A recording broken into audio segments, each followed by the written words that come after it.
Well, actually... Slow.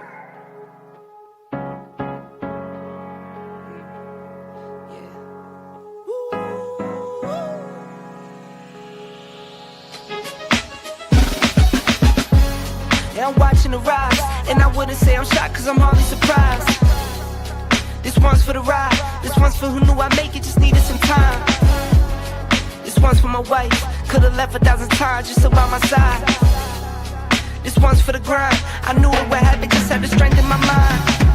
To the videos, they thought I was a black guy. That's hard to get over.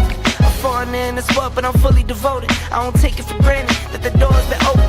I knew I was different, I knew I was chosen. A breadwinner, but I'm soft-spoken. Authentic like a 5950 and there's no cap. Let's have a toast to that. Let's have a toast for the real ones. Let's have a toast for the real. Let's have a toast for the real ones. Let's have a toast for the real. Let's have a toast for the real ones.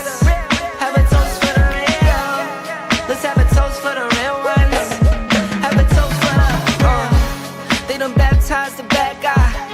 Still don't follow religion. The fabric's not average. The cotton's Egyptian. 500 for the shoes, come dirty, but the European. Less is more and less is the bank. Up the score, I pull up from trade. From the tray, I'm ballin' like Trey. Do what I can, I do what you can't. I wrote this 30,000 feet up.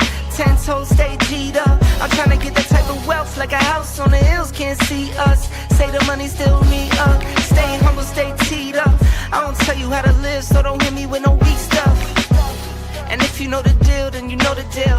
If it's real, then you know. Yo, what's going on, y'all? This your man Marcus A. Brown, and I'm here to tell y'all that I just got done with my first consultation with the brother Andre of Love Crossing Borders. I just wanted to give him his praises. I need y'all to do two things if you haven't already. If you haven't subscribed to his YouTube channel, Love Crossing Borders. Also, if you are going to Colombia, if you're thinking of going anywhere, traveling internationally, please consider booking a consultation with the OG Andre of Love Crossing Borders. You will not be disappointed. I'm a fan of the channel, so I booked a 2-hour session just to show support, just to show love and say what's up. He provided a wealth of information, way more than I was even expected. He has an excellent presentation. So I just wanted to let y'all know you will not be disappointed. Book the consultation, subscribe to the YouTube channel if you haven't already. Dre, man, I appreciate you. I will be out in Colombia, and I look forward to linking up with you. And y'all, get in tune with him if you haven't already. Tell him MAB sent you. Peace. Let's have a toast for the real ones. Let's have a toast for the real. Let's have a toast for the real ones. Let's have a toast for the real. Where are all the black men? And I'm not talking about the scammers, the drug dealers, the robbers, and the crooks. Well, actually...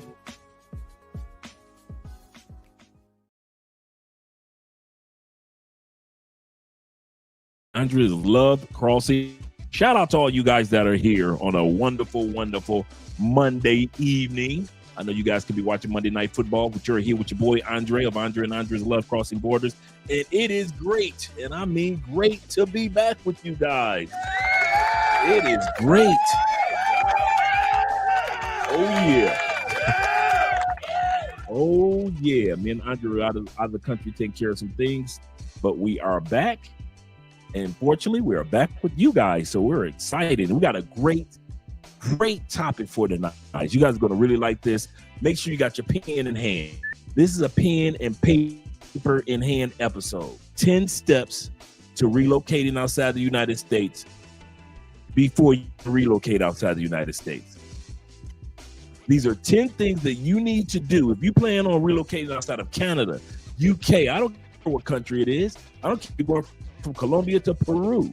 There are 10 things that you need to do before you leave that country. We're going to talk about those 10 things tonight.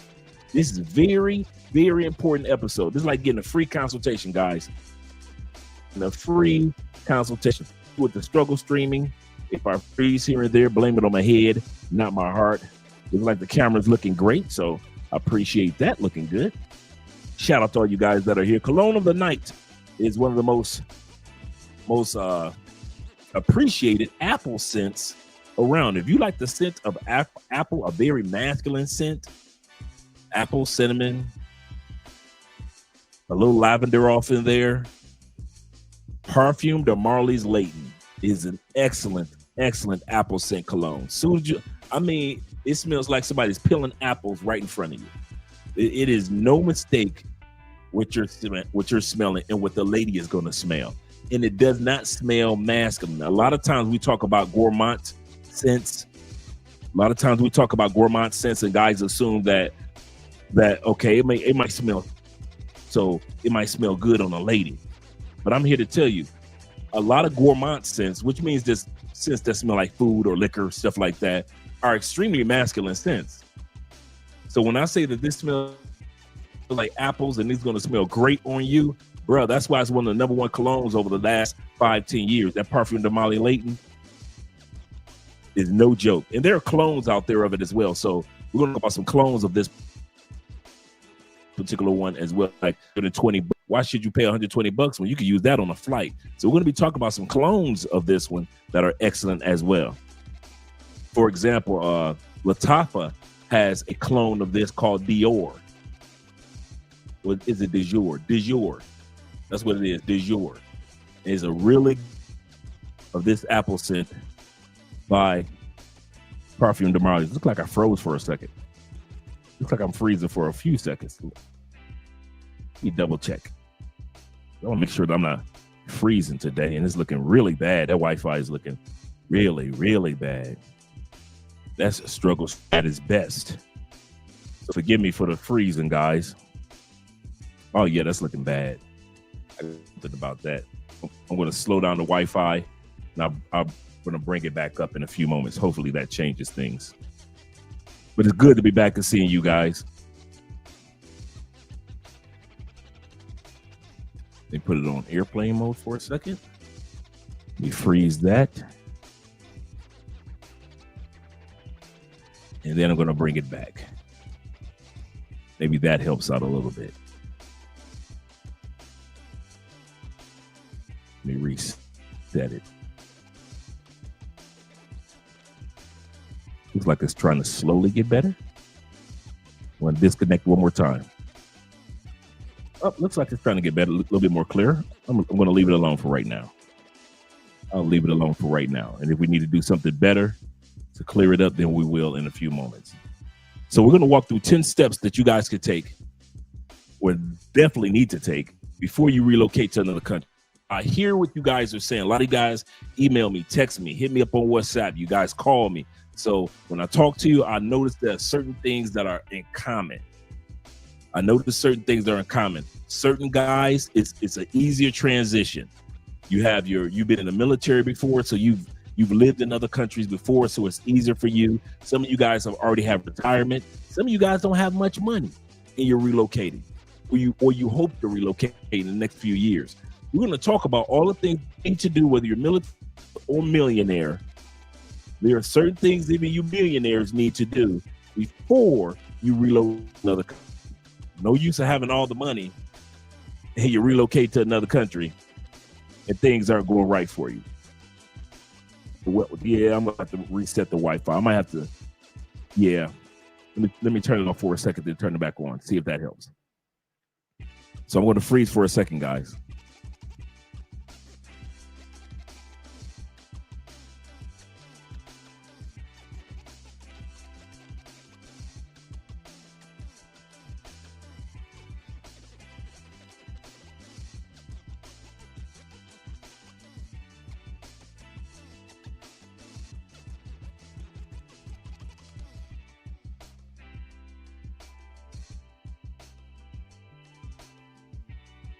Okay, hopefully this helps. Let's see if this helps.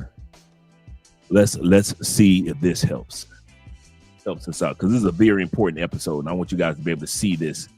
I can see clearly now. You got to see it clearly. So we're going to be patient with this particular episode. Once again, shout out to all you guys that are here. Thanksgiving is coming up. Shout out to my Detroit Pistons, by the way, just winning 12 games, 13 games straight. Shout out to them. Our record right now is we're the second in the whole NBA right now. The second best record, even better than the Lakers. Shout out to those Detroit Pistons doing an excellent job this year.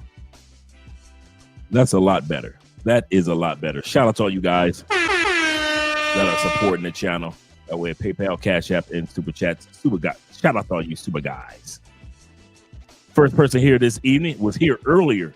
I saw you here earlier, Tevin. I saw you here earlier, brother. Shout out to you, brother, for being here so early. Shout out to you. He said, first one in the chat. Yes, you were. He said, I'm happy to be here and greeting to Andre and Andrea. He said, salutations to everyone who is joining us live. Please hit that like button on your way in. Yes, sir. Avengers Assemble. Avengers Assemble. He said, I've been waiting all week for another live stream. Yes, sir. Yes, sir. Like I said, me and Andre had some things we had to take care of. We're going to give you guys all the updates on what we were doing over the past week. But right now, hey, I'm just good. I'm just happy to be back with my man, Poor Man 313 as well. You better back the fuck up out my face, goddammit. I'm from Detroit, Michigan. Don't play with me. Don't play with him. You know the man from Detroit. Why you already, you know how he acts. You know how we get. Shout out to my man, Simple Logic in the building as well. Glad to see them VA boys in the building doing what you do. Shout out to my brother coming from Chester, VA. Yes, sir. Yes, sir. And my man, David Dice, he say the family, Andre and Andre is back. Let's go. Yes, sir. We're here, gentlemen. We are here.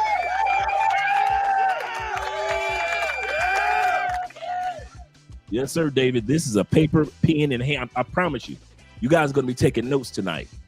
So when I sit back and say, and I got pen and paper in hand, because there are some websites I want you guys to write down. For example, one of the topics we're going to talk about tonight is international health insurance, not just travel insurance, international health insurance. You're going to need this information no matter what country you go to if you plan on getting a visa.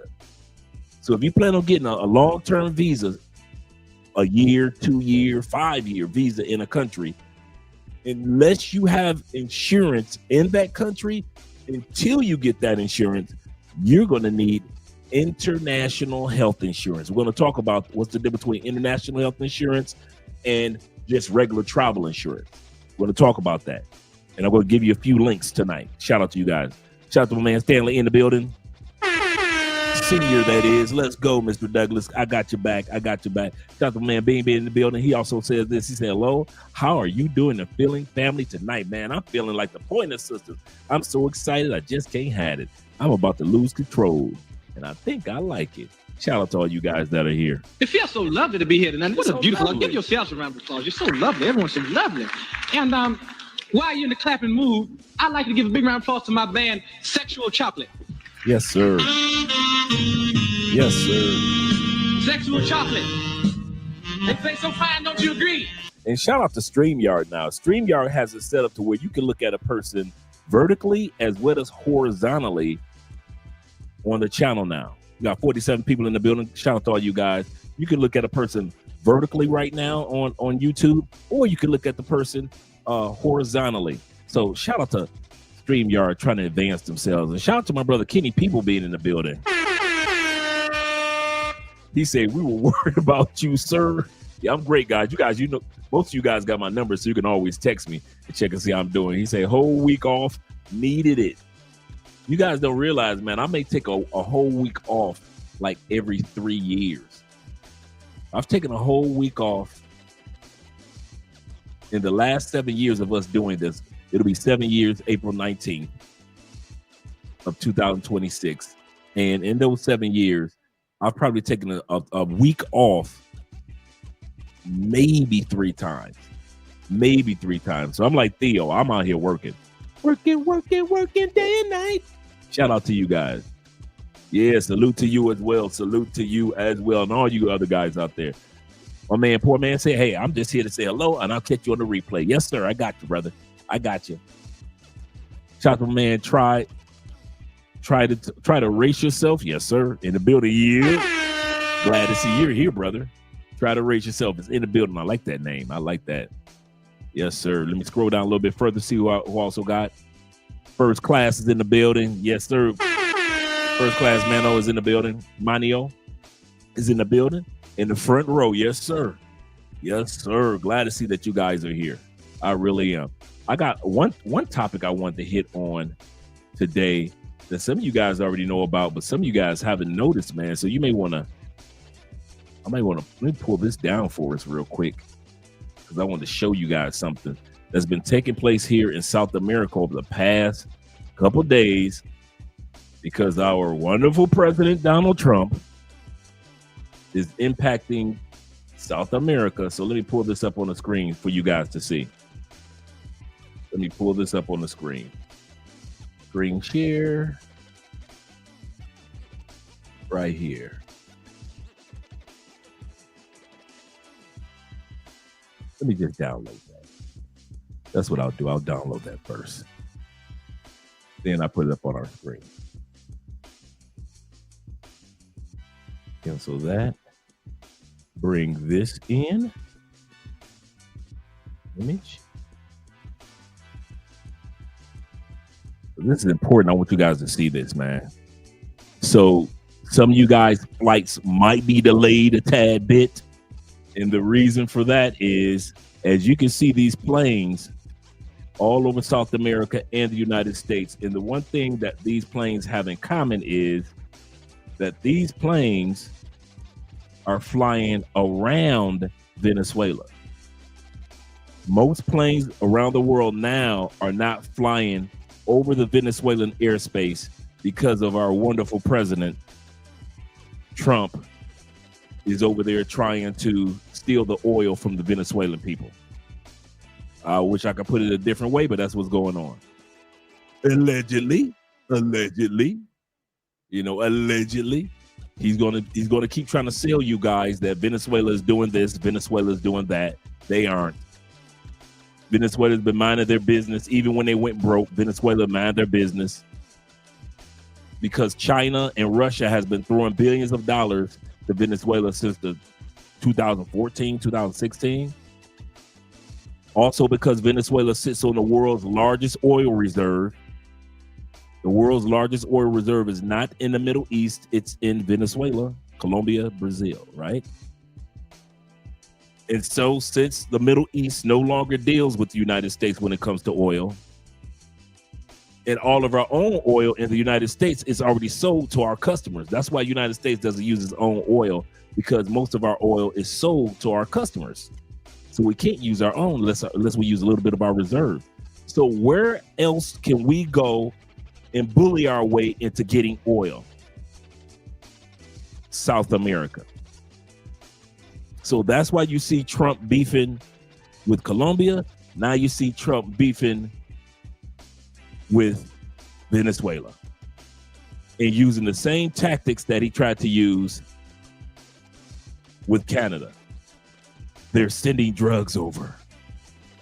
Remember he did that earlier this year, tried to say Canada was sending drugs over, but he wanted more from Canada. And now trying to say the same thing about Venezuela, and the statistics have already proven Venezuela sends very little to no drugs over to the United States.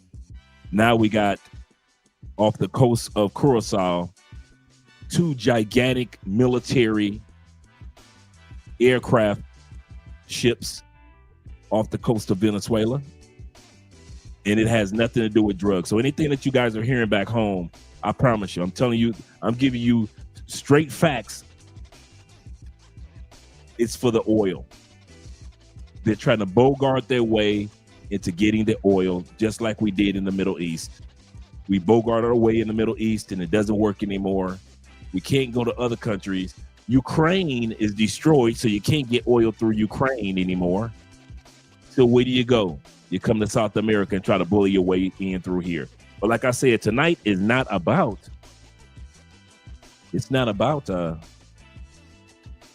that. It's about letting you guys know, if your flights take a little longer to get to Brazil, if it takes a little longer to get to Colombia, if your flights are taking just a little longer to get to Peru or Ecuador, this is one of the main reasons why.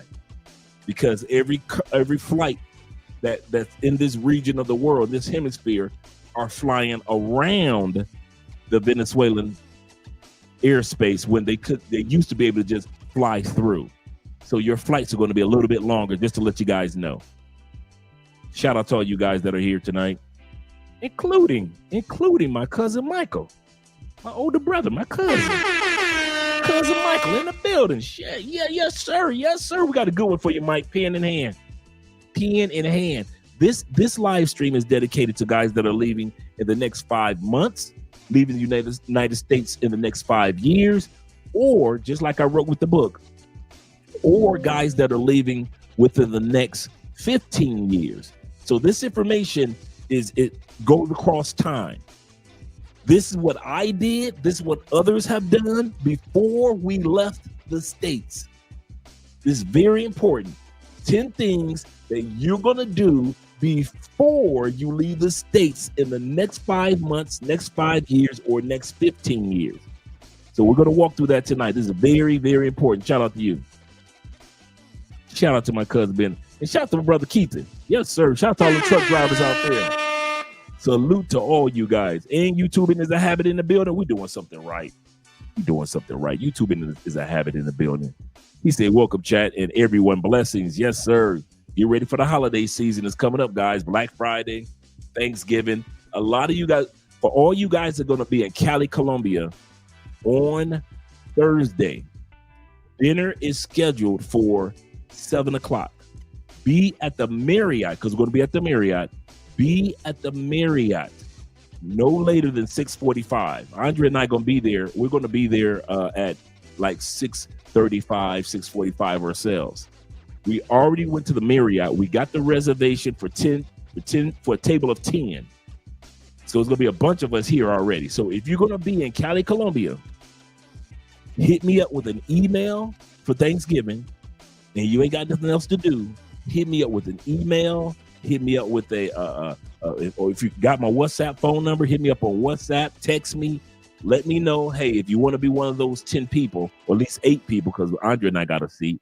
Those 8 people, because we got quite a few guys that are going to be here. And so I think we got 2 or 3 seats left for those that are going to be here. And the meal is like $30. So it's not expensive, but it's a real nice Thanksgiving Day celebration. And they have this in all the Marriotts around the world. So if you're anywhere near a Marriott and you want to have a good Thanksgiving meal, go to the Marriott and take your little significant other there or some friends there with some of your homeboys. Y'all can enjoy Thanksgiving at the Marriott. And we're going to be starting this as a tradition, even though your boy going to be making some macaroni and cheese at home just for me and Andrea as well. Shout out to my man Alexis in the building. Glad to see you here. I hope everything's going great with you, Alexis. He said, what's up, everybody in the chat? Andre, yes, sir. Everything is going, having a great evening, kind sir. Excuse me. Shout out to my man Ruthless Rays. Shout out Razor Rays and change the name. Ruthless Rays. Okay, we're going to take that one. Shout out to Ruthless Rays in the building. Appreciate you being here, brethren. I really do. Really do. The 313 boys are in the building again. You better back the fuck up out my face, goddammit. I'm from Detroit, Michigan. Don't play with me. Don't play with them Detroit boys right about now. As well as our Pistons are playing, don't play with us, man. Not as good as our Pistons are playing. Yes, sir. Shout out to you. Say, what's up, fam? I'm tuning in from AZ. Them AZ boys in the building, too. Them AZ boys in the building, too. Yes, sir. Glad to see all you guys here. And my brother Jay Fleming, them LA boys in the building with the 3rd best record in the league, in NBA league. Shout out to you guys. Lakers are doing pretty good this year. Pretty good. And shout out to them. Did you get my message? You get my message, Zero? Countdown, bro. Countdown. Let me hit you brothers on the super chat. Shout out to my brother in the building. Canadian boys are at it again. I told this guy where I was from. He said, oh, Canada. Yes, sir. Black Nubian is in the building. Yes, sir. And Tevin King with the $10 love. He said, sorry for the distraction, but remember at the start of the year, you told us about the 5 prison stocks to buy last year with the privatized prisons, suing some of these states for, I read that. For some of you guys that don't know, when ICE first started locking guys up, let me turn this music down. When ICE first started, is that the? Oh, here it is. It is what the music is. I got so many levers. Let me turn the music down a little bit. When ICE first started locking people up, it was a gold mine for the privatized prisons.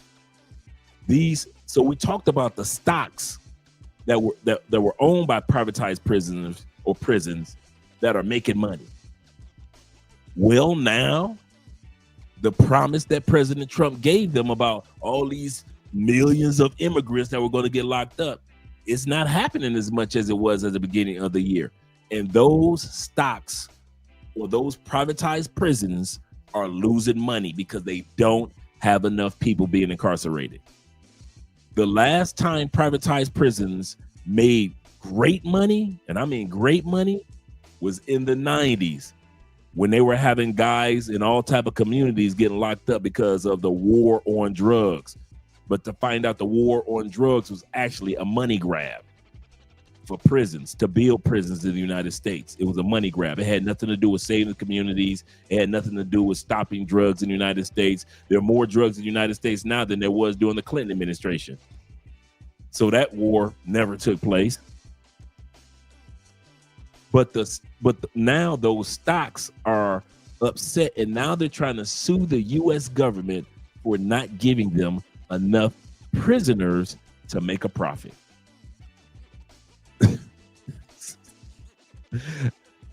You gotta love the United States. We try to capitalize on everything. Not giving enough prisoners to make a profit. You are absolutely correct, brother. Yep, I read that article a couple of days ago when it came out. Yes, sir. Countdown. And once again, salute to my brother Jay in the building and all you other guys. Black Chairman is in here as well. Glad to see you here.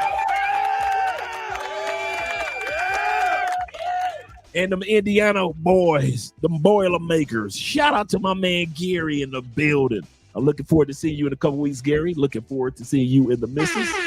Yes, sir. It's my dude right here. This is my dude. Yes, sir. Gary was traveling before a lot of us. Yes, sir. A lot of us. He said, yeah, you froze up. Yeah, I'm looking better now that I've adjusted. So everything's looking good for you guys tonight. And I'm glad I took care of that. You know, sometimes the struggle streaming. Yes, sir. Shout out to them Detroit Pistons doing their thing, man. The bad boys are back. Y'all better put some respect on our name. Better put some respect on those boys' name. I know the season has just started, but even last year they was looking good. Made it to the playoffs. He said, Dre, what's good, my boy? He said, I definitely need this help from this episode. Keep doing God's work. Yes, sir. I'm telling you guys, this is a pen in hand episode, guys. This is a pen in hand episode. You will thank me. Each one of these things that we're going to talk about is things that you're going to need to do. It's not if you want to or not. I'm going to say this again. These 10 things we're going to mention tonight are not suggestions. It's not, well, if I feel like it. For the lazy man, don't watch this episode. You go ahead and watch football tonight. This ain't for you. This episode is for dudes that's like, okay, I got my pen ready. Andre says all the rest of the expats have done it, male, female, and families. In other words, all the guys have done what I'm about to mention to you. That's how we were successfully able to move outside the United States. All the women that you know that have successfully moved outside the United States, this is what they did, and all the families. So we're going to talk about the 10 things, this is very important, that you do prior to leaving the United States. It's going to make your transition so much smoother, fellas, so much smoother. Shout out to my man David Dice of the Dice family, that is. He said, I will want to like the book of consultation at the end of next month, if possible. Yes, sir, Dave. Anytime you want, brother. You already know that. Yes, sir. Definitely. And a lot of you guys are booking consultations bringing in a new year. Yes, sir. Let me scroll back up. Let's see, make sure I don't miss anybody. Like my man Mellow Life, don't want to miss him. Yes, sir. Glad that you're here, brother. And my man Alan Richardson of the Richardson family. Shout out to you. He said, hope all is good and having a great day or having a good day. I'm going to be having a good day as well. I really am. Shout out to my man Ra in the building. He said, good evening, Mr. and Mrs. Spence. Yes, sir. He said, from the ATL, them Atlanta boys, them Georgia boys, them Southern boys. Here we go. Did I hit the right one? Wait a minute. Let me see. Oh, there we go. Yes, sir. Shout out to Cartagena, my man Chalupe in Cartagena. Man, I love Cartagena, man, except for the cold weather. I really do. I really do like Cartagena. It's very modern. It's like in the top 20, top 25 largest cities in the world. Population twice the size of Chicago. More people than New York City. Just to give you an idea, New York City is the biggest city per population in the United States. 9 to 11 million people in New York City. New York, right? Bogota, 11 to 13 million people. That's how large Bogota, Colombia is. So we're not talking about some little small capital city, oh, that's cute. We're talking about one of a major metropolis. Shout out to my brother. Watch it from my boy Kobe. We in Tampa. Let me go right here. My boy Kobe.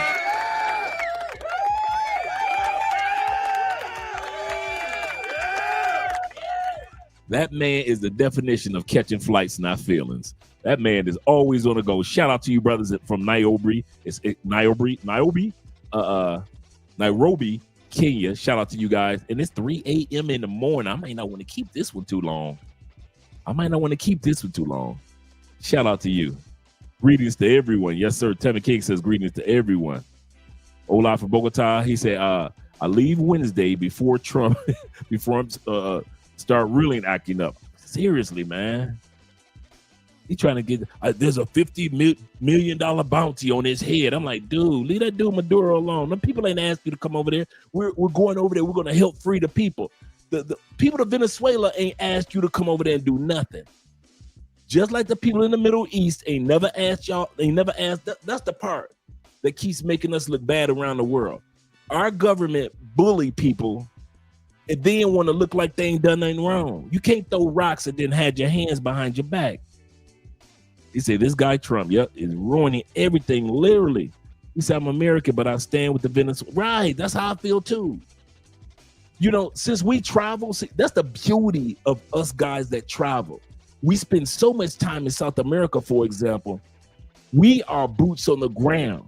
So while regular Americans are being fooled by whatever the politicians tell them about South America, we're here. So we know what's going on down here.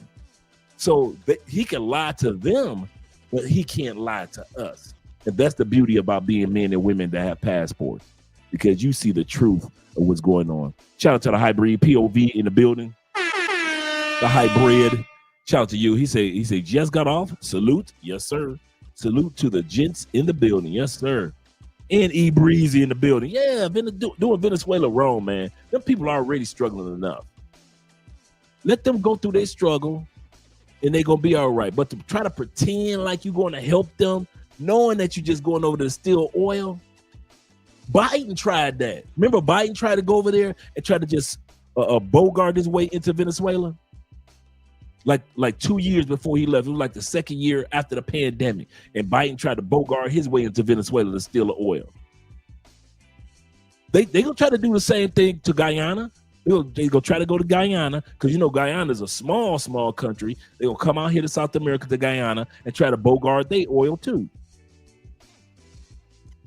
You can tell I'm an old head, you know, bogart. Shout out to all my hoes is demonetized. Yes, sir, is in the building. He say salute. Yes, sir. He say salute, Dre. I'm in Miami heading to Lima, Peru. Yes, sir. He said, man, good food. He said, I'm in the AM for a week. He said, about to live it up. I ain't mad at you, brother. He's starting to seek a relocation option. We're going to talk about that. I'm glad that you worded your super chat that way. Relocation option, guys. Don't forget that term, because that's one of the ones we're going to be using tonight. Shout out to you, brother, with the $5 love. Let me scroll down. We got 68 people in the building. I missed y'all too. It's only been a week. Missed you brothers too. Shout out to you guys. And shout out to my brother, the most BK. Shout out to you, brother. He said, what's up, Andre and Andre? He said, salute to you both. Yes, sir. Salute to you, brother. He said, listening and taking notes for sure from Indiana. Them who's your boys, them boiler makers. Shout out to I-75. Shout out to I-65. Shout out to I-465 going all the way down to Indianapolis, Terre Haute, all the way back up to Fort Wayne. Shout out to Fort Wayne. Shout out to Gary, Indiana. Shout out to Elkhart, Indiana. Shout out to the college areas. Yes, sir. Yes, sir. Bloomingdale. Shout out to all the way down there in Lafayette with my brother Gary. Shout out to them Lafayette, Indiana boys. Yes, sir. Yes, sir. YouTubing is a habit says he say in America they be trying to keep the information hidden from us, but we don't leave. Yep, that's so true. Let me scroll down a little further, make sure I didn't miss anybody. Looks like I got everybody so far, except for my Uncle Jeffrey, who just landed in Colombia yesterday. Shout out to Jeffrey. He's only a couple of blocks away from here. Shout out to Jeff. And shout out to Passport Persona in the building. Yes, sir. Glad to see that you're here. Yeah, man. Peru is nice, man. Yes, sir. Yes, sir. And shout out to my Crypto Dragon Emperor in the building as well. Glad to see that you're here. He said, I'm just trying to ready permanent leave the States for permanent leave from the States. He said, I'm trying to be. He said, I tried, or is it tired? Tired. Oh, I'm tired of being here. Yes, sir. I'm tired of being here. Yes, sir. And shout out to my man Fitz in the building. Glad that you're here. Shout out to George. George says this. George says, he said, I'm glad I finally get you live. He said, back on the grind. He said, until I can move there permanently, keep up the good work. Yes, sir, George. I'm glad to hear from you, brother. You know I am. Glad to hear from you, man. My man, Jess Vaughn in the building. Yes, sir. He said, what's going on? He said, I hope that you and the fam are doing great. We are, man. Salute from the chat. Yes, sir. Salute to the chat. Let me make sure I got everybody. Cologne of the night, for all you guys that missed it, cologne of the night is the apple bomb. I mean, this smells just like apples, bro. But it's very masculine. It's apple, cinnamon, vanilla, and lavender. It is a very, very masculine scent, and it's perfume de Marley's Layton. The clone, the $20, like this was like $120, $150, right? The $20 clone to it is by Lattafa, and it's called De Jour. De Jour. So if you want to get the one that smells just like this one with the same apple bomb, then apple is an excellent scent on men. I kid you not. It is not feminine leaning at all. This is a very masculine scent. Perfume de Marley's Layton. I got some colognes coming down the turnpike for you guys. I got quite a few coming down the turnpike, and I'm getting the episode together that we're going to be doing for the colognes and the clones of colognes. Shout out to my man Jermaine in the building. He said, love crossing borders. Monday Night Football. Yes, sir. My Raiders are doing bad. He said, what a night this is going to be. Yes, sir. Make sure you guys got your pens in hands while you're watching the game as well. And Bobby Coltrane of the Coltrane family says this. He says, Andre, hello. He said, hello, chat. Sorry I'm late. Hope everything is going well and looking forward to another one. He said, hey, Andre, did you get my email about the nursing change here? No. Hey, do me a favor, Bob. Send that to me again. I'm just catching up on my emails over the last couple of days. Do me a favor, Bob. Send that to me again, if you don't mind. And shout out to brother Zeke. The Steelers lost. Did they? Goodness gracious, man. But the Steelers aren't doing as bad as my Raiders. All right, let me change the music up and let's get ready to get started, guys. Pens in hands. Pens in hand. You guys will thank me for this one. Let's change the music up. Turn that down to about 6. We'll keep it on 7. Jay Anderson, the great, is in the building. Yes, sir. Glad to see you, Jay. He says, salute. Yes, sir, to the grown man chat. Yes, sir, the grown man chat. He said, Andre and Andre love crossing borders. Glad to see that you guys are here. Okay, let's get ready to get started, gentlemen. Let's get ready to get started. I'm gonna pull up the video. We'll move this from the studio. And we're going to talk about the 10 things that you need to do. I don't care when you plan on leaving the States. You ain't got to give me your expiration date. You need to know your expiration date. 15 years from now, cool. We're going to talk about what you need to do. You still need to do these 10 things. If you're leaving the United States in 15 years, you still need to do this. 5 years from now, you still got to do this. 5 months from now, 5 days from now, you still need to do this. These things we're going to be talking about. This is very, very important episode. They will be going into the Patreon as well. This is a very important episode. Some of you guys who are already outside the country already know about them. Remove this. Some of you guys that are already out of the country already know about this. But some of the guys that are in the country and you planning on moving, I got your back tonight, gentlemen. I got your back tonight. Let me pull up our video and we can get started. First things first. Let's go back to the beginning before she gets ready to say something. First things first, let me remove my man Jay, is your mindset. I don't care where you want to move to. That's up to you. But if you don't have the mindset to let the United States be the United States in the United States, and you go ahead and be American in another country, you're going to be back in the States soon. The number one reason why I find, you guys already know me, what's the number one reasons people stay in the States? The 4 F's. We're going to talk about the 4 F's real quick. Finances, family, friends, fear. You might want to write that down when it comes to the mindset.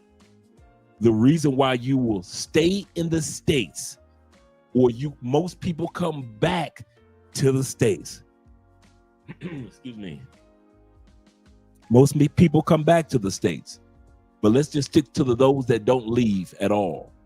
They talk a good game, but they never leave. Time goes by, but they don't leave. Oh, they visit other countries, but they don't leave. Yeah, they'll go on 15 cruises, but they don't leave.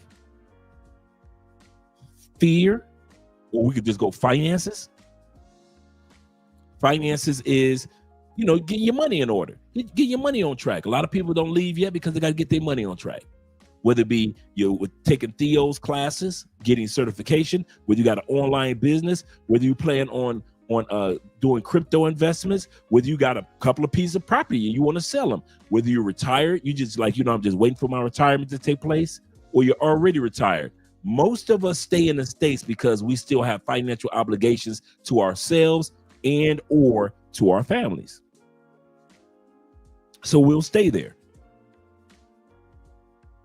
One of the things you're going to have to do when it comes to your finances, you're going to have to get yourself ready for your finances to basically take care of you for the most part over time, and not just thinking about other people.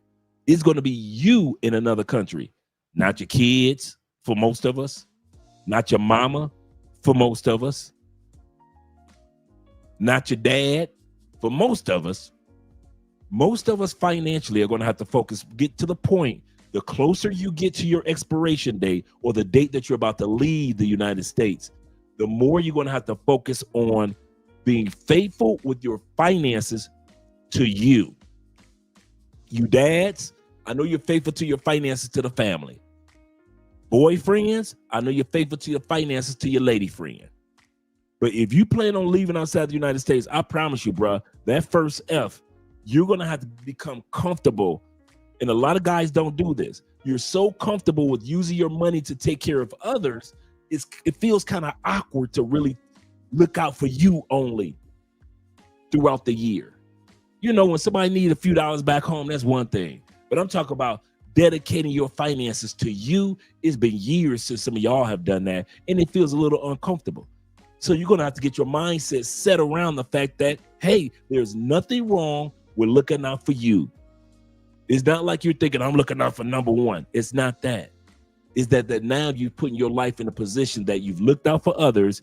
Now God has given you time to walk in the blessings of the fact that you looked out for others. Number 2 F is family.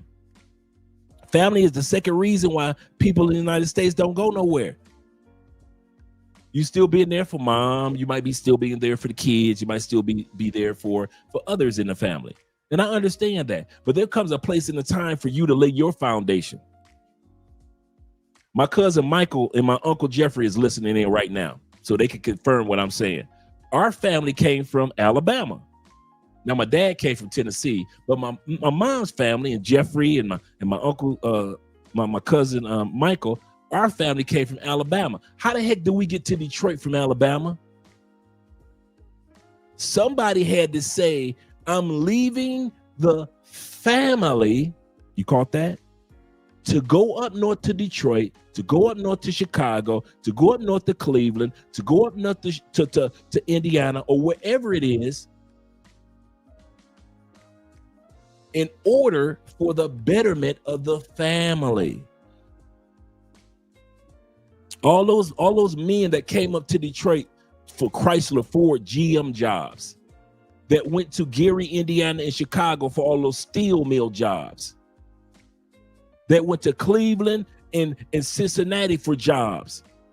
Those men at one point in time, in order to accomplish the goal that God had for them, had to leave the family. They didn't take the whole family up there.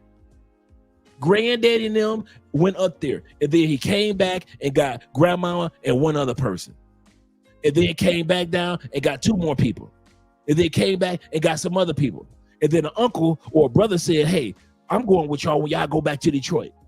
And then all of a sudden you got all these generations of our family in Detroit more than Indiana. How? Because there was one dude that said, I'm going to Detroit. Despite what my love and my care for my family, I'm trying to build a larger legacy than Alabama.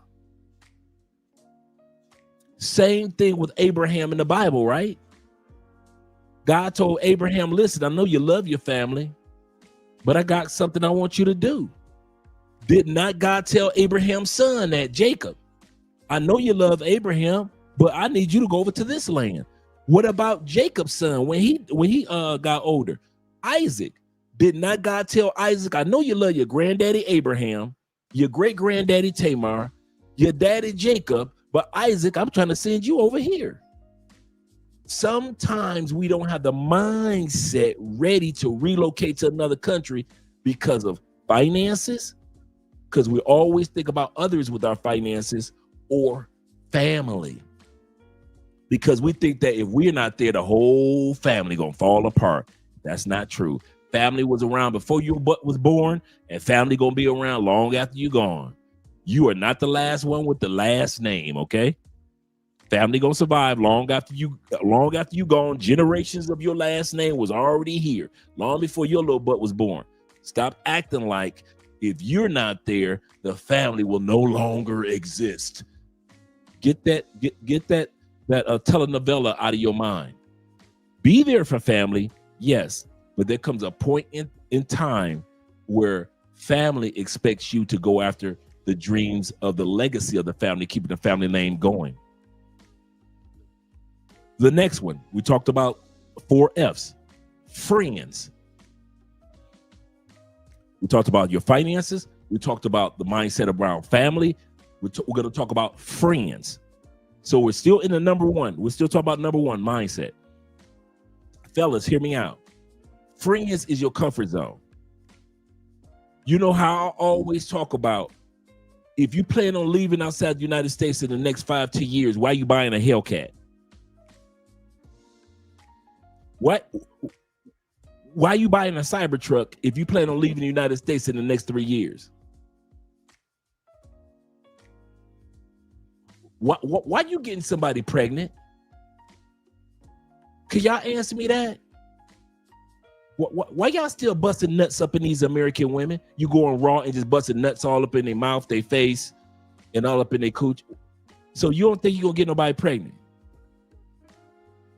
You do know, being a good man that you are, if you get somebody pregnant in the States, being the good man that you are, you ain't moving outside the United States being the good man that you are. Now, if you some raggedy dude, get some chick pregnant and leave the United States, that's because you're a raggedy dude. But you good dudes, you ain't going. You gonna get that girl pregnant and you gonna stay there and take care of that child. Dream deferred. You gonna be there for another 20 years. Oh, you're gonna travel here and travel there, but your dream of really living in other countries or a country, that's deferred if you're a good man. So since you're a good man, put on a condom, bro. Don't be getting these chicks pregnant. In other words, stop getting comfortable in the country you plan on leaving. That's one thing that all of us, Tailor-Made Dreams, Ace Live, Check and Effect, all of us who have relocated to other countries, all your favorite content creators that have moved to other countries, More to Life, shout out to that brother, Love, Purpose, and Passports over in DR, him and his wife, we had to come to a conclusion that we could not live in the comfort zones of our current country or our home country. We had to be in a position or the mindset to be ready to build new comfort zones in new countries. But if you are so stuck on what makes you comfortable at home, a lot of times people go back to the States because I don't get my soul food like I normally do in the States. Well, you know, I'm around. We're gonna watch the video. You know what? We're gonna make it to the last F and then we're gonna watch the video. A lot of you black folks, you can't blame white people for this. I'm gonna say this again. You can blame racism for a lot of stuff, but I'm tired of hearing black people don't got their passports and try to blame it on white people. That ain't got nothing to do with white people. I'm tired of hearing black people talk about we don't travel because of the white man. They ain't got nothing to do with white people. Nothing. They ain't got nothing to do with white people. White people is not controlling the fact that you save up your money, get on a flight, enjoy life in another country. That ain't got nothing to do with race. There are black people in the United States that will still blame white people for why you still in the States. Why? I ain't saying no white people turn nobody black away if they got a passport and they got a flight. Ain't no black people being turned away at the flight. I ain't say no articles of we got turned away from going to France because we were black. Every blue moon you will see something like that, but it's not the norm. In other words, don't let racism be the comfort zone that you live in. I'm not moving because my type of blackness is not in all those countries. So I'm going to stay here because my type of blackness, not the Caribbean blackness, not the European brothers, not the brothers on the continent of Africa. I ain't leaving because African-American style and comforts aren't there. You ain't leaving. You're right. If you're stuck in your comfort zones, I promise you guys, you are not leaving anywhere. That's why the number 3F is friends, meaning comfort zone. Anything that's got you so comfortable, don't worry about it. Your ass ain't going nowhere anyway. You just watching this channel for entertainment. I promise you. Oh, you will go on a couple of cruises. Yes, you will.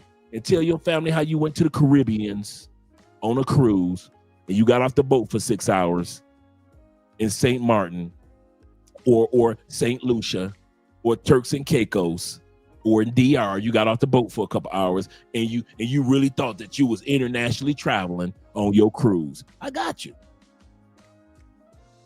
But I'm gonna tell you something. Y'all cannot keep using this race thing as your excuse for being stuck in the States.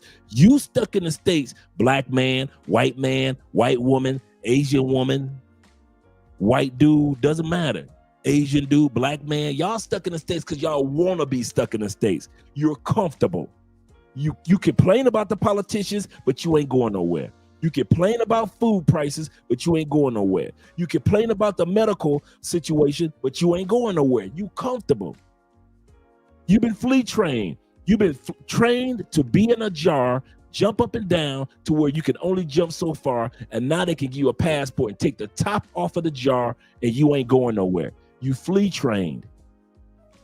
Most Americans, most Canadians, most people in their own country are flea trained. They will complain about not being able to jump far, but even if you take the top off and give them the opportunity to jump out the jar, they will never do it. They will give you every excuse in the book.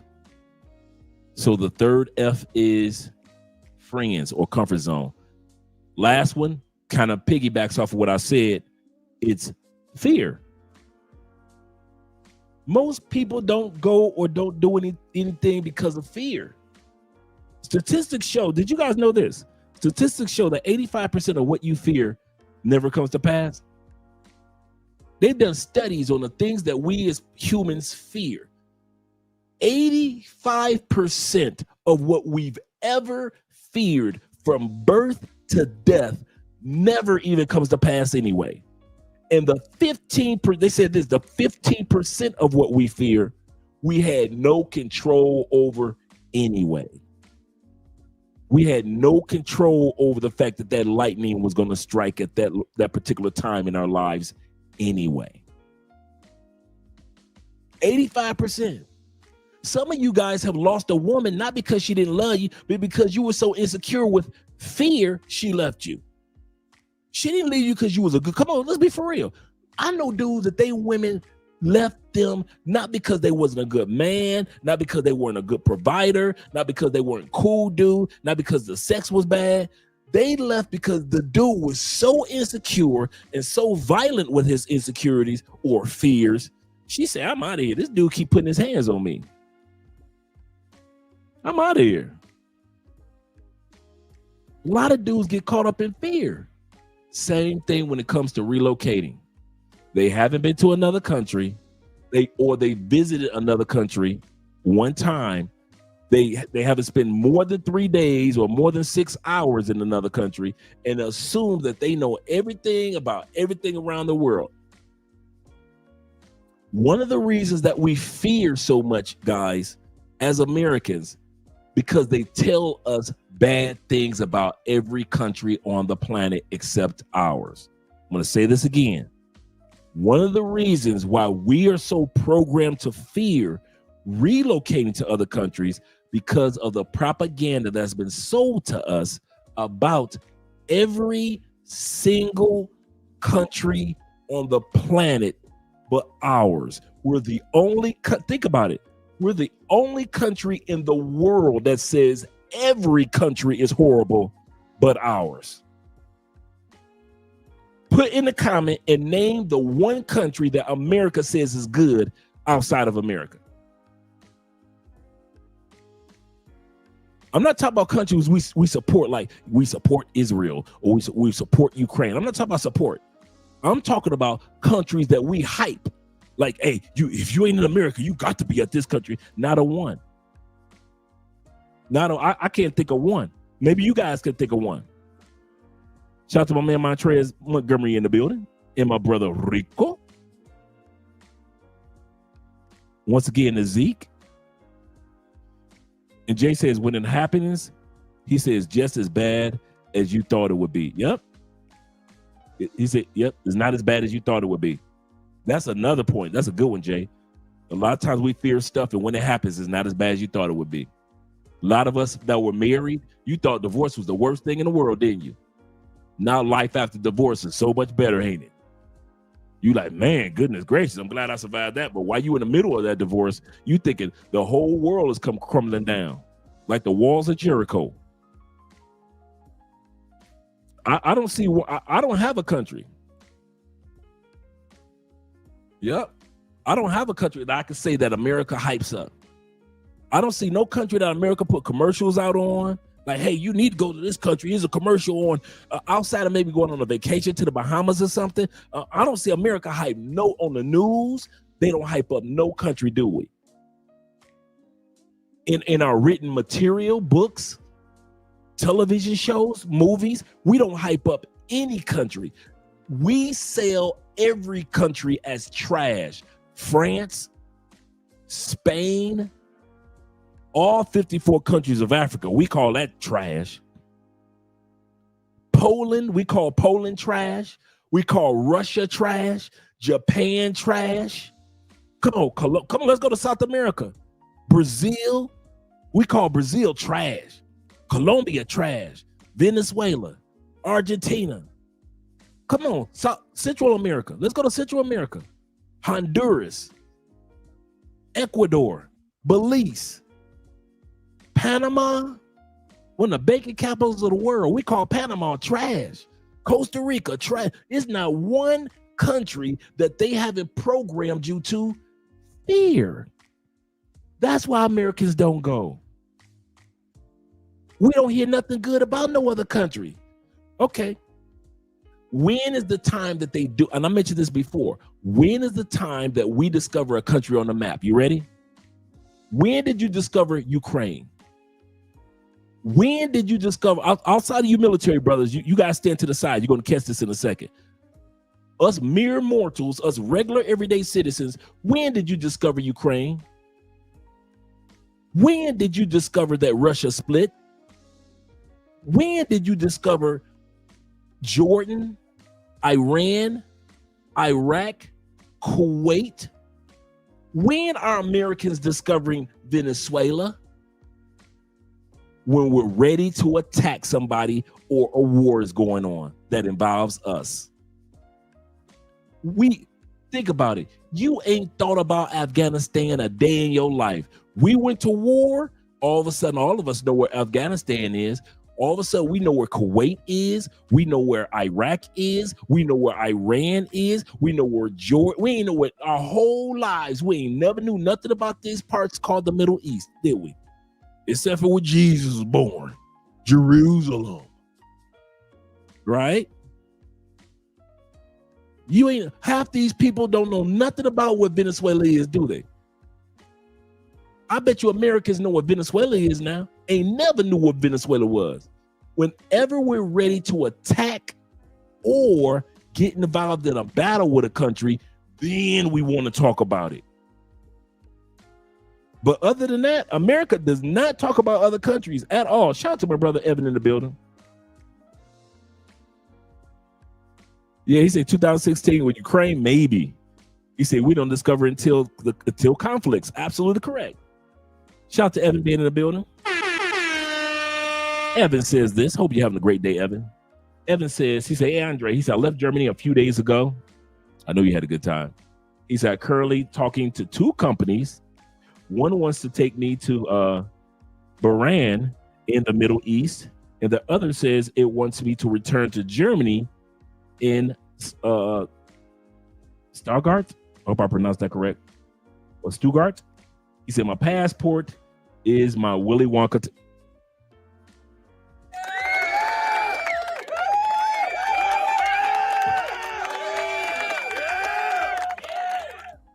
You know I had to write that down, right?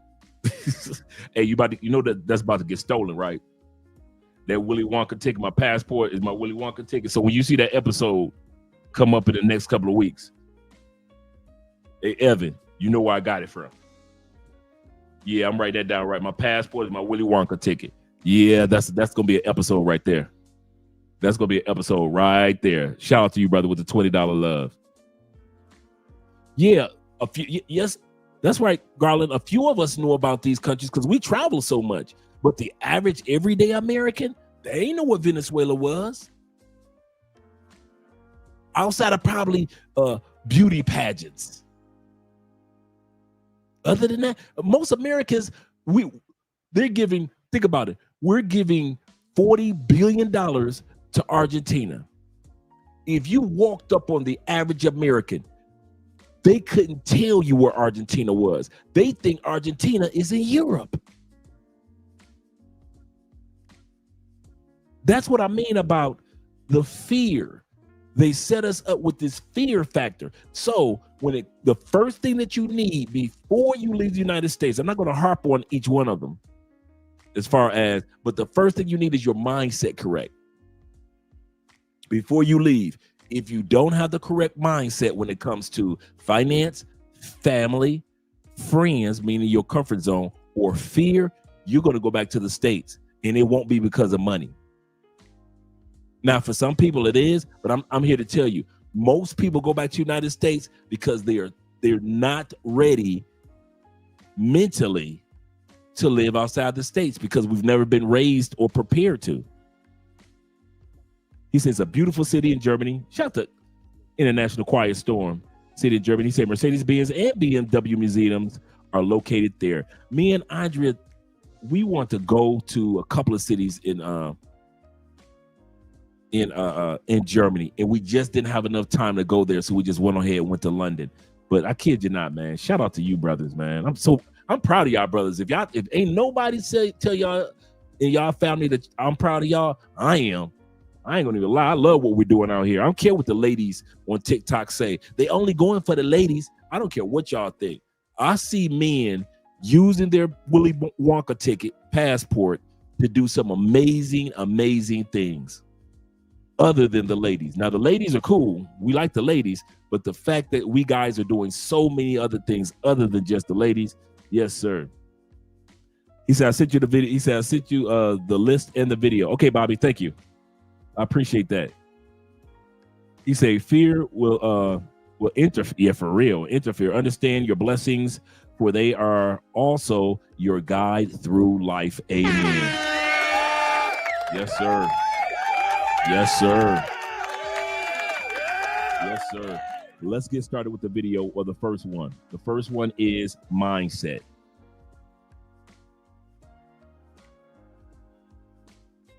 As a proud American, this is why I would never move out of America. One, I'm American as AF. Okay, American as AF. Now, I've been to 46 countries and I've never went to no country in my life where I was like, oh, I would move here. You know why? Don't let that slide by. Many of us already know the answer. It's very simple. We know from all our research what's the best country for a black woman to be in from the United States. We all know the answer to this one. So why she's saying I'm American as AF, I've been to 41 countries, blah, blah, blah, blah. Ain't no other country like for a black woman. She's right. She's 100% correct. The best country in the world for an American black woman is America. There are some women that can leave, black women that can leave America and make it, but not most. And she's one of them. Yep, they need those laws. They need that common denominator of the community. They can't be around. You can't take a woman like this to a black country, such as the Kenyas, such as the South Africas. So you can put them in a country full of black people, but they're not African American people. So she know that the Nigerian brothers ain't gonna put up with what the African American brothers gonna put up with. So that's why we always say it's not a put down. It's the fact that sisters, for the most part, when it comes to relationships, are not desired around the world in other countries. They do videos on it all the time. So a lot of you guys might be thinking right now, Andrea just put down the sisters. I'm not. This is just what the sisters say on their, on their own videos when they go to other countries. We watch videos with sisters from Panama. We watch sisters from South Africa. Sisters complaining with dating groups in Thailand and Vietnam. Sisters complaining in Bali, and sisters complaining here in Colombia. Have we not watched all those videos? And they were all sisters complaining about the dating life for African American women in other parts of the world other than America. It's not normal. Their expectations are not the norm in America, and definitely not the norm outside of America. So this is not me putting down our sisters. This is me agreeing with the sister who has been to 41 countries, and she will tell you no other country will treat black women like America will tolerate black women. My man Mello Life, shout out to Mello being in the building once again. He said, big facts. He said, also black women like going to countries where most black people ain't. Yep. They like to go to Greece. They like going to Italy. They like going to Portugal, which is some great countries. But they expect those white guys to tolerate what we as black men in the States will tolerate, and it doesn't work. That's what frustrates them so much. I'm going back to the States. I don't blame you, sisters. I don't blame you. Go back to the States. Go find your man in the States and be happy. Because in other countries, those men in other countries, they just don't tolerate it. He said, I could tell you how she talked. Let's listen to her now. I would visit, but I would never leave America. And I talk plenty crap about America. But one thing about it, I love being American. I'm just way too Americanized to move to any other country. You ever notice that we don't talk like that as men? I feel more American. That's the funny part. She said she's more Americanized or too Americanized to be in another country. Look, how many times have we as men said that I have never, especially black men, this is not a race thing. How many times have we said the only time that we've ever been called an American in our whole life was when we left America? How many of us have said that people often say, oh, that's the American? How many times have we said people notice that you're American more they even notice that you are black? In all my years of traveling, nobody has stopped me because I was black. Now, if I went to certain parts of Europe, I get that. But for the most part, around the world, most countries have treated me like an American. So for her to sit back and say that she's too American for other countries, when most countries, they see you automatically as American. I have never been treated like an American in America, ever. Not a one day, not a day. I've been treated like I'm black every day. By black people, white people, everybody. In America, we look at race first. That's a white guy. That's a Latin guy. That's a white woman. That's a black woman. Then we look at nationality. But as soon as you get on a plane going to another country, they ain't looking at your race first. They're like, that's the American. Then they like, okay, that's the black American or that's the white American, but you American. So for her to try to sell that product that she's too American for other countries, no, that attitude, that mouth, that weave, all that stuff that American black men tolerate, that black men in other countries do not tolerate. That's why black women should stay in the United States when it comes to relocation. Many of them have been successful outside the United States, but many of them should just stay in the States if they're looking for love. If you are looking for love as a black woman, I'm sorry, sisters, and I ain't hating on you. I know y'all think I'm sound like I'm hating, but I'm telling you, after all of the videos that you ladies have put all over TikTok, the number one thing that us men have noticed is that y'all can't find love nowhere around the world except for back in the States. So that's why we say y'all need to go on back home. Because them Thailand dudes ain't gonna marry you. Them Indonesian dudes, the Malaysian dudes, they ain't marrying you. Them dudes in Japan ain't marrying you. China, they ain't marrying you. Them African brothers are not putting a ring on your finger. There's 54 countries, they are not marrying you. There's only a couple of y'all that's able to come down here and get married in Brazil or in Colombia. You dang sure ain't getting married in Panama and Costa Rica. Ain't nobody marrying y'all. The only men in the world that are marrying African-American women in masses are black men back in America. So she's right. The only place where they can feel comfortable enough to be tolerated is back in the States. Let's go back to the video. Like, I complain about a lot of stuff, but to me, America is the best country in the world. The only reason I ain't leaving America as a black person, because I don't want to go nowhere where my people not going to be at. I don't want to go nowhere I can't find no good soul food. I'm not going to lie. I want to be where my culture is and where my people are. You see what I'm saying? In other words, she's trying to go where all the get on this is. So unfortunately, I am here to stay, just like my ancestors. There's a lot of people dying to come to America. And I can tell you firsthand, because even though I was born in the United States for the first 13 years of my life, I was growing up in Jamaica. And I would tell you straight up that I would choose to live in America over Jamaica any day of the week. And also because of me living there, I know what the condition of life and the condition of other people's lives are, especially when you're not, well off, is like in Jamaica. Okay, before we let him slide by, you ever notice people talk about so many people coming to America, right? They never talk about that it's mostly impoverished people that feel like they have no other choice. Can I say this?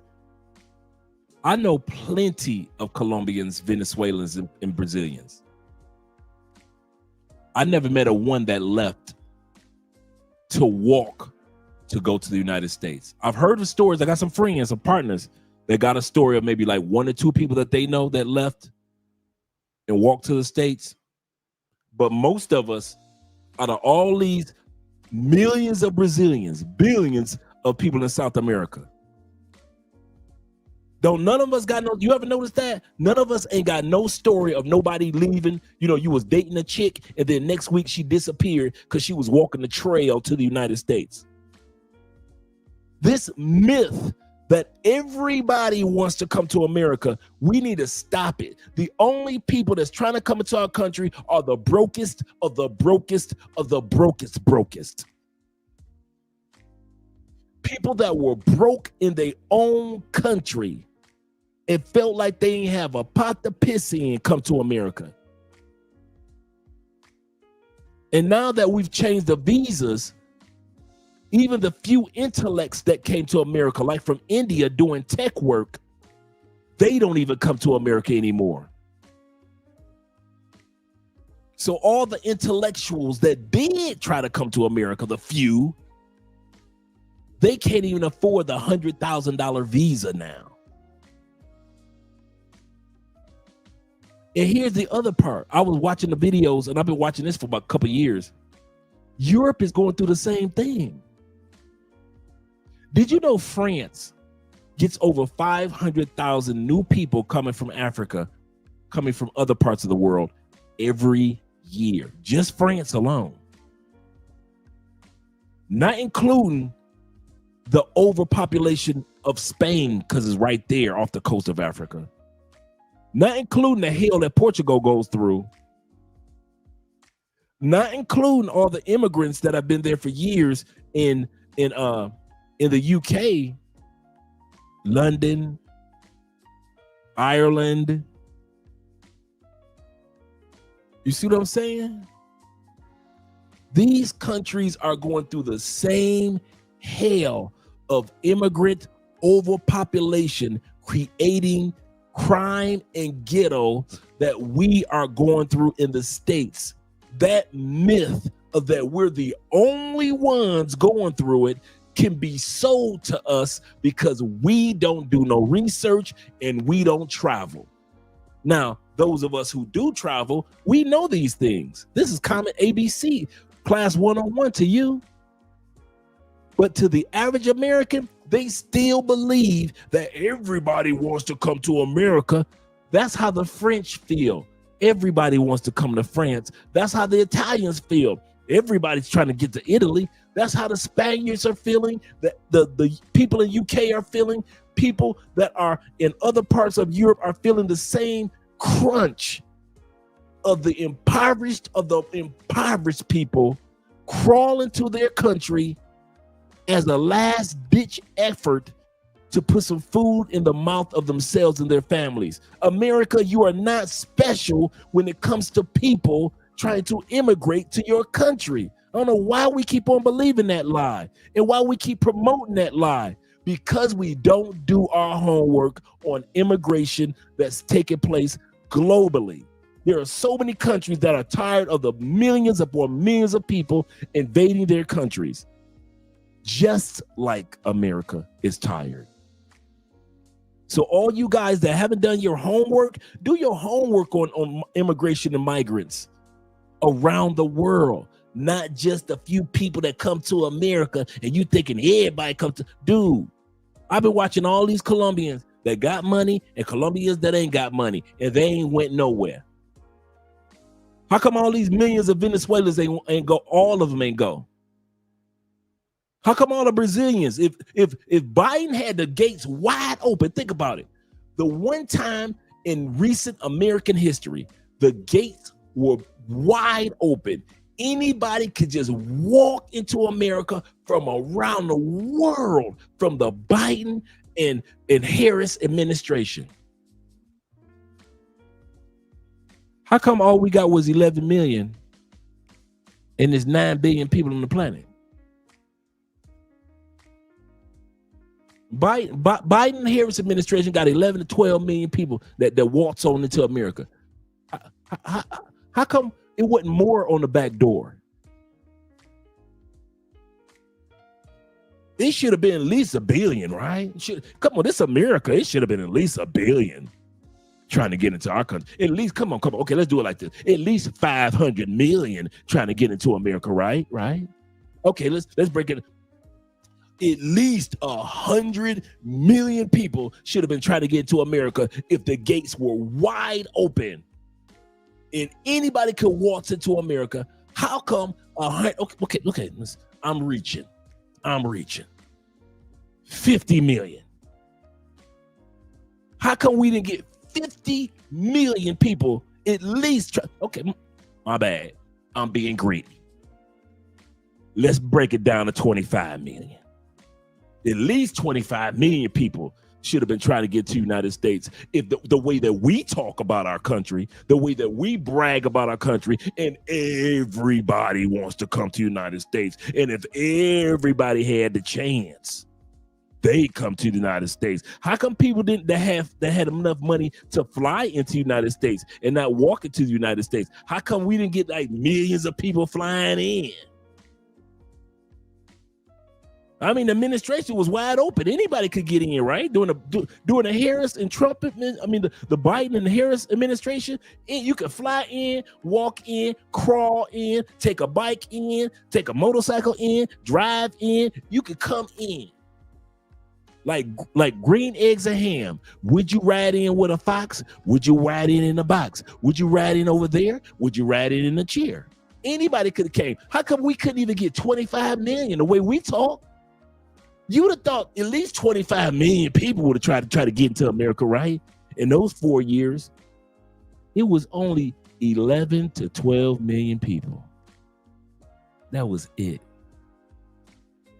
So Americans, stop trying to sell that narrative that all these Colombians, if they had a chance, all these Venezuelans, if they had a chance, all the Africans, all the Europeans, all the Canadians, if they had a chance, they would just come running to America. They had the chance.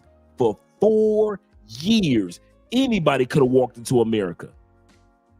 And most people didn't.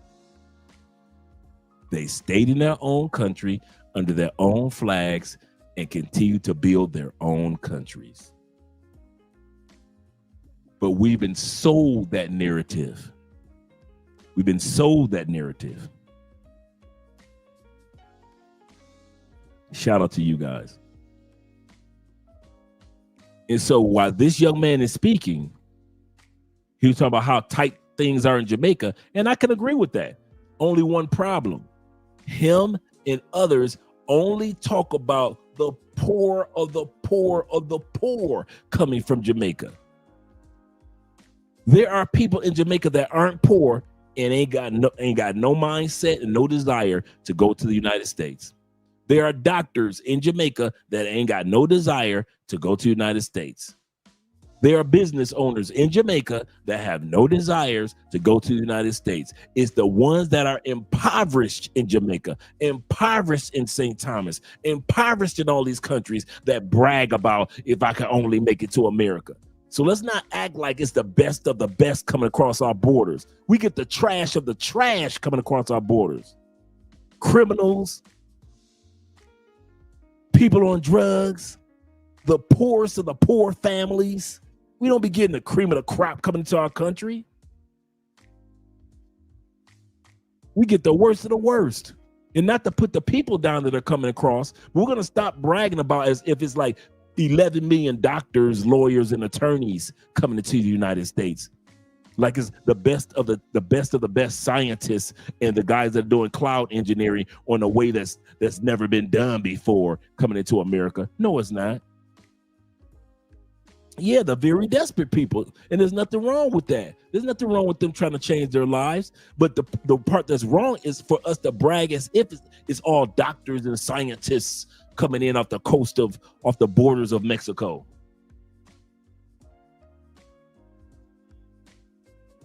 Crazy. Now let's continue on, because I don't want to spend all night with me just being running off at the mouth. But because we're just at number one.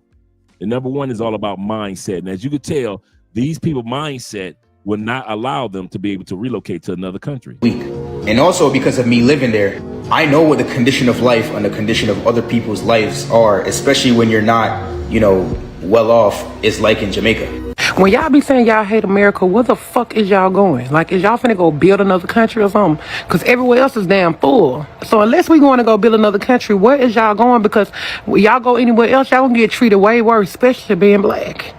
So where is y'all going? Jamaica? Then y'all be saying crazy places. I'm finna go to China. Girl, I'm not going over there. I mean, I love my Chinese people, but I'm not going over there. No. I'm not going nowhere where they have like difference of opinion as far as religion. They don't respect our English. They don't respect my skin color more than I get treated, worse than I get treated here. Have you guys been disrespected because of your skin color since you've been traveling?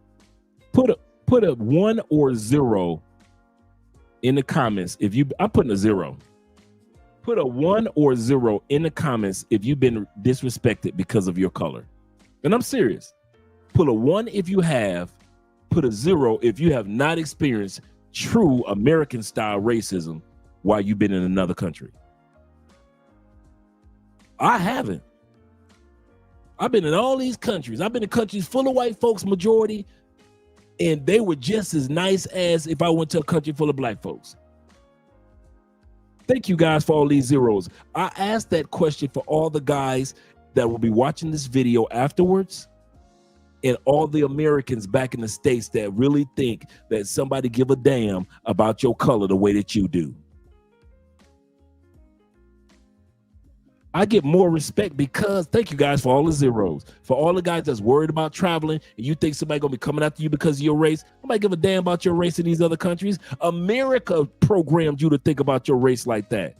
Now, is there racism in other countries? Yes. Is it like our racism? Hell no. Is there racism in other countries? Yes. Is it like our racism? Oh, hell no. We still lynching folks. Okay, let me ask y'all this. How many lynchings have y'all heard about in Brazil over the last 4 years? How many lynchings have you heard about in Colombia in the last 4 years? Okay, all them brothers that have invaded Spain. How many lynchings of black Africans have you heard about in Spain? Any lynchings in Portugal? Oh, it's got to be in UK, right? They lynching brothers in the UK. They ain't lynching brothers in the UK. So every time you turn around in the United States, they got us on a noose. They dragging us behind a truck. They running up in our churches, deleting us. We can't go in Target in Buffalo without some crazy white boy running up in there and trying to delete us in a Target grocery store. Y'all scared about racism in other countries? You worried about what a dude in Poland or Romania gotta say about you being black, and you go to Texas? You in a heart of some of the more racist Indiana areas in Indiana? Ohio cornfields? Some of y'all got some racist issues on the job. You white collar like them. You wear a suit like them, and they still don't give you that promotion. And you worried about racism in Armenia?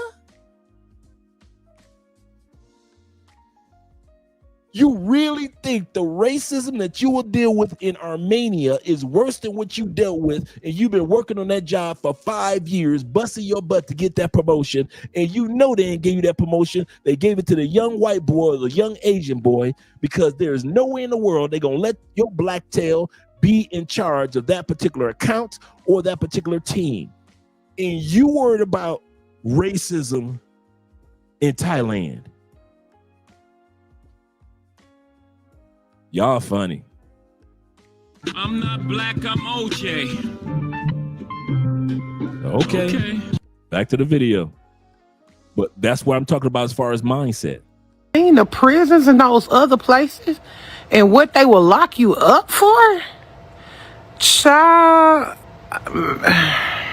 Because I would say, arguably, if black Americans was in some of y'all countries, those countries would be way more better than they are today. And honestly, that's what y'all should do. But people are doing it. It's just on a small scale. So I think it's just more so the scale. Because as a black American, I don't know what it feels like to have to leave my country to go live somewhere else, because we have fought for everything for us to stay in this country and be able to make a living, not only for ourselves, but for the immigrants that's coming here. So I can't relate to leaving my country. I never did that. My people never left our country. We stayed here and fought for everything we had to get through: slavery, Jim Crow, segregation, all of that. We didn't have the luxury to be like, you know what? Let me go to fucking Saudi Arabia and just live my life thanks to the Saudi. We didn't have the luxury.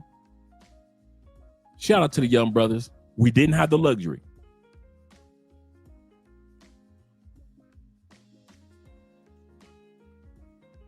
We couldn't have used our so post-slavery, we couldn't went to Canada with all our other brothers and sisters that went to Canada. We couldn't have did that, huh?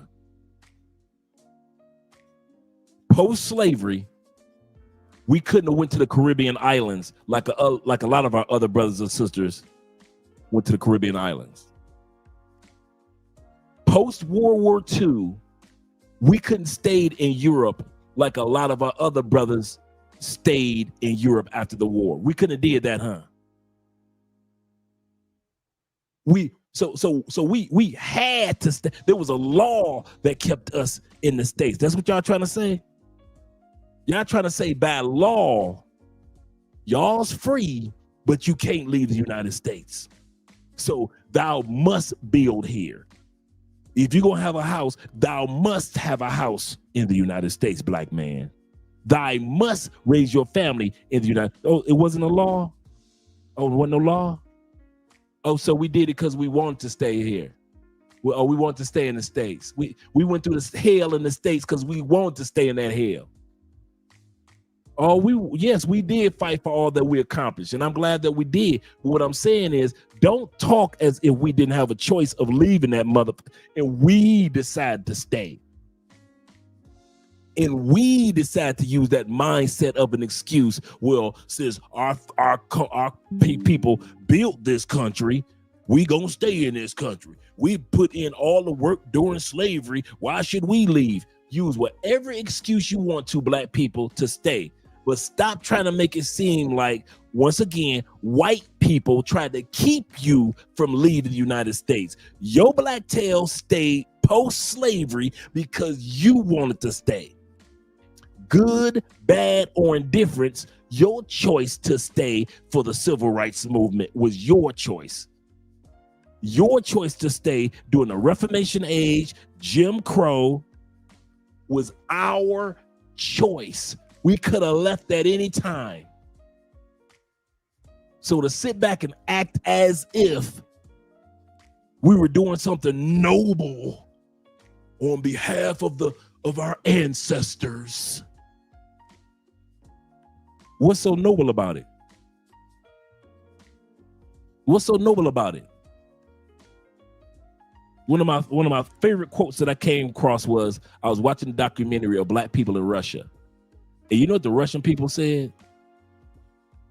After World War II, they said this: for the few black brothers and sisters that came to or stayed in Russia and were able to get political power faster than a lot of brothers and sisters in the States were, they said this, and I'll never forget this quote. The Russian people said, we're surprised that more black people didn't stay or come to Russia after the war. After World War I and after World War II.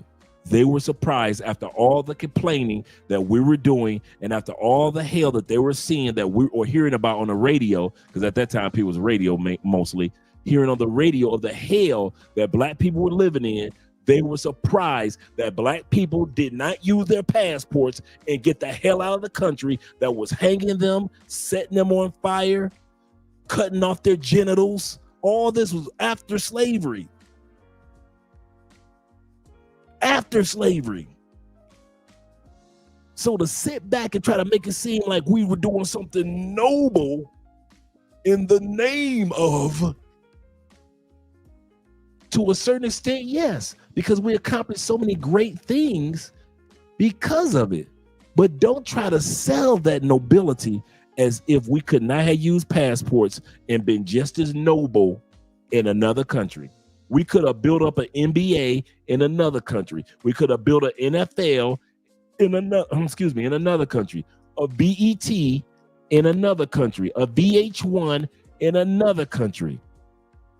There is no rule in the book of life that said it had to be done in America. As many inventions that we invented in America, those same inventions could have been invented by us in other countries, on other continents. We stayed. Nobody forced us to stay. We stayed. And to this day, nobody's forcing black people to stay to this day. You stay and you make a business in the United States and it succeeds, great. But if it falters and you get on suicide watch and think that my business failed, I can't make it nowhere. Instead of getting a passport and taking that same business idea to another country, and it might succeed in another country. But since it doesn't succeed in America, you got brothers and sisters on suicide watch ready to delete themselves because their dream didn't come to pass in the United States. So they think it can't come to pass anywhere. Some of y'all were born in the States, not just for the States. Get that out your mind. I was born in the States. I was born for the States, but not just for the States. You caught that? Many of us are frustrated with the States and wonder why your dreams aren't come to pass. You were born in the States. You were born in Canada, in UK. You were born in the States. You were born for the States, Canada, UK. But not just for US, Canada, UK. That's what got us on suicide watch. Because your relationships with that woman didn't work out with the Canadian sister or the American sister or the UK sister. You weren't born just for those women. Your wife might be in Brazil right now waiting for you to get on a plane. Instead of getting on a plane, you doing a Robin Williams. You ready to do a Robin Williams. Take yourself up out of here. You ready to take yourself up out of here, and it's over 96% of the women in the world don't even live. Absolutely correct. Just like Scarface said, the world is mine. Shout out to Black Empowerment. You got to stop that, dude. Just because you're born in a country doesn't mean that you can't move to another country and have a better life in another country. Okay, if that was true, then why do so many people that start with an impoverished life move to America and get a better life? If they got sense to move to another country for a better life, why don't Americans got enough sense to move from America to a better life? If Africans, South Americans, Europeans, Asians know that they can move to another country if their life is not good and they were born in their home country and their life is not like they expected it to be, and they can move to America or Canada or UK for a better life. If they know to move to another country for a better life, even though they were lived in another country, who the hell are you not to move to another country for a better life? I'm serious. Who are you to think that better life is not waiting for you in another country, but for those people, their better life can be in another country? You got people that's Asian move to America with $50 in their pocket. Now they own three franchises. Why? Because they were born in one country, but they were also born for other countries. And one of the countries they chose was America or Canada or UK. Only Americans think that you can only make it in one country. How sad we've been programmed to be like that. We think if I can't make it in America, I'm out of here. If I can't find love in America, I'm out of here. If I lose my job in America, I'm out of here. What the hell is wrong? You've been programmed to think that if you can't make it or acquire it in America, you can't make it anywhere, which is a lie from the pits of hell.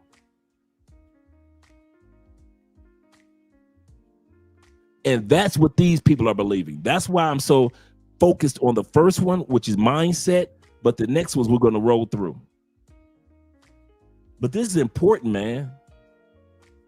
The Arabians who made it possible, like, no, we stood here and fought. Why is it that so many Americans don't leave the United States of America?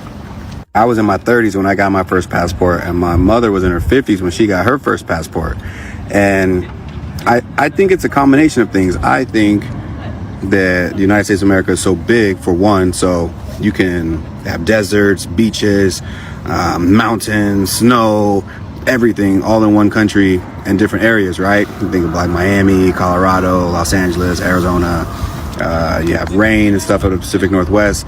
You have all sorts of things because it's just a huge country. Then there's also the fact that we as Americans are taught and indoctrinated growing up that the United States of America is the greatest country in the world, and that basically there's nowhere else to go. Everyone else comes to America, so why would we go anywhere? We're already in the best place that there is. Whether or not that's true is debatable, and I'll leave you guys to debate that. Okay, let's look at some stats after we look at this super chat. Shout out to Theo in the building. Theo has come up in here. He said, I agree. The Soviets from 1950 to 1960s thought that more American blacks should live with them. This is absolutely correct. I watched a beautiful documentary on blacks that live in Russia, and it's on YouTube. So if you guys want to look it up, there's a great documentary on black people that live in Russia, and it will amaze you all the amazing things that black people over the last 70 years of 80 years living in Russia, the life that they've acquired. Just amazing, famous people. I'm not talking about people that went to Russia and was already famous. I'm talking about regular, everyday black people went to Russia and became amazing things. He said, more black Americans should live with them. Soviets were horrified regarding black men's treatment. Absolutely correct. Absolutely correct. Many of you have never heard that before. Shout out to Theo with the $5 love. Many of us have never heard how Russians really were not down for what was going on with us as black people in the United States. And they were highly surprised that we didn't leave in greater numbers. We talked Oh, we talk a good game, but when it came to leave the United States, we got that Stockholm syndrome real bad. Real bad. Right here is a stat, that some information that I want to share with you guys when it comes to traveling or relocating. We know that if we look at it, I'm going to read it. It says under the bottom line, do Americans live where they grew up? 68%. You always guys often heard me quote this. This is from the American Van Line or American Van Moving Service. They do surveys on Americans that are moving around the United States, and they found 68%. The majority of the poll answered yes. They did a poll. They live in or near the city where they grew up. 68% of Americans today. People most often stay in the same town or city with their families, while those who move typically move for work. The data shows that these two reasons are the biggest factors in moving. But most Americans don't move anywhere. Once again, 68% of Americans will live and die in the same city in which you were born in. Your ass ain't going nowhere. That's why this channel is not dedicated to Americans only. I'm gonna say this again. If you ever hear me talk, you hear Andrea talk, you ever notice I always talk about the United States, Canada, UK, Australia, westernized countries, right? You know why I never talk directly about Americans only? Because most of y'all ain't going no damn where. So why should me and Andrea build a whole YouTube channel for only Americans when we know that most of y'all, 68% of y'all, ain't gonna even leave your own city, least long talking about going to another country? So why should we waste our time building a brand around Americans when y'all Americans ain't going no damn where? You ain't moving from Texas to California, from California to Texas. You ain't moved from Detroit to Chicago, from Chicago to Detroit. You ain't moving from Philly to Jersey, from Jersey to Philly. You ain't moving from VA to Maryland.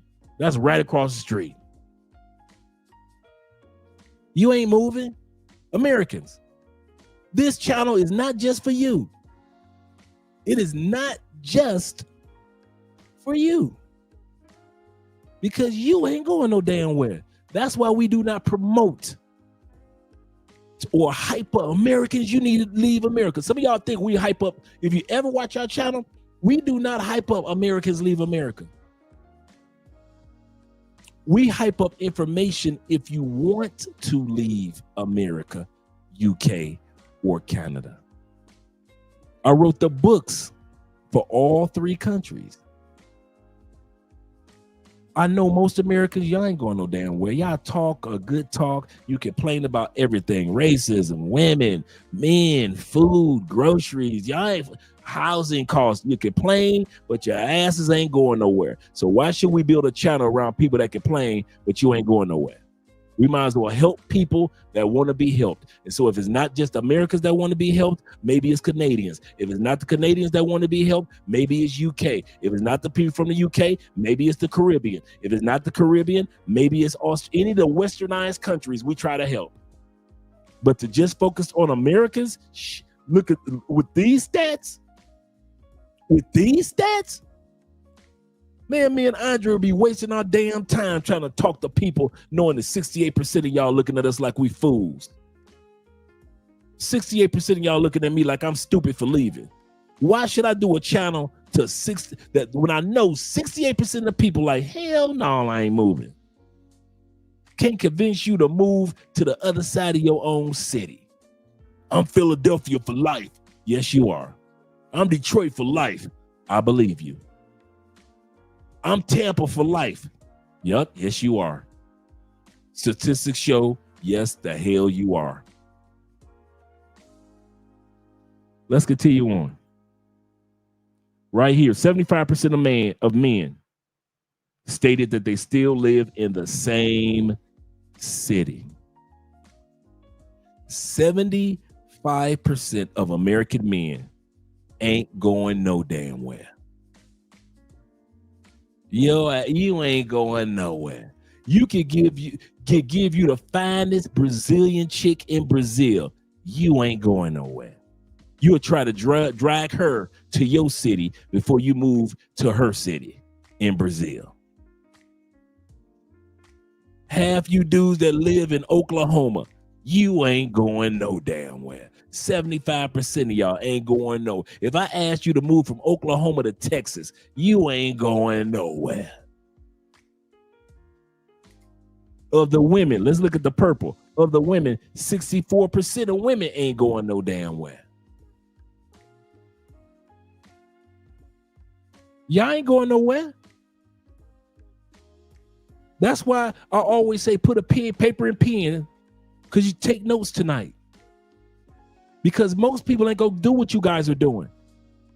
Most people ain't doing what, man, shit, man. If y'all think that what we do is the norm, it's not.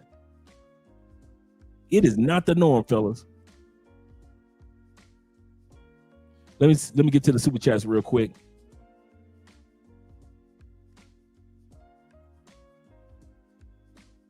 Shout out to 999 Love for my brother Evan. Evan said, he said, when I was in Germany, he said, even the German men said they're avoiding American women. He said, American women in general. He said, German women were all over me, Dre. I already know, bruh. I already know. I've been with enough of them in my, I know, bruh. I got your back. He said, also, Dre, he said, I have plenty of German stories, bruh. I know you do. I know you do. Tales to be told. Yes, sir. Live to tell the tale. Zeke says this. He says, Zeke, amazing soul food tends to be life and health threatening. That's true. That's true. Shaking my head. And Theo says this with the $5 love also. I'm going to get to the cash apps in a second, gentlemen. I haven't forgotten about you. Theo says this. He said, I agree. Oh, we looked at Theo. Shout out to Theo with the $5 love when he said, I agree that 1950s and 60s thought more Black American blacks should live with them, talking about the Soviets. And the Soviets were horrified regarding Black men's treatment. Absolutely correct. Let's continue on to the next one, guys. Let's continue on. Number 2, the selection. When I mentioned number 2, this is very important, guys. Very important. Number 2, thing that you need to do before you go to another country. Like number 1, I was kind of long-winded. On the next ones, I'm going to get kind of like slot go by. These are the 3 things, pen in hand, 3 locations that you're going to be doing with your selection when you're choosing another country. You can't wait to leave to do this. What country or countries, we talk about this all the time. 2, what city that you're going to be living in those countries. What side of the city? I had some guys that mentioned to me the other day and say, Dre, you know, I like Barranquilla. I said, I like Barranquilla too. He said, but you was hyping up Cali. I said, I've never hyped up Cali. I hyped up Cali for Andre. If you guys come down to Cali, Colombia, and you enjoy the life that you have here, that's because you're enjoying the life that you have here, right? I share with my experience and the experience of others that are here in Cali. That doesn't mean Cali, Colombia is your bat cave. I know plenty of brothers that have come to Cali and was like, went to Barranquilla, can't tell them nothing. They love it. I love Barranquilla. I know guys that have gone to Medellin. I know guys that have gone from Barranquilla and moved to Rio and are happy. Never let your decisions be based on the peace you see in another man. Because I have peace in Cali and other men have peace in Cali, you might not. So shout out to all the brothers that are in other cities, like my man Los and the rest of the guys in Ja in Cartagena. He just built an Airbnb hotel in Cartagena just a few months ago. So shout out to him. But he probably wouldn't thought about doing that in a beach city if he was here in Cali. So guys, remember, choose your country or countries, because you might want to live in more than one country. Choose whatever city or cities you want to live in that country. But most importantly, what side of the city? East side, is it best? Is the west side best for you? Are you a person that wants to be on the south side? So you have to take consideration, and that's very important. What side of the city? Just like you do in the States or in UK or in Canada, you live on a certain side of your city. There's a reason for that. There's a reason why you live on a certain side of the city and you don't live on another side of the city in your current location. So it will be when you move overseas. If you're tired of living in America and you want to move abroad, here are 5 countries that you can move to where the cost of living is lower than $1,500 per month. And that's everything included. Food, accommodations, transport, everything lower than $1,500 a month. First up on the list, we have Vietnam. Now, Vietnam is one of the cheapest countries in the entire world for digital nomads, where you can spend as little as $800 a month for everything included. But on average, most people will spend anywhere between $1,100 to about $1,300 a month living in cities like Hanoi or Ho Chi Minh. Next up on the list, we have Thailand. Now, most people, of course, know about Thailand. You can live in Chiang Mai, Bangkok, and on average, for all of your monthly expenses, you'll spend anywhere between $900 on the absolute low end, all the way to about an average of maybe $1,300 to $1,400. And this is living very comfortably in Thailand. Next up on the list is a place that a lot of you guys may know me for, which is Indonesia, and more specifically Bali. Now, the one thing I will have to say about living in Indonesia is Bali isn't the only island in Indonesia that you can live in to live affordably. You can stay in Lombok, you can stay in one of the Nusa Islands, you can stay on one of the Gili Islands. There are a lot of different places all around Indonesia that you can live, so it's not just Bali. So a lot of shout out to Ronin Travelers. People do complain about Bali being too crowded and too expensive. There are a lot cheaper places to live, and I think the first few months I was living in Bali, I only spent around $1,100 to maybe $1,200 a month for everything included. And at number 4, we have Colombia, which is an amazing choice for a lot of different Americans. Not only is it super inexpensive, but also it's super close to America, which makes it easy for commuters.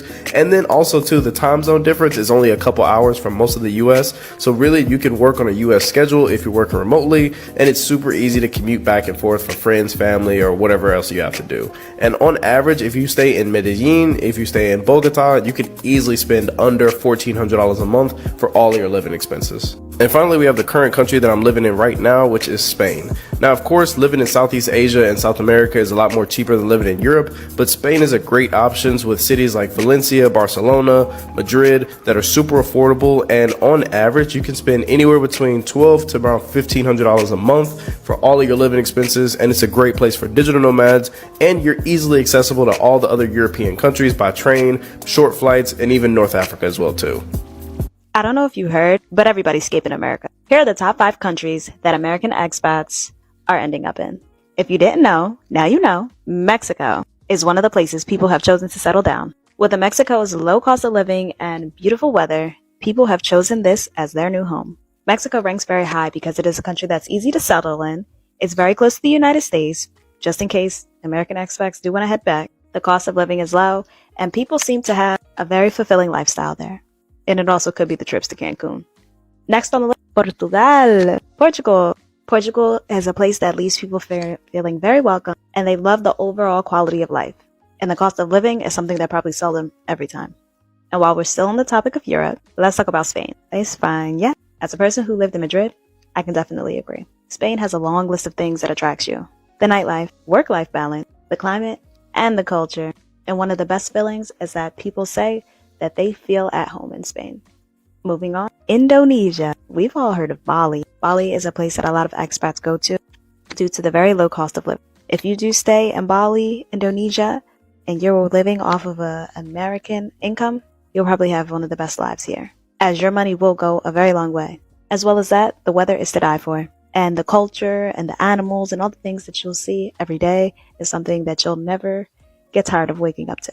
And last on the list, Pura Vida, Costa Rica. I was surprised at this, but people love Costa Rica due to the low cost of living and the beautiful weather. As well as that, they have a very rich culture and history that you have to see. Americans are picking up selling their cars, their houses, they're selling everything. Number 3 is your visas. Before you go to another country, you definitely need to know which visas are you going to be applying for. Shout out to my man KW with the $5 love. He said, and KW is, just in case you guys are wondering, he's been in Europe like for quite a while. So I still got an interview to schedule with him. So he's got a lot of great stories, tales to tell as well, between him and our other brother. Shout out to you guys over there enjoying Europe, my man Evan. He said, going to America for Thanksgiving. He said, people keep asking me why my trip is so short. I'm the same way, bruh. I'm the same way. He said, I'll see my family and get my FBI background check. Yep. He said, staying a day longer. He said, not staying a day longer than I need to. I'm the same way. Bruh, I am literally the same way. I go there for the reason I need to go, and I am out. I am out. I am not sitting around there a split second longer than I have to. I love my country. Yeah. But I ain't trying to hang out with you, girl. My boy Jay says this. He said, that's nice looking chocolate. Yeah, she is. She's a very attractive woman. Very little makeup. Looks like all of her own hair. He said, better than the black women that lost the Miss Universe pageant. Yeah, crazy, man. Sad, but true. But yeah, when it comes to the visas, guys, do realize you got to know which visa that you're going to be going for before you leave America. Whether it be a digital nomad visa, a work visa, marriage, an education visa, a retirement visa. You need to start doing your homework in regards to what are the requirements that are needed for your visa in whatever countries that you want to go to. You do not want to go to another country and there are surprises. If you're looking to get out of the U.S. and reside in another country, there's a couple different paths. They're pretty standard and they follow the same sort of process. So let's talk about it. First, there's temporary residency. This is a visa path. Tourist visa is by far the easiest. All that's required is you have your passport and you go to a country where entry into that country is passport only. Now, this brother has been living in Mexico for a couple of years.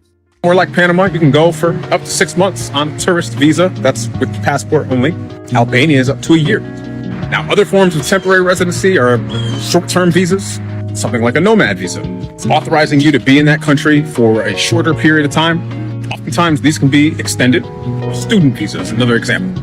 Now, more permanent residency would be something that gives you authorization to stay in that country for a longer period of time.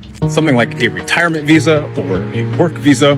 Depending on the location, these can have several years attached to them or even be indefinite or open-ended. Now, many times you can stay in a country forever with a combination of these different visa options, getting extensions or making border runs. But if you don't want to deal with the consistent paperwork, you want to stay there forever, then naturalizing or obtaining citizenship is another option. And that typically requires that you get a certain type of visa first, one of several options I've previously discussed. And you spend years inside of that country learning and growing accustomed to their nation, their language, and apply. Thinking about moving abroad but worried about visas? Well, here are 3 of the easiest visa options for 2025. Panama. Thanks to their Friendly Nations visa, qualifying is simple if you're from the US, Canada, or many European countries. They also offer a digital nomad visa, which allows you to stay in the country for up to 9 months, and that could be extended for up to 18 months. Mexico. Visitors can stay in Mexico on a tourist visa for up to 6 months. But if you decide you want to stay longer, you'll need to apply for the temporary residence permit, which many expats say is straightforward, flexible, and renewable. Portugal.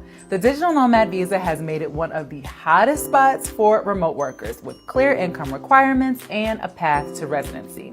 And like everything else in the world, things with visas are always changing. So before you set your heart on a particular place, make sure you do your own research to ensure you have the latest and most up-to-date visa information. Here are a few resources that you can use. Citizenremote.com. They do a fantastic job of listing out digital nomad and remote work visas by country. Now, so make sure you guys write that down. If somebody knows the link, if you don't mind, any moderators, drop the link that she just mentioned, citizensremote.com. Citizensremote.com. So if you guys don't mind dropping the link for that for other guys. And they even include all of the requirements. VisaGuide.world. It's another one. That's another one. If you don't mind dropping VisaGuide.world. VisaGuide.world. So the first one was citizensremote.com, and this one is VisaGuide.world. I told you guys bring your pen and your paper tonight. Online resource that lists out visa requirements and details for popular destinations all over the world. And lastly, for the most up-to-date information on your chosen country, always check the official immigration website for the most up-to-date visa requirements. And there you have it. Visas don't have to be scary, but choosing a country with a streamlined process will make your move a whole lot more smooth. Now tell me, would you move somewhere just because the visa process was easy? Thanks, Quiet Storm. Appreciate that, brother. Appreciate that. So this is the first one that she mentioned. Make sure that you guys click the link. And here's the second one. Shout out to Quiet Storm once again. Here's the link to VisaGuide.world. So make sure you guys click on those links. Save those links. These are the things that you need to do before you leave the United States. These are not after you leave the United States suggestions. I'm going to say this again. This video is not suggestions. These were not suggestions for me. They were not suggestions to some of our favorite content creators when they moved. These were requirements before we left the United States. Mindset was requirement. Visa is a requirement. Where we're going to stay, all those things that we're going to be talking about today, requirements. So let's continue on. Shout out to Quiet Storm. Yes, sir. Shout out to Quiet Storm. Let's continue on. These are the easiest digital nomad visas that you can obtain in 2025. These visas all have fast processing times and low paperwork requirements. The chart shows the visa fee, the duration, and the minimum monthly income requirement for application. So let's go back a bit and take a look at what he's showing. Okay, the country of Georgia, the fee is only $20, and you can get one for up to a year if you are showing that you're getting in a requirement for every month of $2,000 coming to your bank account. St. Lucia is $75 to apply for a 1-year visa, and there is no financial requirement for that. Colombia is $177 to $270 because theirs fluctuate. So you may get it for $177, and then another month or another time it may be $250 or $275, depends on what Colombia, but you can get it for it, and it's up to them if they give you a 2-year visa. So here in Colombia, they could give you a 1-year visa for no particular reason. Like we just recently heard of a guy that got a 10-month visa for no particular reason. So you can give you a 2-year, 1 year, and like we just realized, a 10-month. And yes, all you have to show with Colombia is that you're bringing in at least $900 a month. David says the country of Georgia is really nice.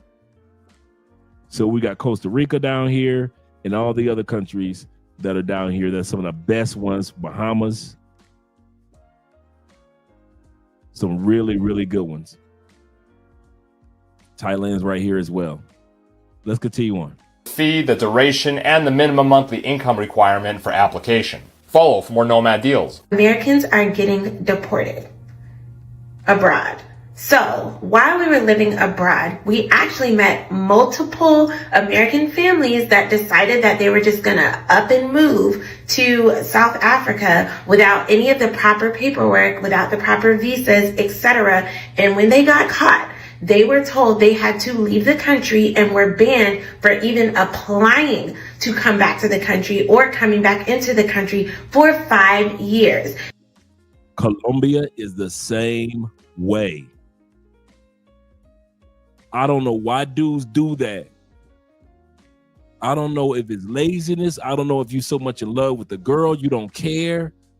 Colombia does not play that. I know a story of a brother that got married in Japan. Didn't do the, all he had to do was the paperwork for the marriage visa. They were already married.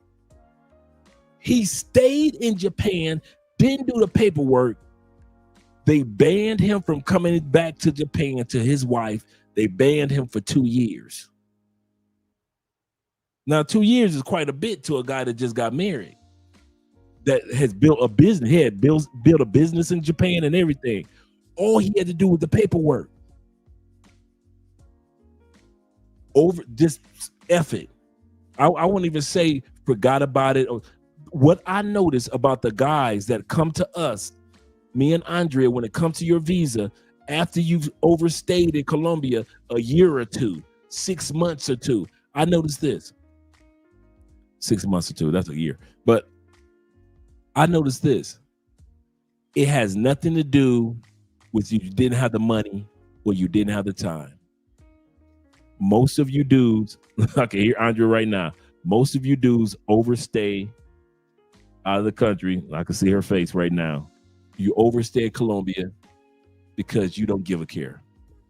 You are careless. You're being lazy. Is there anything that you want to say?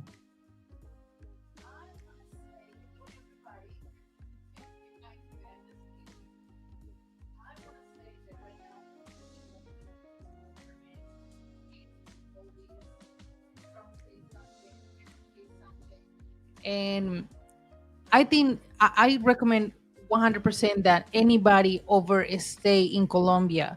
It's just so many cases of visas denied who foreigners have been living here for years and they got visas denied. So I just recommend to anybody, don't overstay in Colombia because this situation is not going well. So just have a really good behavior here. You know, in Medellin airport, they they deny the enter to a lot of foreigners, and they are on top of everything. Like they investigated, they checking your bags, everything, you guys. So for real, I'm not going to risk my stay in another country just for being lazy and not respect the law. Right. Right. So you don't want to do that. You don't want to be lazy. You don't want to disrespect the laws in Colombia. I know you got your lady friends. I know you in like or in love or in lust. But guys, no matter what country you go to, man, don't overstay. I know a lot of you guys think, well, in Colombia, if I overstay, all I got to do is pay a little fee and I'm good. That's true. But when you get ready to file for a visa, that overstay is going on whether you get accepted or not. You overstay in Colombia, yeah, you overstay by 50 days, 100 days. Okay, you pay your little fee and you can leave and you can come back, right? Cool. And you act like cool. You act like a criminal that got probation, right? Hey, as long as I ain't get locked up, I'm good. Until the next time you do a crime and they put you on probation again, I'm good.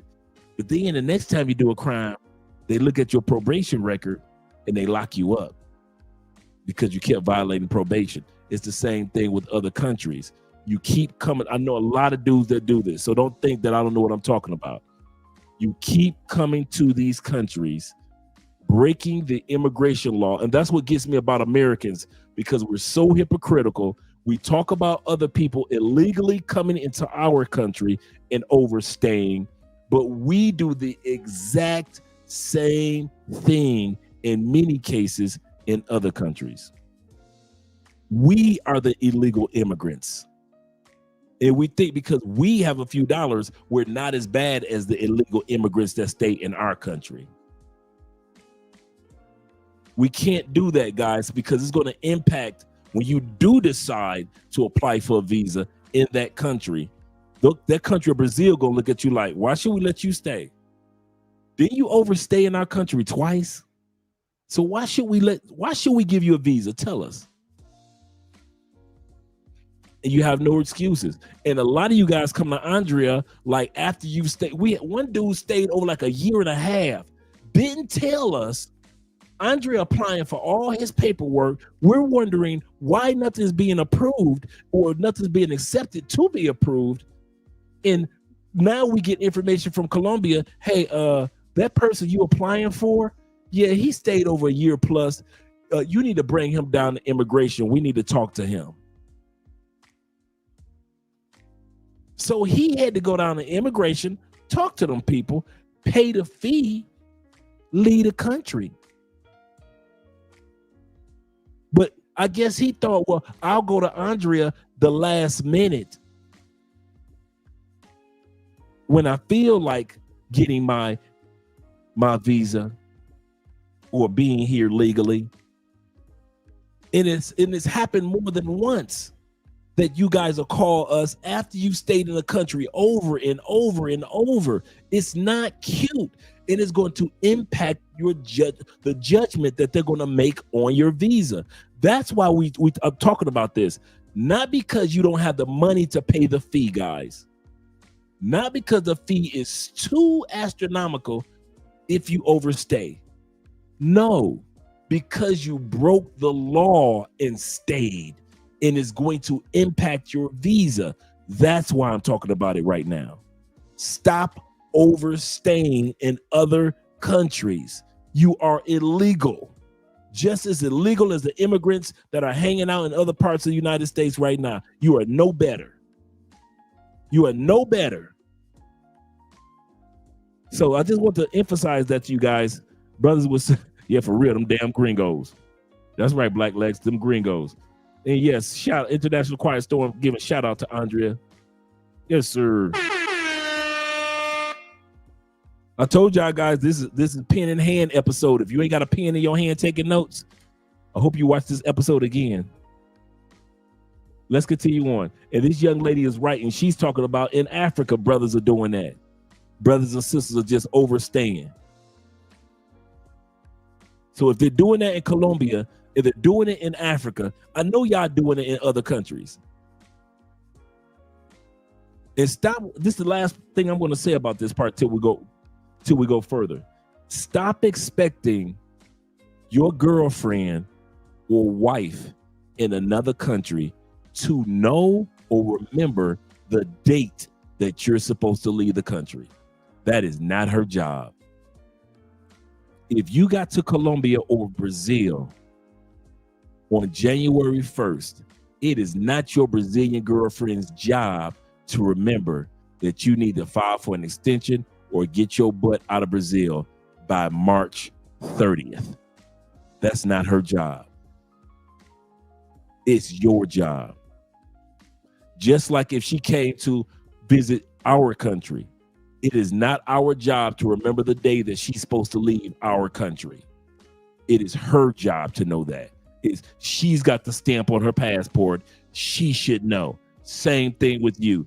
If you don't remember what day you're supposed to get the hell up out of Brazil or the hell up out of Colombia or the hell out of Thailand or Vietnam, look at the date on your passport and just, if they said it was 60 days, just count back 60 days. And you should know. But you have no excuse. I've never overstayed this country. I've been in this country plenty of times. I've been to other countries plenty of times. And I've never overstayed in the country. Why? I had no excuse to. You can't blame it on love. I was so much in love. I was so caught up, Dre. I just let the days get away. I understand that, brother. I really do. But that still doesn't give you any excuse. And that's going to impact your visa. That's very important what I just said to you guys. That's very important what I just said. If you guys didn't take away anything I said tonight, do not overstay in another country. That's going to come back to haunt you. That's going to come back to haunt you. And every country ain't going to be as lenient as just letting you go. Some countries going to hold you a few days. Keep on playing. Yes, sir. Shout out to Pastor Persona. He says this. He said, don't mess with the laws outside the United States. No joke. For real. This is not a joke. Esco in the building. Shout out to Esco. He said, you know who does a great job of keeping up with the important dates and times? A cell phone. Correct. And we all got one. You can put the date right there on your cell phone and your alarm will go off like a week before you need to file for an extension or a week before you need to get out of that country. You're absolutely correct. Shout out to you, brother. Shout out to Ronald B in the building. Let's continue on here what she has to say. And so other countries, they are not out here playing with us. If you pick up your family and you move somewhere because you're just so afraid of whatever's happening, you're like, we'll figure it out later. As soon as they catch you overstaying that visa, baby, they're going to tell you, your whole family, everybody has to get out. We literally have met people that this has happened to. So if you are planning to leave the country, please live where you want to live. Live your best life.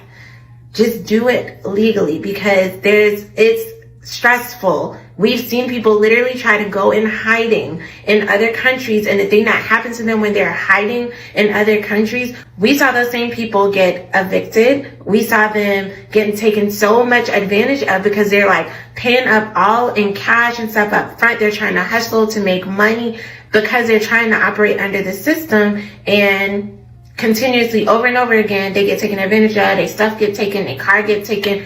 Like, they're having to pay off police when they're getting pulled over because the police will also take you to a detainment center. They'll take you to jail, actually, and then you're going to get deported. Before we go to the purge, you guys will see what I mean by the purge. Shout out to our brother.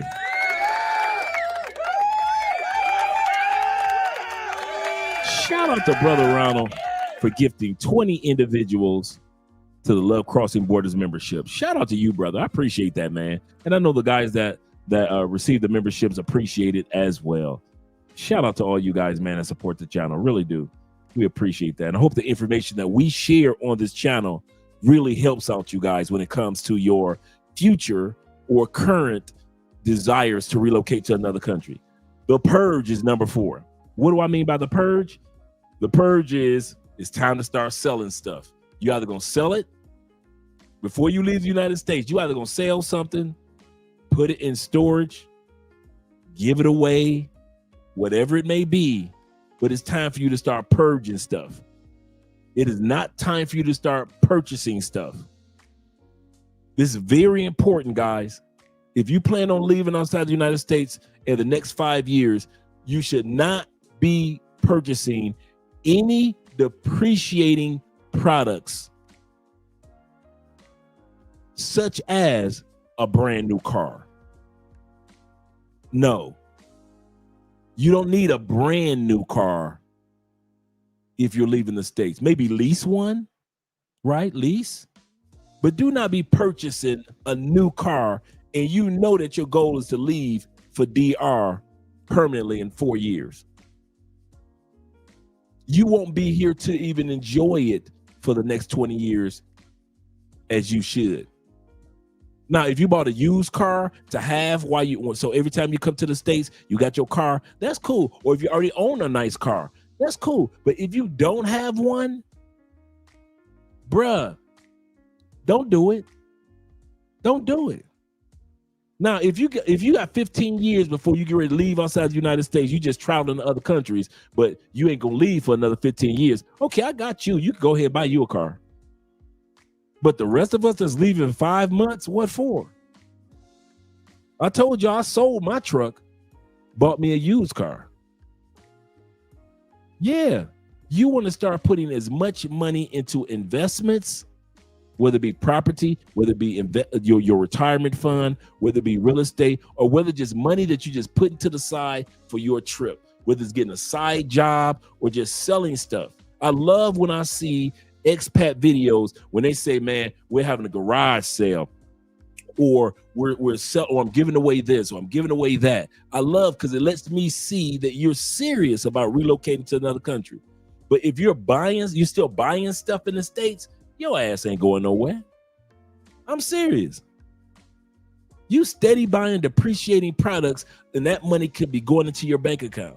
Don't do that. A piece of property? Yes. Some land? Yes. Starting a business in the States? Yes. Those things help bring more income and value and net worth to your endeavors. But depreciating stuff? No, man. Don't do that. Don't do that. Let's continue on with the purge.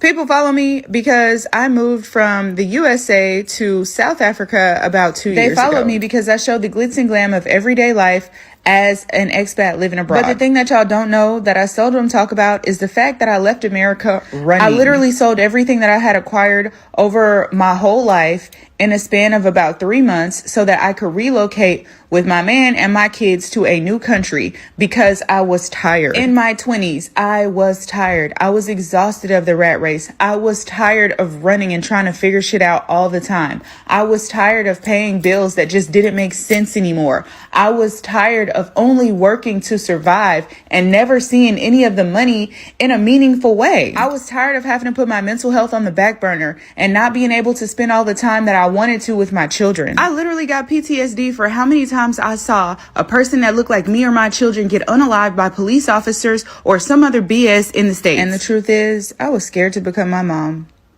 Me and my mom had kids around the same age in life. She was about 22. I was about 22. She had 2 kids. I had 2 kids. She ended up raising her kids by herself. I ended up in a situation. And I knew how hard my mother worked all of her life to have everything that she had. And I love her and I value her and I appreciate her so much for it. But every single time I talked to her on the phone, I grew more and more resentment for who I was becoming. And it's not because she's not a great person, because she is. She's the best woman. She's the strongest woman. She's the most fearful woman. She's the best woman that you could know. She's a fucking superwoman. But I didn't want to be a superhero. I wanted to be a mom. I wanted to be a lady. I wanted to be a flower. I wanted to be well kept. I wanted to be easygoing. I wanted to be able to breathe. I wanted to be free of anxiety, free of stress. I wanted to be a woman. And I knew that what America demanded of me was not that version of myself. I knew that I could not show up as who I wanted to be fully and still be compensated fairly enough to be able to continue to live that lifestyle. Yo, my husband. Before she goes into it, salute to my brother in the building. My brother Zay over there. And I just saw your last video in Ecuador. Yeah, brother, that was a good one, man. Shout out to you and your friend. Shout out to you and your friend, brethren. That was a good video that you posted. I saw it on Facebook. He said, and thank you for the $10 Cash App over on the Cash App. Shout out to you, Zay. He said, I know I've been, but I've been obtaining property here in Colombia, signing leases. There you go. That's what I'm talking about. Stacking bread. Yes, sir. Shout out to Zay once again. This is a young brother, too. Young brother. He said, not overstaying my visa. That's exactly how you do it. He said, and not wasting money on pay for play.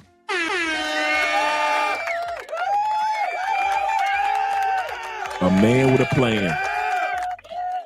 A man with a plan. Step by step. That's exactly how you do it. There's a time in the season for everything under the sun. And he's doing it step by step. Once again, this is the portion number 4 is about purging, getting rid of a lot of stuff in order to make your transition to another country a lot smoother.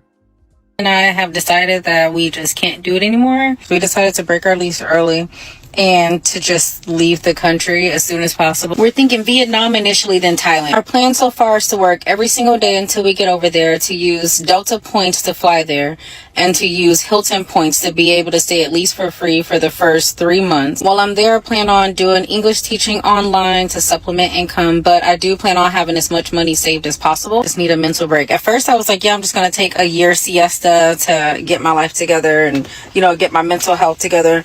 But honestly, it's just so stressful being here. We don't know how long we want to stay gone, but we do know that we're going to travel a few countries and we want to stay gone at least 2 or 3 years now. We are literally going to turn our whole lives upside down in the next 6 months. If y'all Before she goes any further, shout out to her and her husband. Hope everything is going great with them. There's a misconception that the world has about us that travel to other countries. They don't think we work. They think all of us have a retirement fund, a trust fund, funds. They don't think that we get up in the morning and work just like they do. They don't think that just because we move to another country, they think we're on the beach every day. We're at pottery class. We're taking taekwondo all day long, kickboxing. They really believe that when we leave to another country, we had to be millionaires to leave or we didn't leave at all. Many of us have things that we're doing, whether we're taking Theo's classes or another class. Many of you guys are in college and other learning programs in other countries. Many of us are 9 to 5, and some of us have got government contract jobs. Many of you are military guys. That's one misconception that amazes me about back home. People don't think that we get up and work.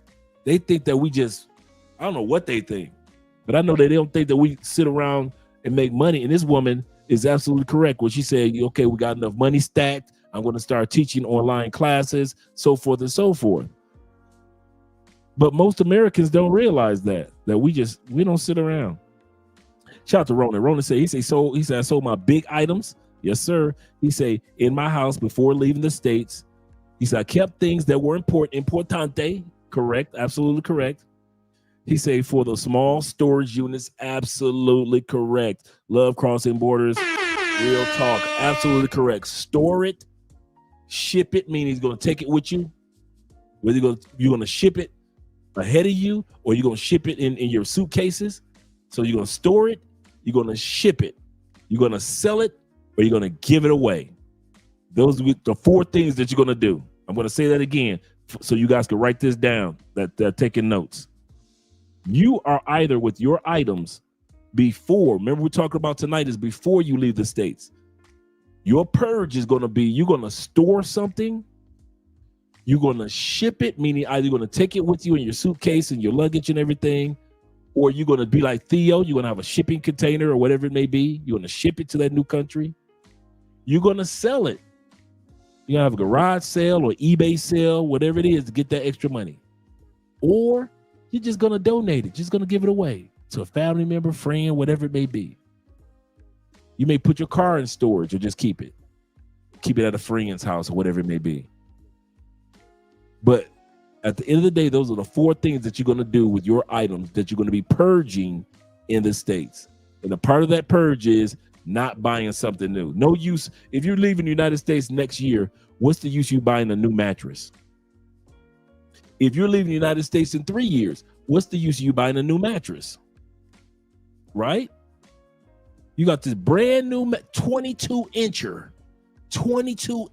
super thick mattress. You just got it, or you plan on purchasing it on Black Friday. What for? What for? Didn't you say you leaving in 2027? Well, if you leave in 2027, what the hell are you doing buying a new mattress? If you don't keep your ass on that old mattress, it ain't got no bed bugs. No, just keep your butt on that old mattress for another year. You'll be good. Your Jordan collection, they done came out with the new Jordans, the new Steph Currys. For what? You go into countries that don't give a damn about your Jordans and your Steph Currys. What part of Africa care about your Jordans and your Steph Currys? What part of Colombia y'all been to where they sitting around like, man, you got the brand new AIs. Those new Allen Iversons that wow. Straight from Shaq and Ed. No, nobody cares. Only in America and Canada. Nobody cares. You can wear them.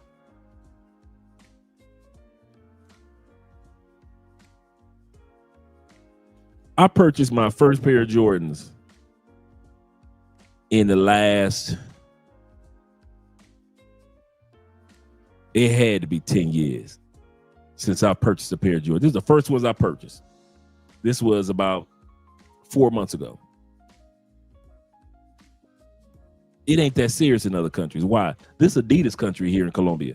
Soccer, anytime you got a soccer country, it's Adidas. So for me to have 300 pair of Jordans, why? Why?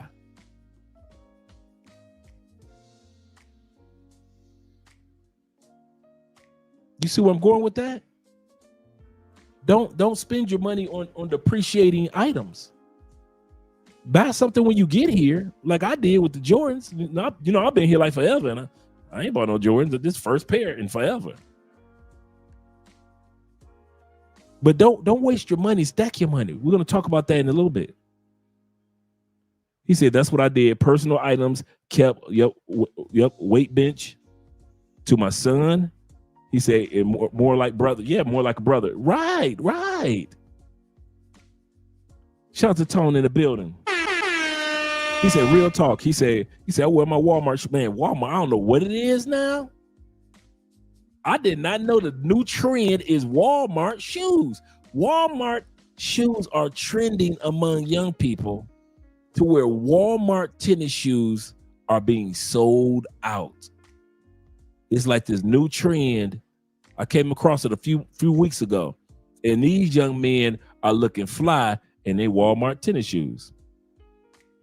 He said, I wear my Walmart shoes. He said, wherever I go outside, he said, and nobody doesn't even care what you wear. Absolutely correct. Nobody cares. In these other countries, nobody tripping.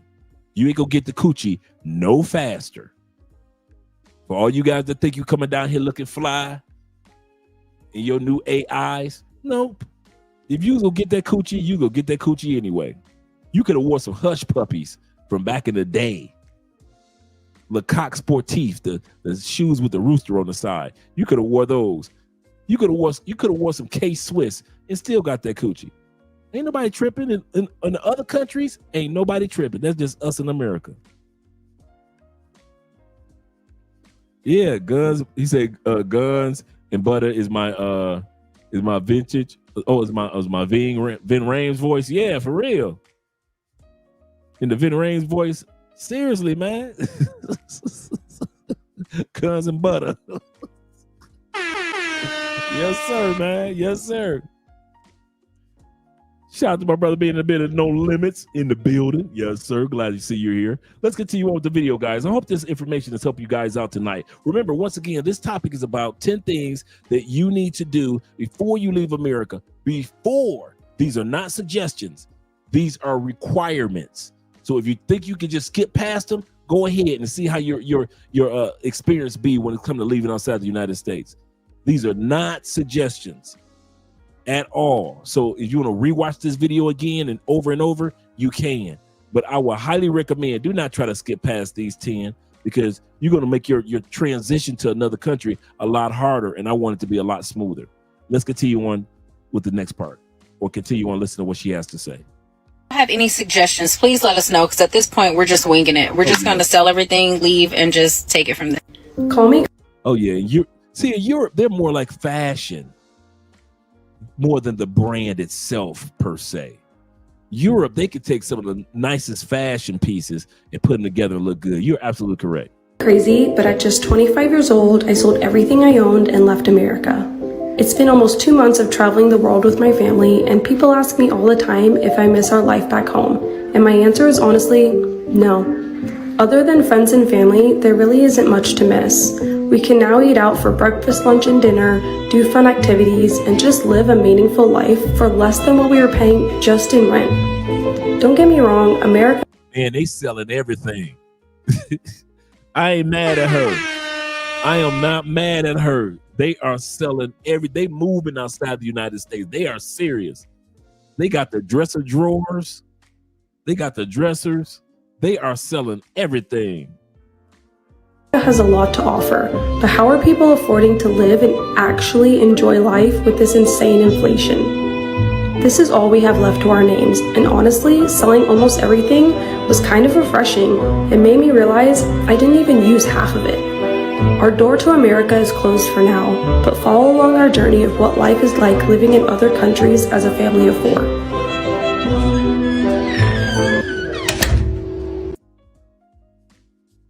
Number 5, financial life. Let's get to it. If you're an American with a lot of debt and you're wanting to leave the US and leave your debt behind, you actually can. I asked this hypothetical question yesterday about what would happen. Would they send the FBI or the IRS after us? And people have been answering, and I've been doing my own research on this. And the answer is the US ain't gonna do shit. They're not gonna try. No limit. StreamYard allows you to do vertical as well as horizontal now. Track you down.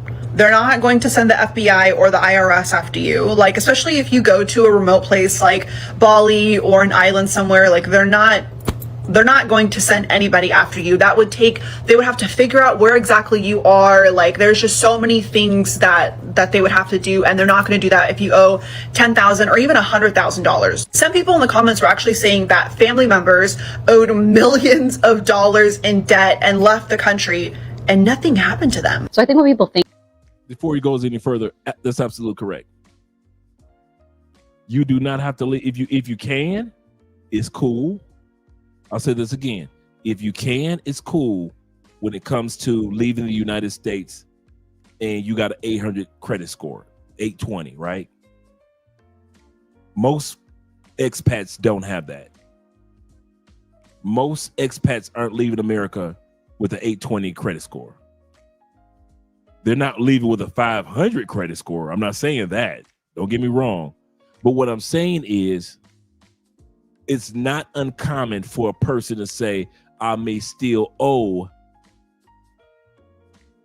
on a membership to the gym. I'm not going to leave the United States. Nobody does that. Well, I have 3 things on my credit. I'm not leaving until I pay those 3 things off. You can, but most Americans, hey, if I got something on my credit, I'll work on it while I'm living in another country, because you still can do that. You still can pay your bills off. You still can clear up your credit cards to make sure that your credit cards look good. I have an excellent credit score in the States, and now I have an excellent credit score in Colombia.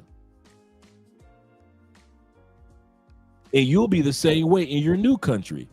I know, I put it like this, to be honest. I know a lot of Americans that have a horrible credit score back in the States, but once they got to their new country, they made sure that everything was clear and clean for their credit rating in their new country. So let's say if they live in Rome, in Rome, Italy, if they've been there for 5-10 years, they made sure, okay, my credit score wasn't great while I was in Canada, but I'll be dang if I don't make sure I got a great one here in Italy. And so they'll have a great credit score to be able to purchase whatever they want to purchase in their home country, in their new home country. And they take their time cleaning up their credit score back home in Canada, for example. So this is what this little segment is about: financial lifestyle. Yeah, some people got medical bills from the past. Don't think that's going to hold you up, or your credit in the States does not impact your credit in your new country. I know a lot of Americans that think that their credit in their new country is impacted by the credit in their own. They ain't got nothing to do with these countries. Ain't got nothing to do with each other. If you move to Panama, you got a whole new credit rating. You move to Colombia, you get a whole new credit rating. You move to Brazil, you permanently live there in Brazil, you got a whole new credit rating. I got credit, dude. True story. I wasn't even in Colombia a year before I started getting credit cards. Before they started saying, hey, you want a credit card? What? You want another credit card? What? So we just use our cards just mainly for travel, but the fact that they was offering, I'm like, what? My credit rating is so good in Colombia, they offer me credit cards in a year already. Okay, let's take care of that. Let's establish a credit rating. And so I got an excellent credit rating here in Colombia now. And so do many of you in other countries, if you want to use it. Let's continue on. Think of digital nomads, I think of people who own their own businesses, they're freelancers, maybe they work in the tech industry, and they're able to live abroad because they have some sort of asset like a home that they rent, or they've also been able to sell their home. Well, I'm not like that. I'm a broke ass millennial, you guys, living abroad in Greece. This is my home and this is my view. One of the things I hear from a lot of people that stops them from wanting to live abroad and travel abroad is that they have a lot of debt. But here's the thing, that once you get abroad, things are a lot more inexpensive. Now, that really depends on where you're going to be. More countries are less expensive than others. But for the most part, because the inflation in the United States is so bad and the cost of living has... We moved our family from America to Turkey, and here is how we left. The number one question we get is, how are you able to afford to leave America? The short answer is we were not born with silver spoons in our mouth, and we worked our asses off. My husband worked 3 jobs. I worked 1 and took care of the kids. We started investing in real estate over 10 years ago.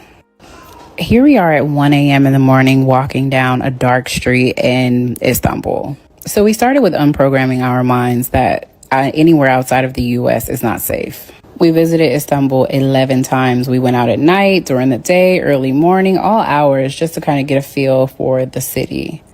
Listen, your mindset is what will take you out of America. Your mindset is what will take you out of your home country. If you are unhappy in America, you will be unhappy abroad. If you do not have the correct mindset, you will not like expat life.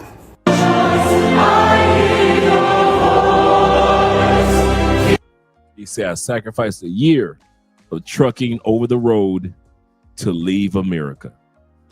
Shout out to the brother.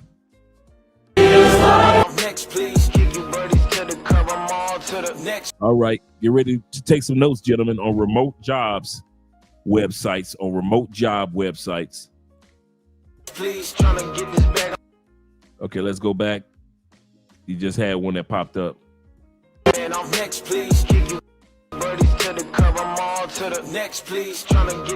Okay, here's the first one.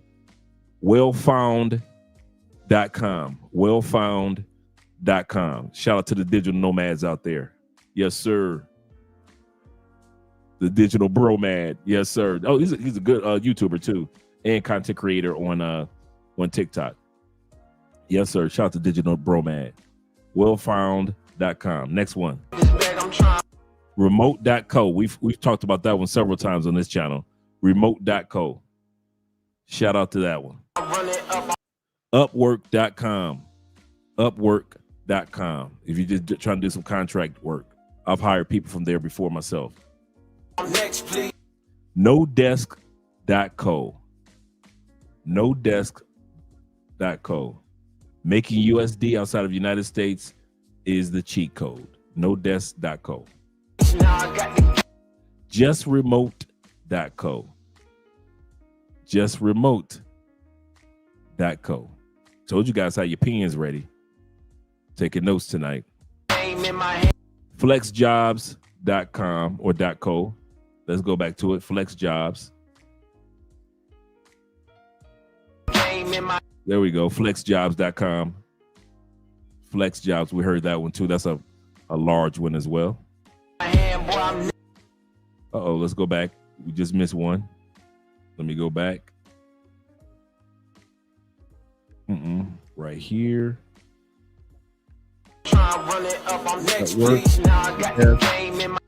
Flex job. Remotive. That's what it is. Remotive. Remotive.com. Remotive.com. Make sure you write that one down. Workingnomad.com. Workingnomad.com. Make sure you write that one down as well. All right, gentlemen, let's continue on. America is a scam, bro. The American dream is dead, bro. I got a plan, bro. I think I'll save up for the next 1 or 2 years, live frugally, don't pay rent. I'm an over-the-road trucker, so I can live in my truck. I might go local, though. If I do go local, I can buy an RV or a van, live in that. Literally just save, stop spending money, stop buying takeout food, literally just save as much money as I can, bro, and just go to another country. If I go to Thailand or Bali or somewhere, bro, with 100,000, I'm gonna be living like a king. He said if he stacks his money, be frugal, You know, because like a lot of people aren't at retirement age, like some of you military brothers or some of you guys that are older over the age of 60, 62, 63. A lot of people aren't at retirement age. So a lot of people figure out, let me stack my money up and then see what I can do online job, remote work. Young man said, if I save 100K and I go to Thailand, I can live like a king. Let's check it out. For a while, bro, for a cool little minute. America, nah, bro. America's falling down, bro. We're like, this is like Rome, the modern day Rome, bro. It's not the place to be, bro. So I say everybody just save up their money, bro, and just get out of America, bro, because it's dead out here, bro. It's dead out here. It's no point in being out here, bro. Everyone's miserable. Everyone's living paycheck to paycheck. Bro, if you just save that bread and get out of here, bro, like, you'll be solid, bro. It's crazy, man. It's crazy, you know. I'm just trying to be chilling, bro. I'm just trying to be chilling on the beach right now. Just, you feel me? Drinking some coconut water straight out the coconut, bro. Like, I ain't trying to be working no more, bro. I'm chilling here. I just got done driving. I'm not done driving.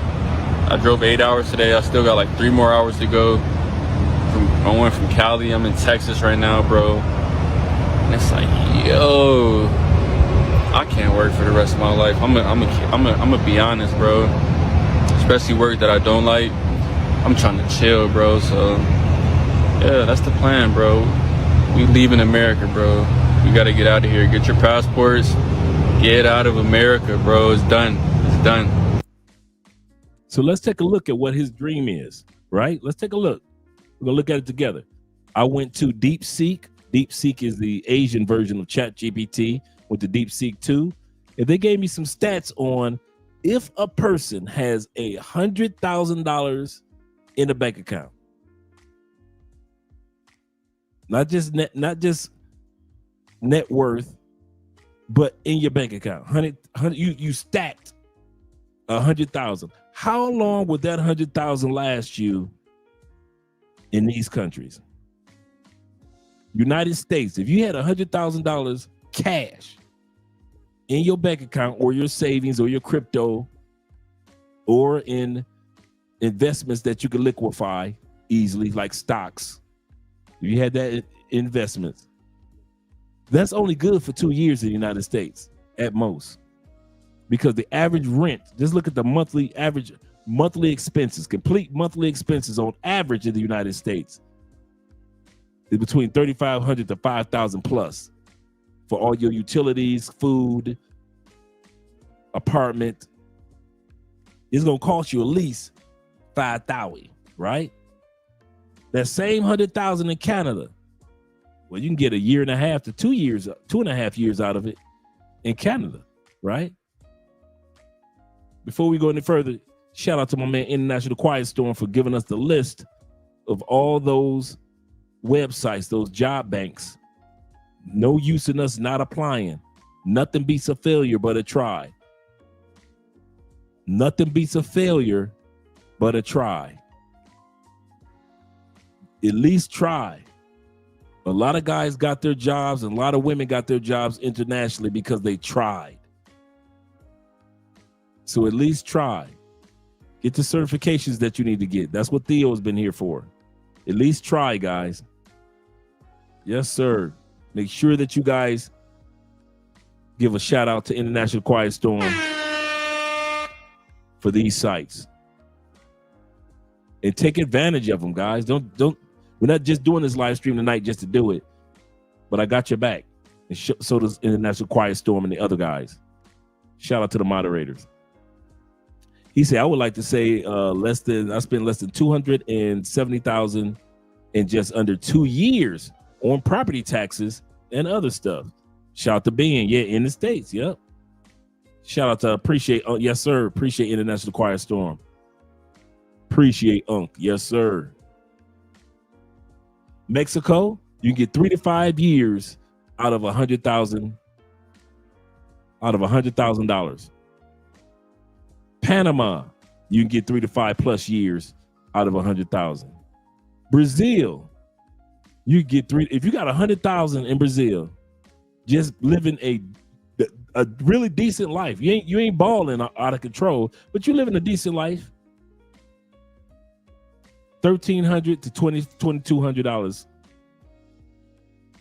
in large regional cost differences.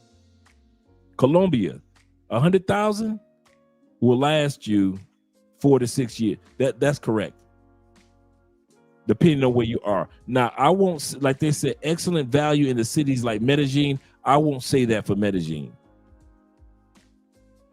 I don't know if any of you guys that are here, I don't know if T-Mac is here or anybody else here that could validate that. But I do know one thing, that in most, let's put it like this, in most of Colombia, other than Medellin or Bogota, that 100,000 will give you at least 6 years. Easy. If you burn through 100,000 in Colombia in less than 4 years, I already know you pay for playing and you partying every weekend. Vietnam, 5 to 8 years. 5 to 8 years will it last. And the last one I had on the list was Indonesia. I don't know why it didn't show up. Why at the bottom of it is not showing up on the screen. Indonesia. And Indonesia is, let me blow that up on the screen for me. Indonesia is 4 to 7 years, $1,100 to $1,800 a month in like cities like Bali. He said announced in Chicago that the property tax bills were doubled. Woo! Goodness gracious. He said wouldn't it be smarter to have investments to build a dividend? Absolutely correct. Dividend portfolio, absolutely correct. To produce that amount of, you're thinking like how I think. Absolutely correct. 100% correct. Take that 100,000, put it in a portfolio, and now you can start making that money in an investment portfolio. You can start living off the dividends. Absolutely correct. Absolutely correct. He said, headed back to Asian after a rental lease is up. He said, get my TLF, meaning teaching English certification. He said, and don't touch the savings is key. That is so true.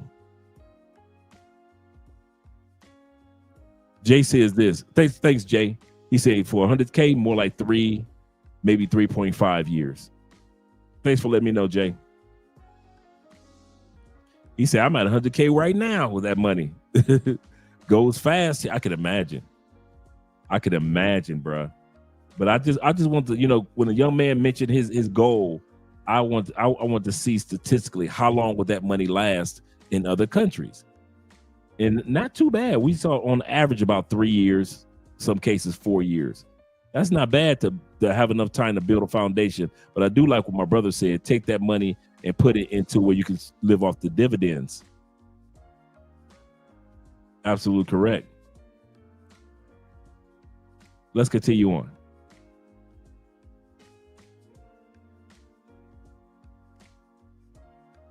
Number 6, your insurance. Make sure that you get, before you leave the States, this is very important what I'm about to mention, guys. Make sure that you have your life insurance taken care of. Make sure that you have your life insurance coverage taken care of. Can you get life insurance in another country? Yes. I have my MetLife insurance, regular MetLife like in the States, Snoopy, right? Got my Snoopy insurance here in Colombia, right?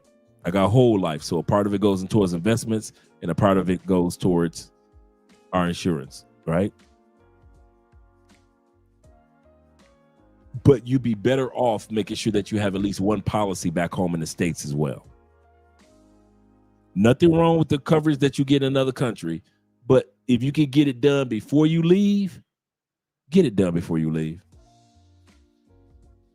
I promise you, you'll thank me. It just gives you a lot more peace. That's all I'm saying. It gives you a lot more peace. Second insurance that you want to get. This is for your visa. This is for your visa. International health insurance. Write this down. So I'm going to give you some suggestions. International health insurance, not just travel insurance. Travel insurance covers you for that particular trip, that 5-day, 3-week, 5-week trip. Travel insurance covers you and your luggage and all that for that. International health insurance is the medical insurance that they're going to ask you for in most countries when you apply for a visa. International health insurance covers you bust your ankle, you have a heart attack, you find out that you go through you find out that you need to get a checkup for diabetes. Now, a lot of countries are so inexpensive with their medical, you can pay cash. But why would you when you can have international health insurance that covers you? Another thing with international health insurance, if you don't live in a country that I'm talking to my military brothers or ex-military, if you don't live in a country that has U.S. military like hospitals and bases for you to take advantage of as far as your medical, you'll still need international health insurance if you don't have coverage as ex-U.S. military in that country. I know a lot of guys that are ex-U.S. military and try to use their military insurance to apply for their visa for that country. Many countries will accept it. Most countries won't. This is why international health insurance is important. So I started off talking about life insurance. Get your regular life insurance back in the States, or you can get it in your new country once you get there. So life insurance, you can get it wherever, right? Health insurance, international health insurance is a completely different monster. And I'm going to give you guys some links before we get into it. Some of the top 3 that you can use for your visa. Let me pull this up. I'm going to drop the links. Shout out to you guys. Let me copy this one. The first one is, in each one of these, the monthly premiums are between $50 to $75 a month. I know you guys pay crazy for great insurance coverage in the States. You pay like crazy, but these here are $50 to $75 a month. First one is Safety Wing. Safety Wing starts at $45 to $50 a month for its basic coverage. Safety Wing is popular among digital nomads and remote workers. It offers affordability and flexible plans designed for long-term travelers, meaning individuals that want to live in another country. So if you want to live in a country long-term, meaning you're getting your visa, Safety Wing is a great one. Here's the second one I'm going to share with you. That's a great one.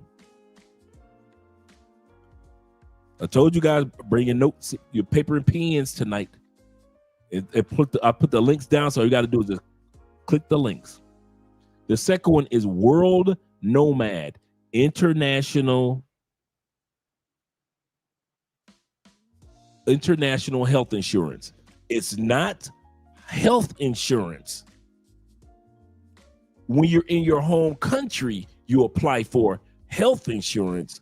When you are a person that's planning on living or traveling to another country, it's international health insurance. And remember, you got your regular travel insurance and you have international health insurance. International health insurance covers you for a year to 2 years, to where your travel insurance only covers you for that particular trip. That's the difference. Travel insurance covers you can buy it along with your airplane ticket, right? Get your travel insurance. Covers you just in case your luggage gets lost or anything happens to you on your trip. That's travel insurance. International health insurance covers you just like your health insurance in the States. All the stuff that covers you in the States international health insurance covers. Your Canadian insurance covers you for that year. Same thing with international health insurance. It covers you for that year or 2 years. So the next one we looked at is World Nomads. World Nomads is tailored for travelers and digital nomads. It offers customized plans with various levels of coverage. The plans start at between $50 to $70 per month for basic coverage. And then we're going to throw in the third one, which a lot of guys have used that we know of, getting their digital nomad. Getting their digital nomad or their retirement visas or whatever it may be. Let me go back and grab that one.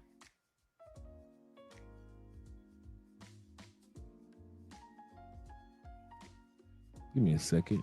I don't know why it's not allowing me to click it or highlight it, in other words. There we go. And the third one is IMG Global. Quite a few of you guys have used this one when you work with Andrea. IMG Global. IMG Global offers a range of international health insurance plans, including budget-friendly options for travelers and expats. Some plans start between $60 to $75 a month for basic. And I'll give you one more. That's a really good one that guys use a lot. Let me, if it allow me to highlight it. There we go.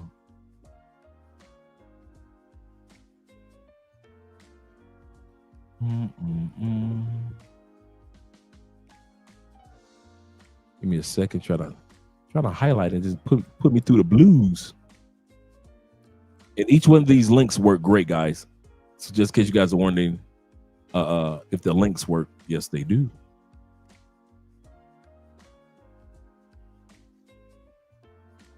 Just put me through that. That's what I'll do. I don't see why I didn't even think about that before. I just click on the link myself and then highlight it from up top, or copy from up top. Here we go. And the next one, a bonus one I'm giving you guys, is this one, AXA.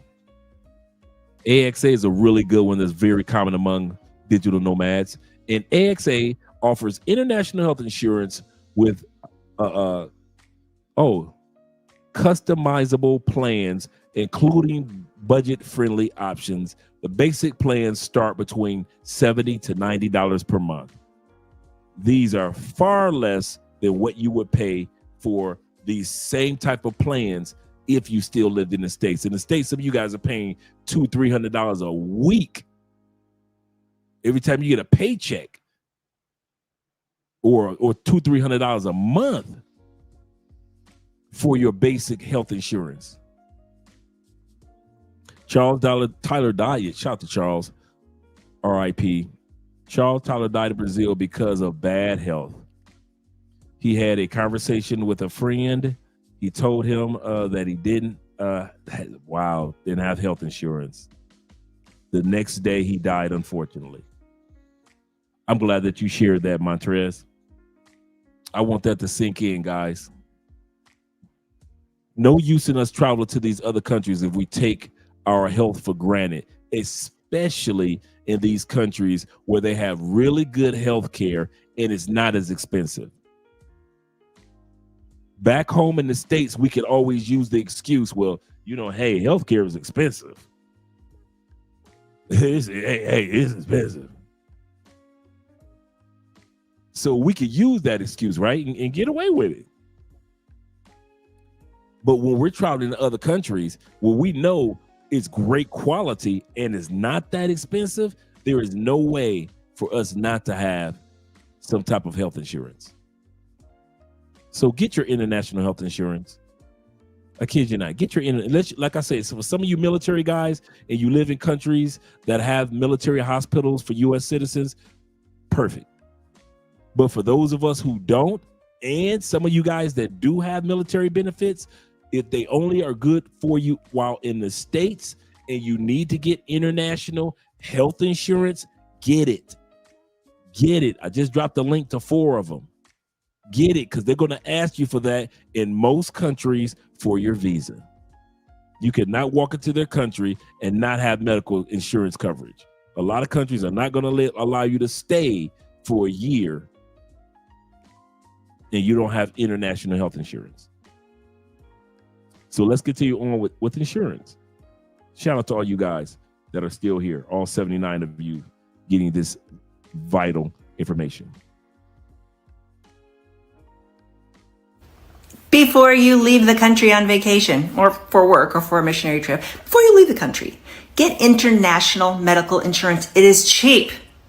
Forget whatever you're paying for here. Even if you have a Medicare supplement, and the policy will say we'll pay up to $50,000 with a $250 deductible if it's Medicare approved, if you pay first, and then you can get the bill translated and make sure it's Medicare approved, and then they can rarely reimburse you. Just forget about all that. International medical insurance is inexpensive. This is such a great question and something that not a lot of people think about when they're traveling abroad. And hi, if you're new here, my name's Kara and I help people leave America. So if you're going to be living and traveling abroad, you absolutely want to make sure you have travel health insurance. Travel health insurance is different than travel insurance. Travel health insurance covers you in the event of an accident or if you need to go seek medical attention while you're abroad.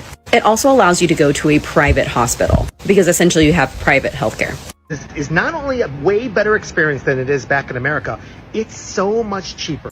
This creator is absolutely correct, and not only will you have affordable healthcare abroad, but you'll also have top quality care abroad. Let me explain. And hi, if you're new here, my name's Kara. I'm the digital nomad mom and help people live and travel abroad. And I'm currently living in Greece right now with my family. Back in the States, we were paying almost $1,000 a month for our healthcare insurance, and that didn't cover everything that we needed. Now that we spend most of our time abroad, we actually save money on healthcare costs because we have international health insurance, and we get it at a fraction of the cost. In comparison to paying almost $1,000 a month for our family, we now pay a little over $500 a month for our entire family, and that includes top quality care anywhere in the world. Let me read you some of the benefits of our plan so you can see for yourself. Our health insurance covers us for any accidents and emergencies abroad. We also have access to telemedicine, and we also have our choice of doctors and hospitals.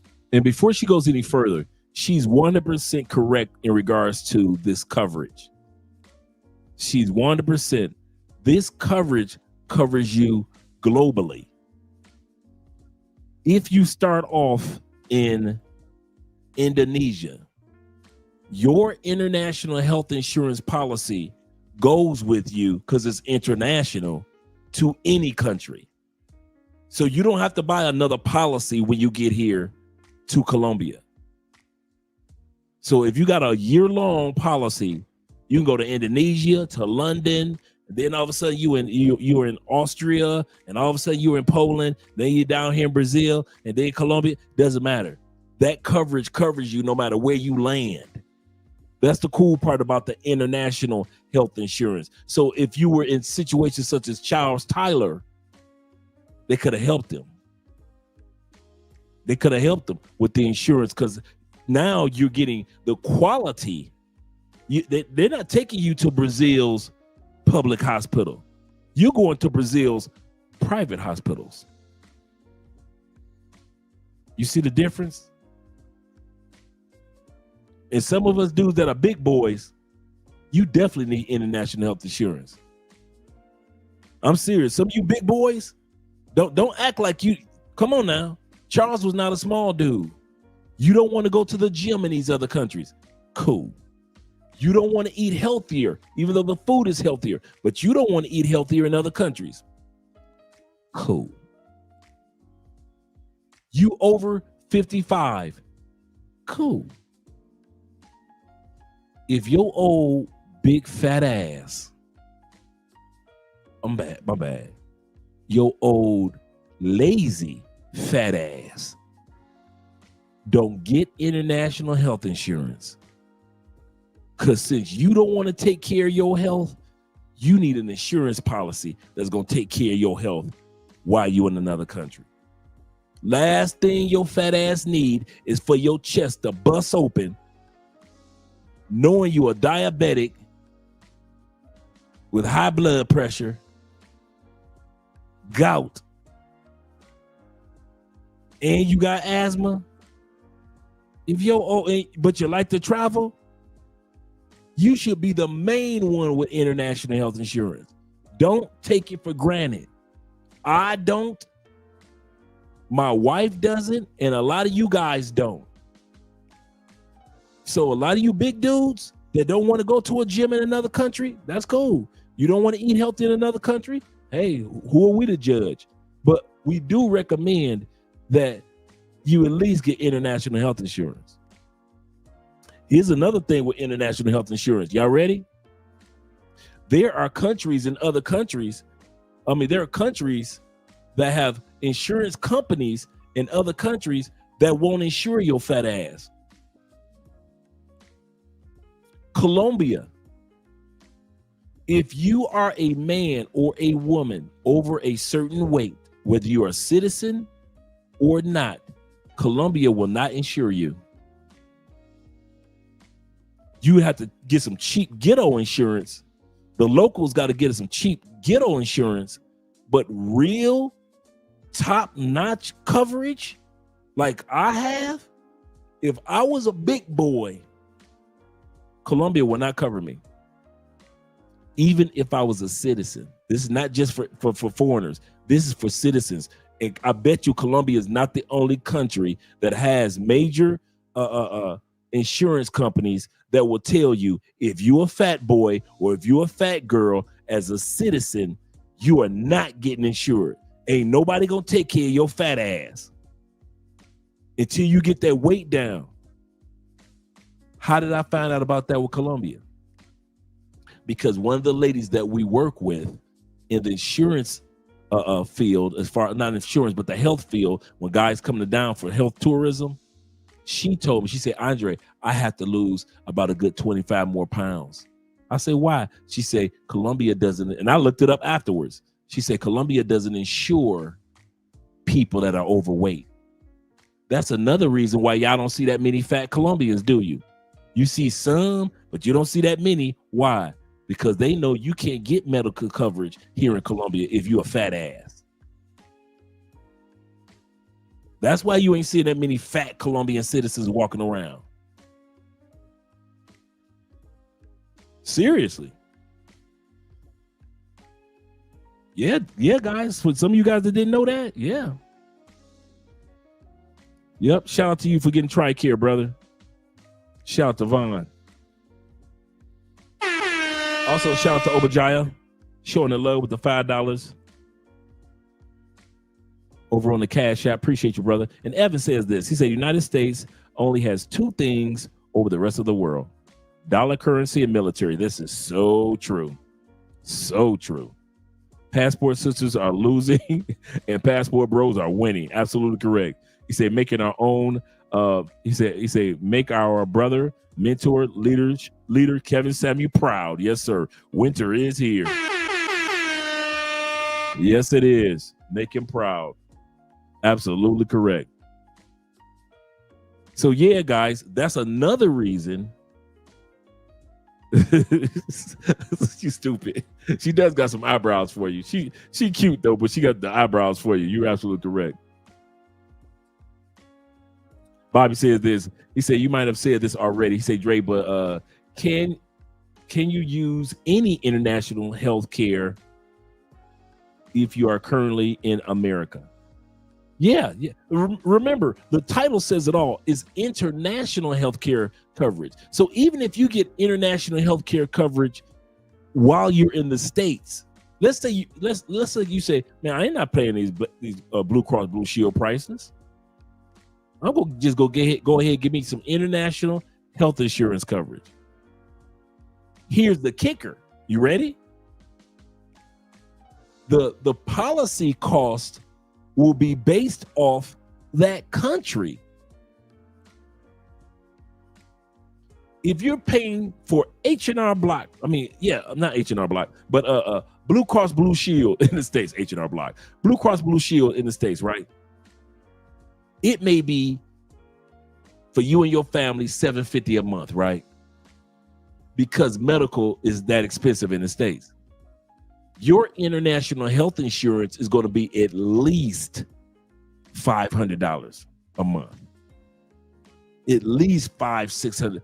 Why? Because that insurance company knows that since you're located in America, that insurance policy and you bought it while you were in America, that insurance policy, and you plan on staying in America, they're gonna be like, hey, America's expensive. So your monthly premium, or not your monthly premium, but your monthly cost is gonna be up there. But once you start using it outside the United States or purchasing it before you leave the United States, and you're using it in other countries, it drops tremendously to like $75 a month, $50 a month, $60 a month, $110 a month. Like this young lady said, she said her and her husband and her kids are in Greece, and for her whole family to get the best of the best of the best insurance in Greece is only $500 a month. But yeah, he said definitely needed that. He said it would be wise to have it when visiting outside the States. Yes, it would be wise to have it when visiting outside the States. Yes, sir. Whether it be the travel insurance that you can get, just regular travel insurance for that trip, or just go ahead and get international health insurance. It just covers you no matter where you go in the world. If it were me, and I mean this, my policy, my life insurance policy comes with international health insurance. But if it didn't, I would get international. As many places me and Andre go to, I would get international health insurance for us. Why just get one per trip when I could just get one that just covers us the whole year and we're good? Especially you guys that travel to 5-6 countries a year. Yeah, man, be well worth it. Just think about it. It's like, let's say it was $100. Let's say what you would pay every month, it was $100 premium. Just for the piece that you're known that you covered, no matter what country you go to, no matter what happens, you are covered by international health insurance. I would. Shout out to Evan again with the $20 love. Let's let her continue on. She's going to be continuing to tell us what's in her insurance policy. So let's continue on. In addition to medical consultations and examination, treatment for chronic conditions such as cancer, diabetes, Lyme's and Crohn's disease, fillings, extractions, and root canal, as well as 2 professional cleanings per year, eye examinations, and also up to $300 every 2 years for glasses and contacts, all preventative care and routine checkups. Even things like chiropractic, acupuncture, massages, and speech therapy are covered. For me, this is important as we decide to grow our family. All of my pregnancy care is also covered. And these are the ones that I just showed you a few moments ago. So something that a lot of people are concerned about when they're looking to live or travel abroad full-time is medical benefits. Because here in the US, your medical benefits are often tied to your employment. And if you do decide to leave your job and to travel full-time or to live abroad, what do you do for your medical benefits? Here's something that they don't want you to know. Access to medical care in other countries is extremely affordable. You can also apply for travel insurance and also expat insurance. You can find this type of insurance through companies like Aetna, Blue Cross Blue Shield, and also Cigna. With Aetna, their expat insurance is provided through Alliance. Cigna, check out Cigna Global. And Blue Cross Blue Shield, check out Geo Blue. You'll notice that if you don't include the United States as a part of your insurance coverage, your coverage is quite affordable. Remember I just said that? Remember I just answered that question? As long as you're not using it in the States, that price per month drops down tremendously. Why? The United States is the most expensive country in the world for medical insurance coverage. It's the most expensive I don't want to say it like that. Let me reword that. United States has the most expensive medical coverage, not insurance, but medical coverage in the world. In other words, our medication, what we pay for pills, is the most expensive in the world. Our surgeries, for the most part, are the most expensive in the world. Our checkups, our dental, is the most expensive in the world. Even though our service ranks only number 39 in the world. That's the crazy part. We in the top 10, we talked about this before, in the top 10 most economically developed countries in the world, We're talking about UK, Canada, United States, Sweden, Switzerland, Germany, in the top 10 money-making GDPs in the world. Guess where America ranks as far as medical? Number 10. We are the last of the last, even though we're the most expensive. The last of the last, even though we pay the most for our medical insurance coverage. So she's absolutely correct. As long as you don't check off America as one of the countries that you want to use your international health insurance with, the premium drops to the 70, the 50, the 60, the $100 a month. But if you try to use it in America, that monthly premium gonna kill you. And you're gonna be like, but Dre said, Dre already told you don't be trying to use international health insurance in America. Use it internationally. And just like International Quiet Storm said, he said it's mandatory for my job. He said I travel 6 months out of the year. Yeah, they don't cover it. Why would they? A, you can always buy regular insurance while you're in the States, regular health insurance. And B, if you get it covered, if you use that coverage while you're in the States, no matter what company you go to, whether it be the ones I suggested or the ones that she suggested, and I know about those, the ones that she suggested, it's so expensive in the States for medical care that insurance company will lose out on millions. You know how many Americans would use international health insurance if it was only a premium of $100 a month compared to, $1,000 a month or $100 or $1,000 or $700 a month for regular American insurance? Americans would just be like, fuck it, I just get international insurance. But it doesn't work like that. America is expensive, man. Ronan says, shout out to Ronan. Ronan says this. He said, please use the biggest words in the insurance game, reparations. Yeah, for real. He say it covers the cost of your body to be said. That's another thing that you want, that another coverage that you want to make sure that is covered with your international health insurance. Repatriation. I said reparation, but repatriation. Repatriation is, I'm glad you brought that up, Ronan. Shout out to you, brother. If you so happen to pass on in another country, like I plan on doing, I'm gonna say this again. My plan is not to pass on in Colombia. My plan is while I'm in the middle of a trip in another country, and I just so happen to pass on while I'm enjoying another country. That's what Andre's plan is. Andre's plan is not to die in Colombia, just slumped over this desk. Oh no, on contraire, my friend. My plan is while I'm traveling over there in Bali or visiting Ronan in the Philippines, and all of a sudden my old butt just pass out. Boom, I'm done, right? I died doing something that I want to do, traveling. That's my plan. How you gonna get your body back to the States? That's what your international health insurance, you want to definitely make sure that covers. Ours covers that as well. Our MetLife insurance covers if anything happens to me and Andrea in another country, it not only covers the medical, but it also covers my body being shipped back to Colombia.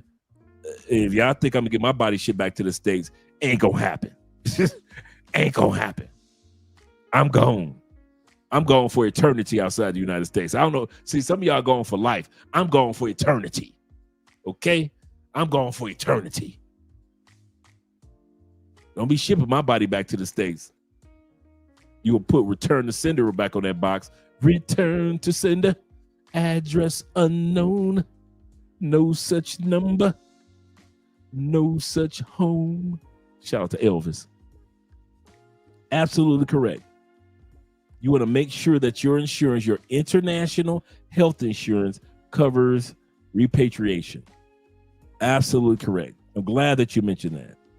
Glad that you mentioned that, brother. Good point. This is teamwork on this channel. Teamwork. Shout out to you guys. Shout out to Law Dog in the building. Law Dog said, what up, Dre? He said, I agree. He said, people ask me, aren't you afraid of getting robbed or murdered in a different country? He said, my reply is, no. He said, my fear is dying of boredom in the United States. Facts. Man, I tell y'all all the time. I say, man, if I died in the States, man, me and God got to have a long conversation. Why, Lord? Why? Why would my last moments in time be there? Not there. Yeah, burial costs is no joke in the United States. That's so true.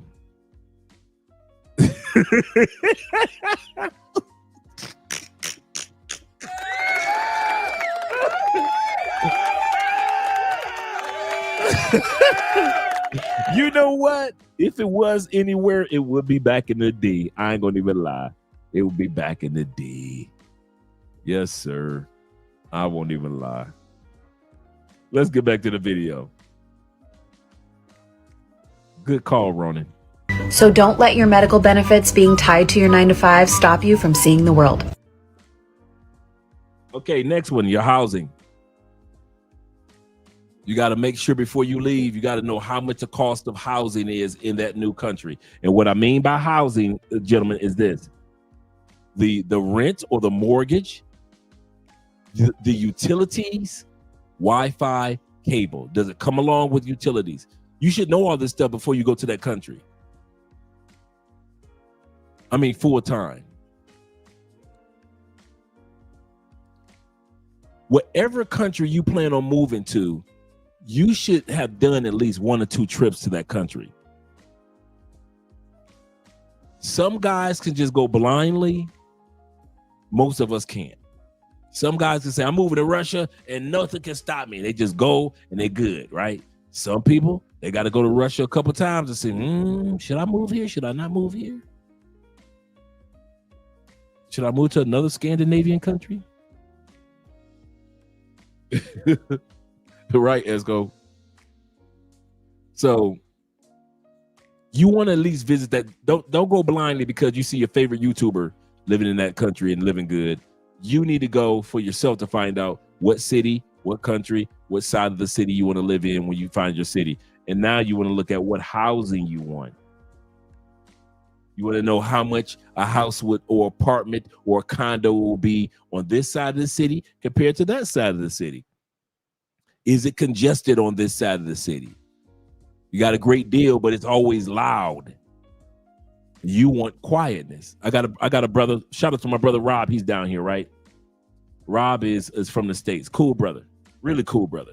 Rob is a voice, a professional voice, a voiceover actor, if you will. Got an excellent voice. His brother got one of them deep, not just deep, but he's got one of those voices just made for voiceover work, right? And so often when he comes to Cali, he tries to make sure he gets in a neighborhood that when the weekend comes, because you know Colombians, they like to party on the weekend, that neighborhood is still quiet so he can record, so he can do his voiceover work. But then there's sometimes when he'll come to Colombia, he'll be like, hey, I'll stay in the fun neighborhood. Why? I don't have any work to do, so I don't have to do any voiceovers. So he can enjoy that neighborhood, right? So you need to ask yourself when it comes to your housing, the costs in the neighborhood, location. Yeah, shout out to Rob. Good dude. Rob just got down here 3 days ago. Yep, I just picked him up from the airport. Then I picked up Jeffrey, and now I got to pick up my boy, my other partner tomorrow who'll be down here. One of our fellow brethren. Yes, sir. Salute to Rob. Let's continue on. Excuse me, how much did you pay for rent in New York? $7,000. $7,000. What, New York? We need to talk. New York. We need to talk. This young lady is not talking about a mortgage. $7,000. I just want y'all to see the U.S. cost of living before I show you the cost of living for a place in other countries. New York. Let's see what she get for $7,000 a month. Lots, yeah. Okay, can I get a tour of your apartment, please? Sure, come on. Let me show you my apartment. And this is Wow, this is your living room? gorgeous living room. Sick. With surround views of New York City, Jersey City. This is my favorite couch in the world. She got a decent place, but not for $7,000. I know, Zay, for real. That's serious. He ain't playing. That $7,000 will cover your rent for at least 2 years in Colombia in a decent area.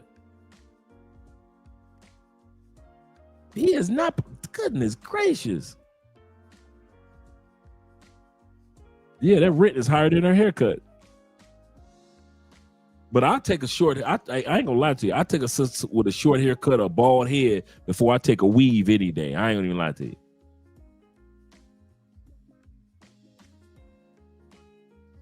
But I don't think that place where she's staying in is worth $7,000 a month. This is a $8,000+ couch. $8,000. Crazy. That's my rent for 2 years. This is my office space. This is my absolutely gorgeous view. That's World Trade Center right there. Yes, it is. Oh, wow. This is my creating station, and I like to say this is my executing station as well. I have 2 YouTube channels, so most of the work for the YouTube channel goes on here, and most of the work for my Instagram and TikTok goes on here.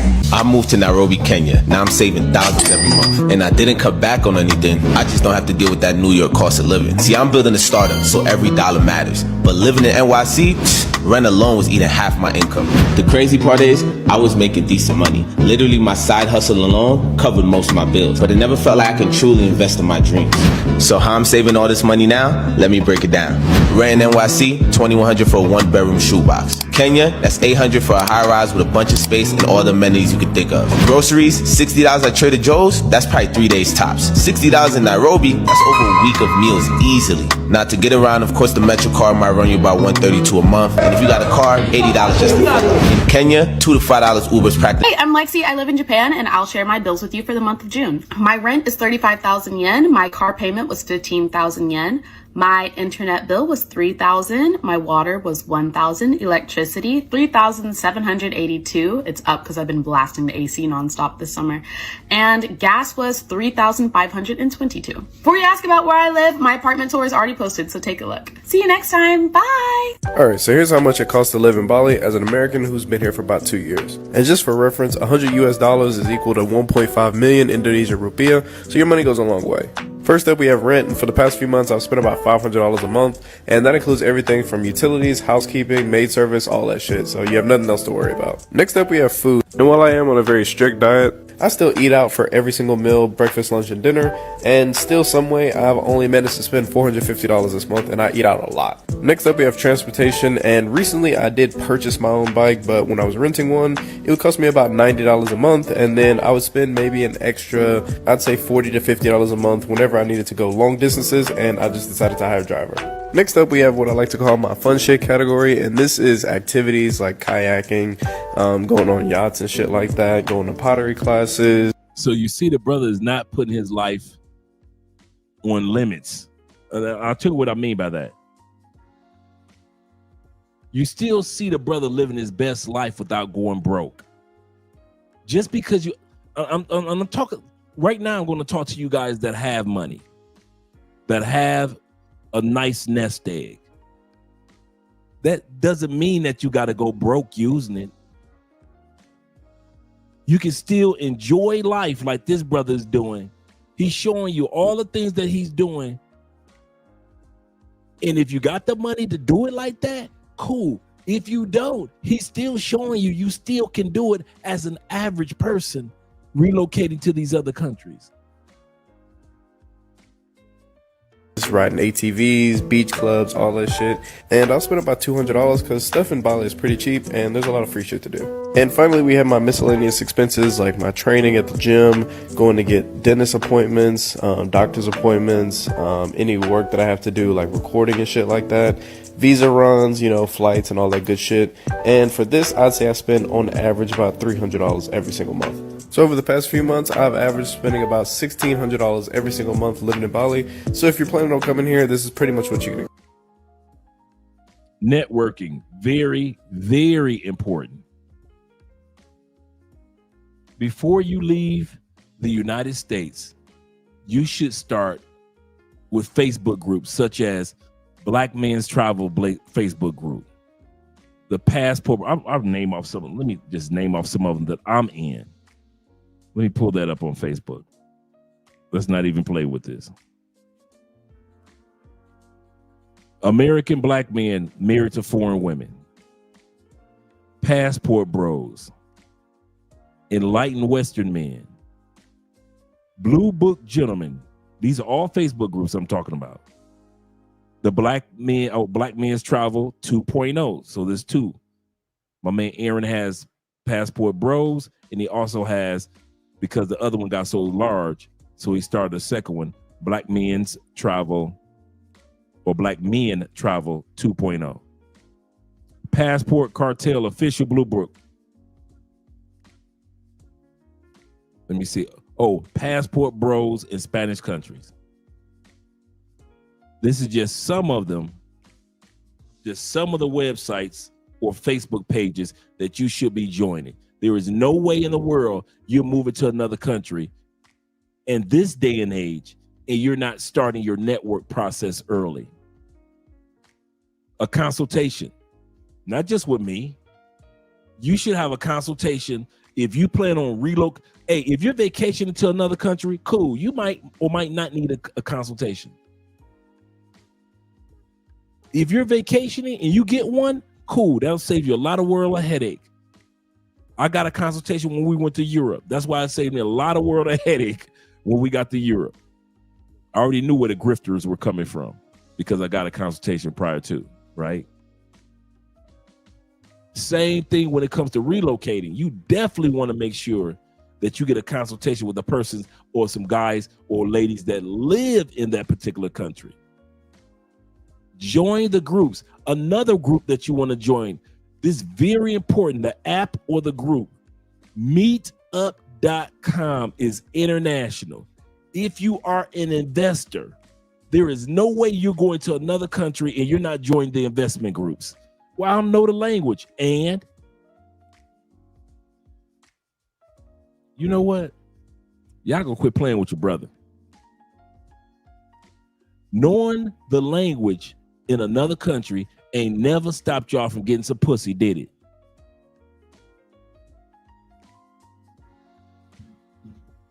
When you went to Poland, did you not get you some Poland pussy, even though you don't speak Polish? What about when you went to Germany? You don't know a lick of German. All you military brothers, but y'all was smashing them German chicks, weren't you? Oh, yes, you was. How many of y'all know any of the language in Thailand? Okay, what about the first language in Philippines? Do you know that? But you steady over there smashing, ain't you? It's a few of y'all that know Portuguese fluently, but you steady in Brazil smashing them Portuguese, the Brazilians that speak Portuguese. In other words, language ain't never held you up when it comes to getting that coochie, have it? Don't act like that when it's time to network with people then. When it's time to do like he did, he taking a pottery class or a boxing class or getting into a yoga class or a fitness class or getting to an investment class. Don't act like language matters now, Negro. Because if one of them potter chicks want to give you the pottery pussy, you'll be in there sculpting shit. If one of them chicks that's involved in politics says she want to give you some political pussy, I bet your ass be up in there talking politics with the best of them. So don't be trying to fool me into thinking, well, I don't know the language, Dre. That's why I didn't join meetup.com investment groups, even though I love crypto, but I didn't want to join a crypto club in Colombia because I don't know Spanish. And so I ain't trying to hear that shit. Because if one of them crypto chicks wanted to give you some crypto coochie, you would have your ass in that crypto class, wouldn't you? You'd be a crypto buying motherfucker in Brazil, wouldn't you? I don't know why y'all trying to act all brand new with your boy. No problems at all. Ronan said, facts. It ain't even stopped us from getting that cat. Seriously. Dudes know. Hey, just Vaughn. They know. They know I ain't lying. No, I ain't lying. Let one of them fine European chicks in Sweden, one of the fine Swedish chicks in Holland want to give you some of that Holland coochie. You don't give a fuck about what language she's speaking. You gonna get that. Now all of a sudden, when it's time to investments in Holland, you don't know. I don't understand the language, so I guess I won't join meetup.com.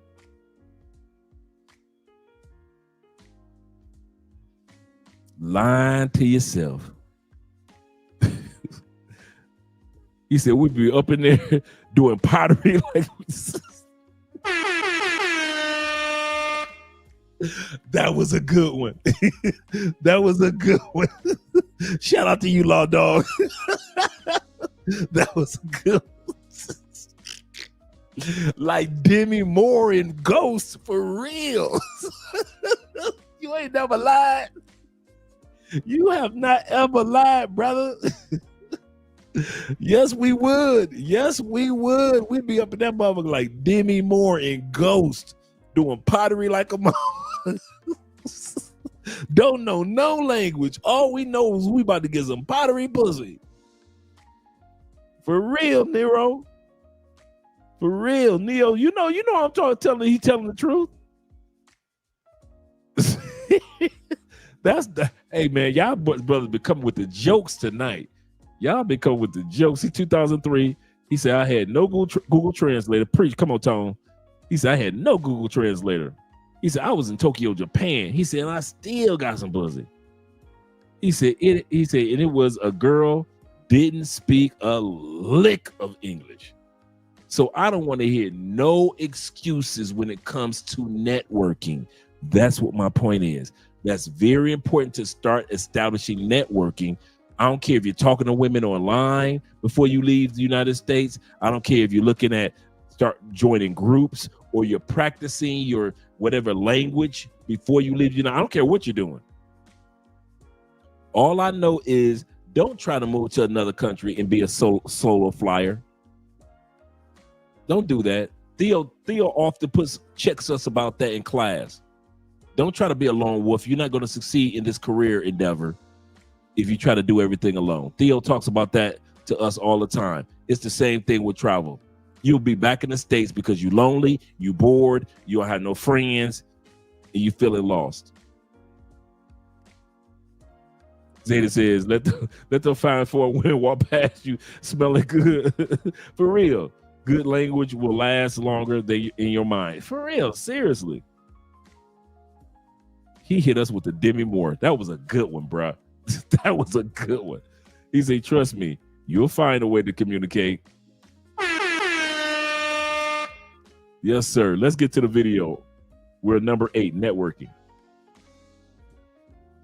Some of you all are too attached to your families to move out of the country. You have to learn to let your family go in order for you to go on to new opportunities and new experiences in life. I'm not saying get rid of your family. I'm not saying throwing them away, but you're going to have to detach from the hanging around them, going over their houses, social gatherings, because moving abroad could be very lonely. But what you can do is connect with a community when you do go abroad. In a lot of cases, if you move abroad and you don't know anybody, some people actually go back home their first month. Build a circle of expats and also resources before you move abroad.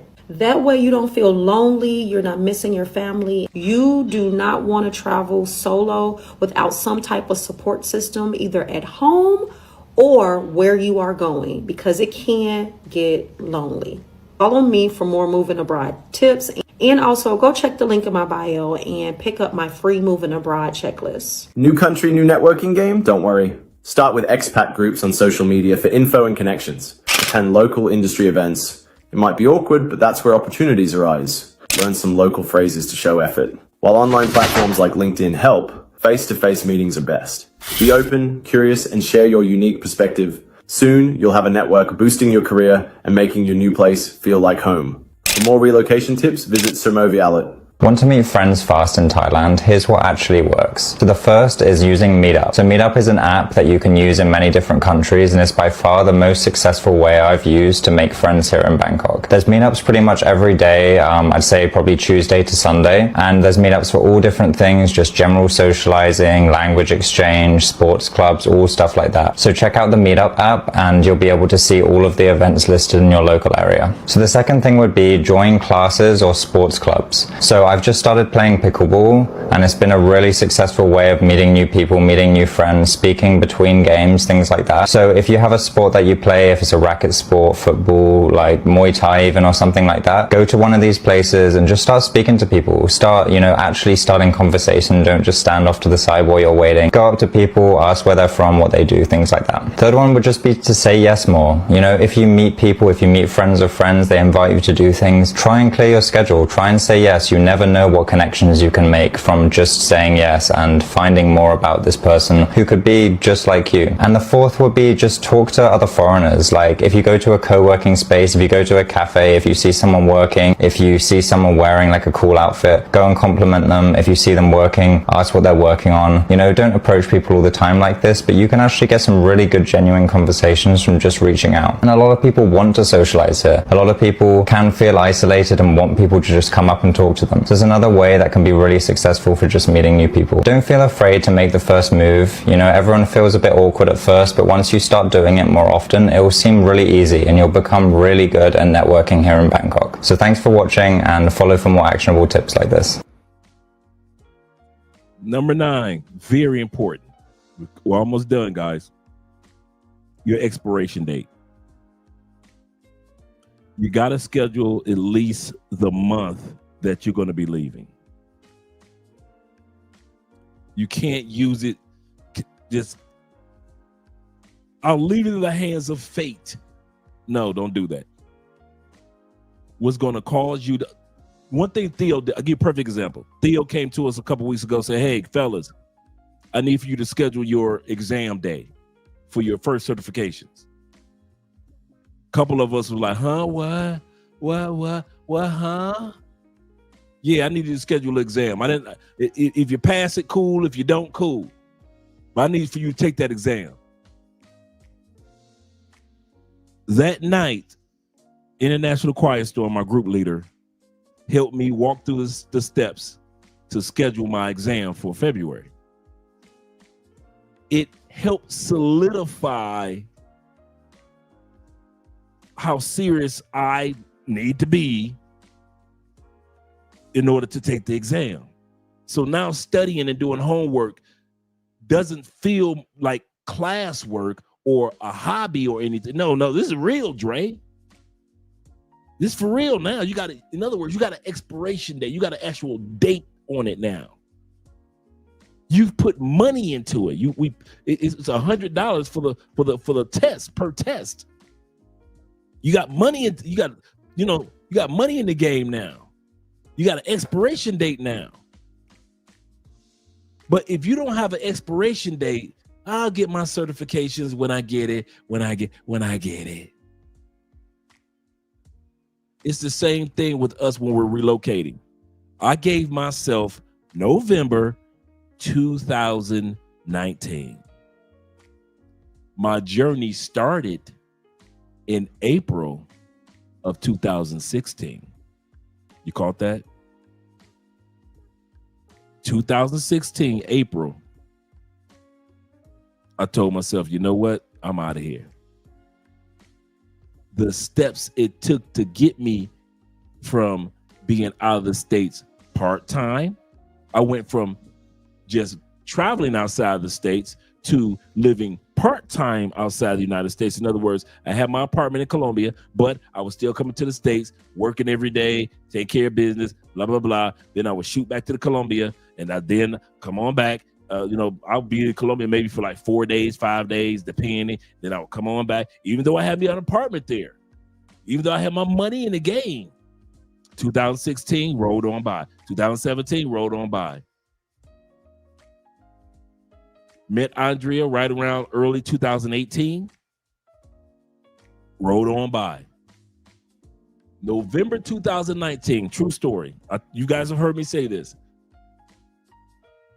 I told my boy Petey, my coworker, shout out to Petey from Chicago. Pete, I said, Pete. No, Pete turned to me, he said, Dre, ain't you leaving to Colombia in a couple months? This is like right around like September, October, right?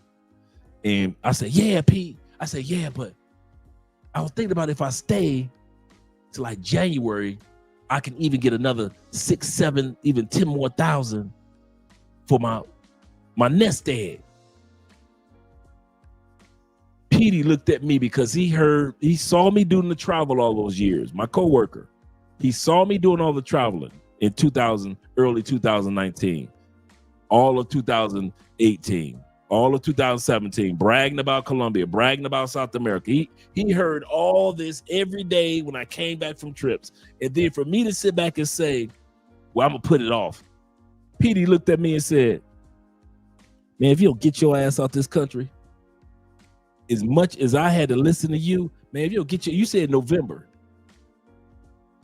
He didn't hear nothing about what I said about no extra money, about I'm gonna wait till January. None of that. Well, I might wait even to March. Man, you ain't staying here till no March. You out of here in November. It was as if my own coworker was giving me an eviction notice from an apartment. You got to get the hell up. I don't know where you gonna go, but you got to get your ass up out of here. That's how Petey came. He was straight serious. Because he knew my expiration date. And what if I had put it off till March 2020? What started happening in March of 2020? COVID lockdowns. I'd have been stuck in the States. But because I listened to Petey, I left November 29th, 6:22 p.m. Actually, it was about 8:30 a.m. out of Tampa to Cali, Colombia. And I've only been back to the States maybe 4 times. Maybe 4 times. But you got to have your date, guys. You at least have the month. Some of you guys have said, hey, Drew, I'm leaving January 2027. I love it. You got to have a day, but at least know the months, like January, February. At least know the months. You got to have a date, man. It's not solidified. You don't have anything you're working towards. See, like in class, I have something I'm working towards that particular day. In February. Okay, Andre, you need to make sure you got this, got that. Reach out to your classmates for this. Make sure you watch the videos for that. You got the book for this. Make sure you got the cliff notes. You got all that. Flashcards. You got all that because February is coming sooner than you know it, right? But if you don't have an expiration date, that your time in the States has expired as far as living there full time, you might still live there part time. In other words, you might still be like me, go back to the States to make your money, but 90% of your clothes are back in your new country. Your new country is where your shoe collection is, but you go back to the States because that's where your 9 to 5 is. So the only reason you're in the States because you're 9 to 5 for no other reason but that. Your new girlfriend is in Brazil. Most of your furniture is in Brazil. Your new apartment is in Brazil. Your bowling balls, because you like to bowl, you bought some brand new bowling balls in Brazil. You didn't buy no more new bowling balls in the States. You gave those away, but you bought some new ones in Brazil. So you bowl while you're in Brazil. When you're back in the States, for the next couple of years until you move to Brazil full time, you're going to be in the States making your money. That's how many of us do it. Make your money in the States, make the States your second home, make your new country your first home until the time comes where you can make your new country your full-time home, and now you're just visiting the United States. March 18, 2021, 8:30 a.m. Copa Airline. One way. I should have known. Shout out to Los. Yes, sir. Absolutely correct. Absolutely correct. I remember when Los moved to Bogota. Absolutely correct. Los kind of snuck up here on me. Absolutely correct. He said, Ronald said, thank you for the fire. He said, I enrolled last week for the PMP program. Yes, sir. He said, I need to set up a date for the exam. Correct. Correct. Yes, sir. Investment in the game now. Shout out to my man Rent be in the building. Your rent due 22. Let's continue on with the next one. Number 9, expiration date.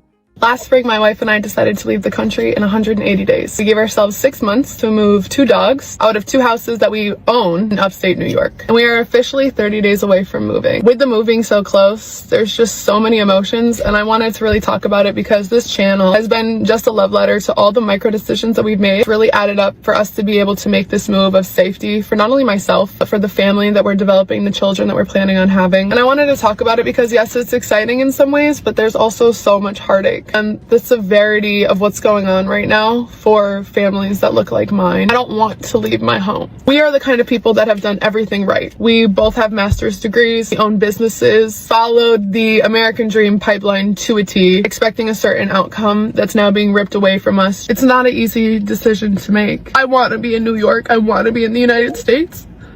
I want to build a life here. I want to raise my kids in the same place that I was raised. But unfortunately, I have to be brave enough to explore other options. Right now, at least. I can't have children in this instability of their parents might not legally be recognized as their parents or married every other year, with that legislation being constantly up for debate. Can't raise children in that way. It's real for a lot of people. This is not something that we want to do. It's something that we have to do for our safety. And just like we always do, we're going to make the best out of what life gives us, but it's not our first choice. And that's important for people to know. But I'll see you on the beach.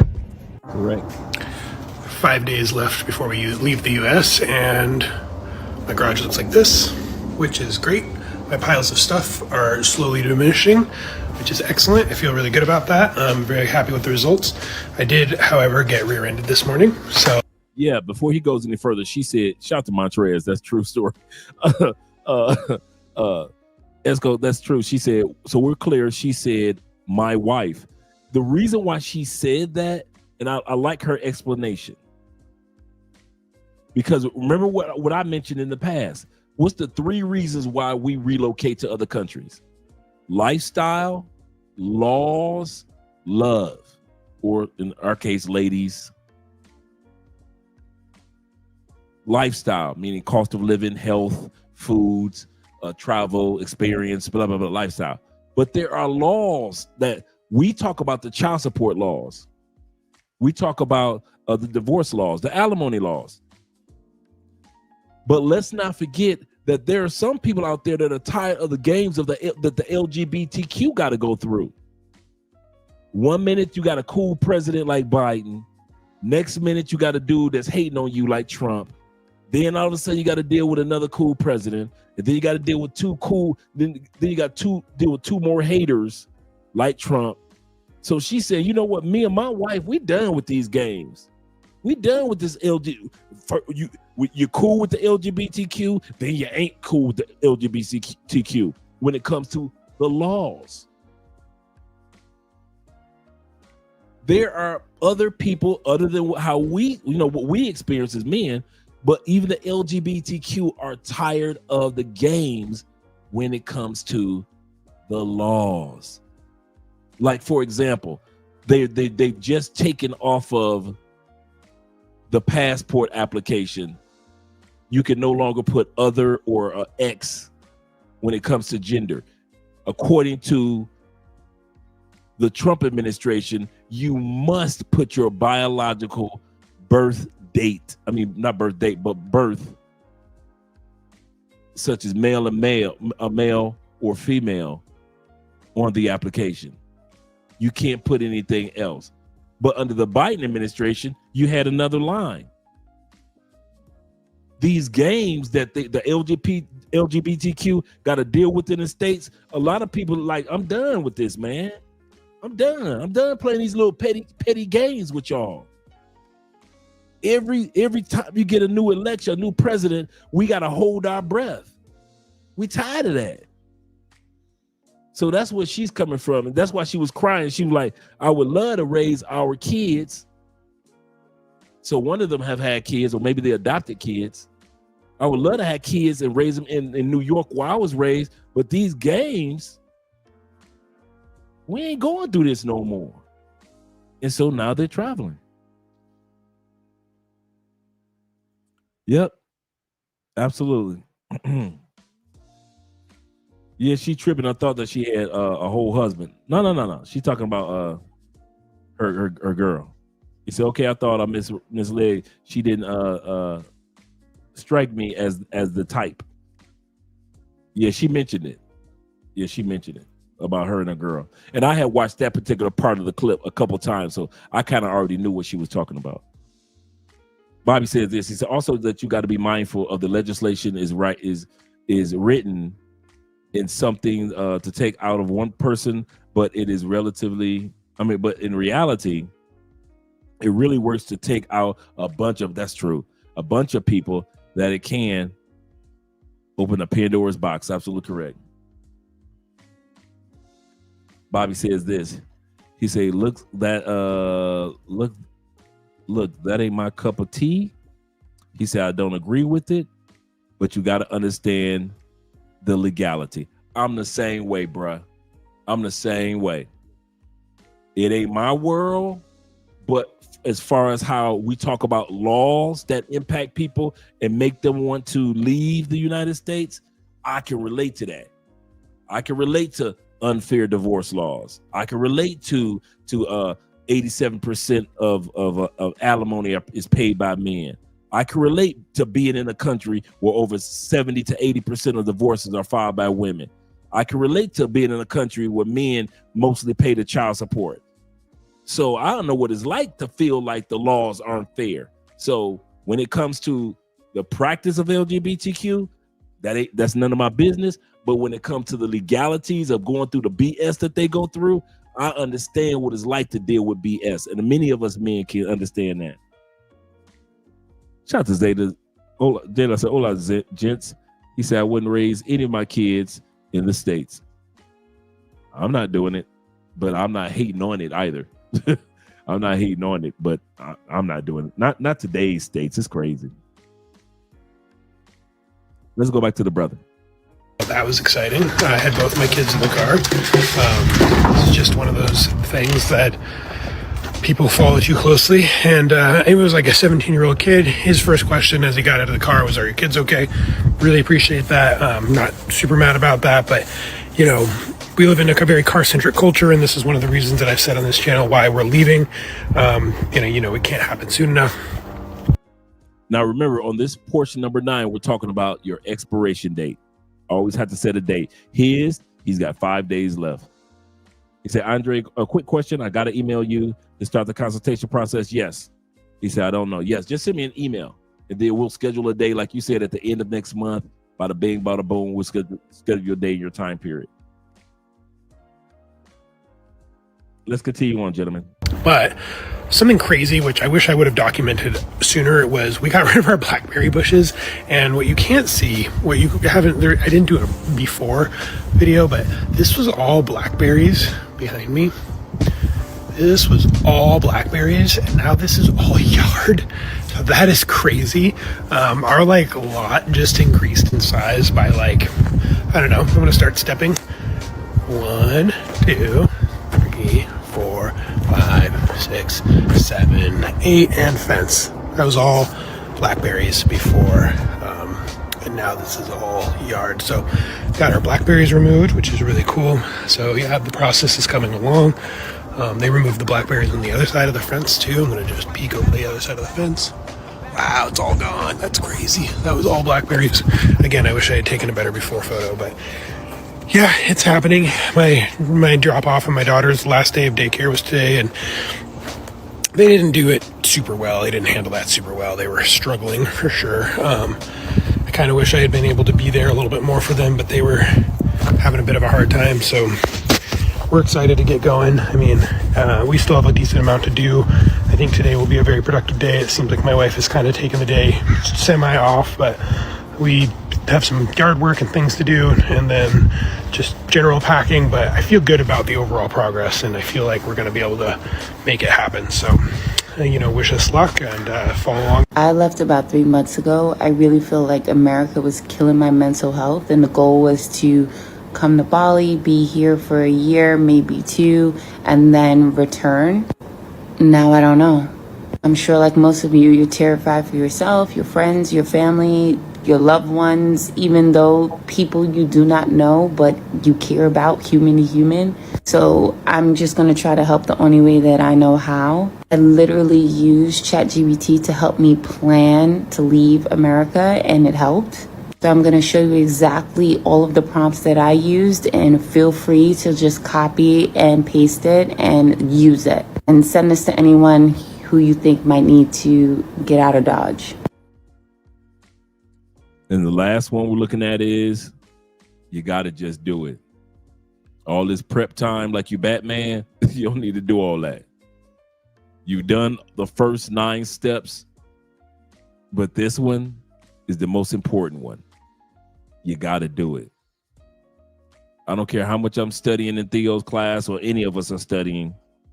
If we are not going to take the exams for our certifications, all the actions that we're taking is moot. The last tip is you gotta do it. Okay, y'all, it's time for a moment of real talk. So yes, we live in the US, but we are moving abroad. I can't even believe I just said that out loud, but we are moving abroad. We are moving without a trust fund, without a perfect plan, without having it all figured out, because you know what? We'll figure it out. So we're doing it messy. We're doing it with 2 kids, an ADHD brain, a budget. So if you're watching this and you're thinking, can I do this? Should I do this? If it's a thought on your mind, yes, you can do it. And this is your permission slip. This may be a very controversial take, but honestly, America is the fucking problem. If you are stressed, you're anxious, you're depressed, if you have financial issues or health issues or even all of the above, I almost can 100% guarantee that if you leave America, that'll solve most of those issues, if not all of them. I left America almost 3 years ago, and my life has improved in every possible way. Before, I used to suffer from chronic migraines, and I no longer have that issue, as well as like stomach problems, and I was overweight. I'm in the best shape of my life now. I've dealt with depression and anxiety and stress levels that were way beyond what they should have been. And honestly, I can say I hardly ever have those issues. You may have a lot of problems and issues and you think it's just so overwhelming and you can't figure anything out. And honestly, the problem might be the fact that you're living in America. But who the fuck knows? Who am I? You know, that's my 2 cents. I don't got nothing else to say on it. If y'all want the play on how to move out of the country, just go ahead and comment down below and I'll give it to y'all for free, like straight like that. Because it's really not that hard. Like I'm nobody special, so go ahead and let me know. Let a nigga know. And I'm going to live my life as I should. I'm not going to spend the rest of my life working 40 hours a week at a job and all I can do is come home and pay bills. I'm 34 years old. I'll be 35 next month. 15 years went by like that. I was just 20, right? So with another 15 years go by like that, I'll be 50. I don't have time to be wasted like that. So I'm going to live my life to the fullest. So I'm taking what I say, I'm going to live. And if I fail, oh well, I come back, I do it again. You know what I'm saying? You're worried about failing, you won't never get started. You're trying to make every... He's absolutely correct. I want you to hear that again. right? So with another 15, I'm going to live. And if I fail, oh well, I'll come back, I'll do it again. If I fail, I'll come back and I'll do it again. If I fail, I'll come back and I'll do it again. I want you guys to take a second out when you get a chance to think about what's the worst thing other than health. Because we all could easily say, well, my health. I want you to, in the next few days, write down what is the worst thing that could happen to you other than health. Mine was just like his. The worst thing that could happen to me if I moved outside of the United States was this. I'd have to go back, make this before remote work was a thing, right? So now you really ain't got to go back. But at that time period, I'd have to go back to the United States, make money, and do it again. For me, there was no go back to the United States and be like living I'm here. I'm living forever in the United States. I tried to live outside the United States. It just didn't work that one time, so I'm never going to try it again. Oh, hell no. I'm just like this brother. I am just like this brother. I'll take my butt to another country. If it didn't work, the worst that could happen for me, other than health, I'd go back to the States, stack some more money, and get the hell out and start all over again with the lessons that I learned from the first time. That was my worst thing that could happen. I don't know what your worst thing that could happen could be. Maybe it's like his and mine, but you'd have to find out and come to that conclusion for yourself. Shout out to International Quiet Storm for dropping all the links of everything that we talked about tonight. Let's finish off and listen to what the brother has to say as well. But you're going to have to decide on what your worst is, because that's going to give you some peace, because in other words, your worst might not be as bad as you think it is. If you are considering leaving the United States to live abroad, this message is for you. And it's a message that you've heard from other creators who have left the U.S. to live abroad. And that is, you must know your why. Your why. Why are you willing to leave everything that you know in the United States to go and create a life, an existence in the unknown? Why? Why would you be willing to do that? Why would you be willing to walk away from all the people you know, all the familiar things, to go into a foreign place and hope to find the future that you know you deserve? But why? You have to answer the why, because if you don't get very clear on your why, then it's a matter of when. When are you going to abandon your goal and dream of living abroad? Is it when the time between you getting your direct deposit and you needing to pay some fee or plane ticket or accommodation gets too close? Is that when you're going to abandon your dream? Or is it when you find a place? Or is it when you find a place and you're staying there and the internet stops working? And you still have another 8 more days in that particular accommodation with very limited options, keeping you from potentially honoring commitments that you've made to clients and customers, and also taking advantage of other opportunities to help more people as well. Is that when? Is that when you're going to abandon your dream to live abroad? Or is it when you blow out your back because you slept on a really hard mattress, a really bad bed, and you blew out your back? It took you almost 2 to 3 hours just to get to a place where you could stand up straight, and it was a travel day. and you had to take your luggage and travel to a different city. And when you get to the elevator, you find out it's not working and you have to carry 4 pieces of luggage up almost 4 flights of stairs with no other human in sight and no help. Is that when? Is that the moment when you're going to abandon your dream to live abroad? Is it going to be when you have that income generating idea that you try and doesn't work out? And so you end up having to do things and make decisions that aren't ideal, but are necessary? Is that when? Is that when you're going to abandon your dream to live abroad? Or maybe it's when you move to that new country location and you eventually realize it's not a good fit for you and you have to pivot and find another place to go. Is that when you abandon your dream to live abroad? All of those things happened to me. It's 3 years later and I'm still here, y'all. I am still living abroad. So you need to get to your why.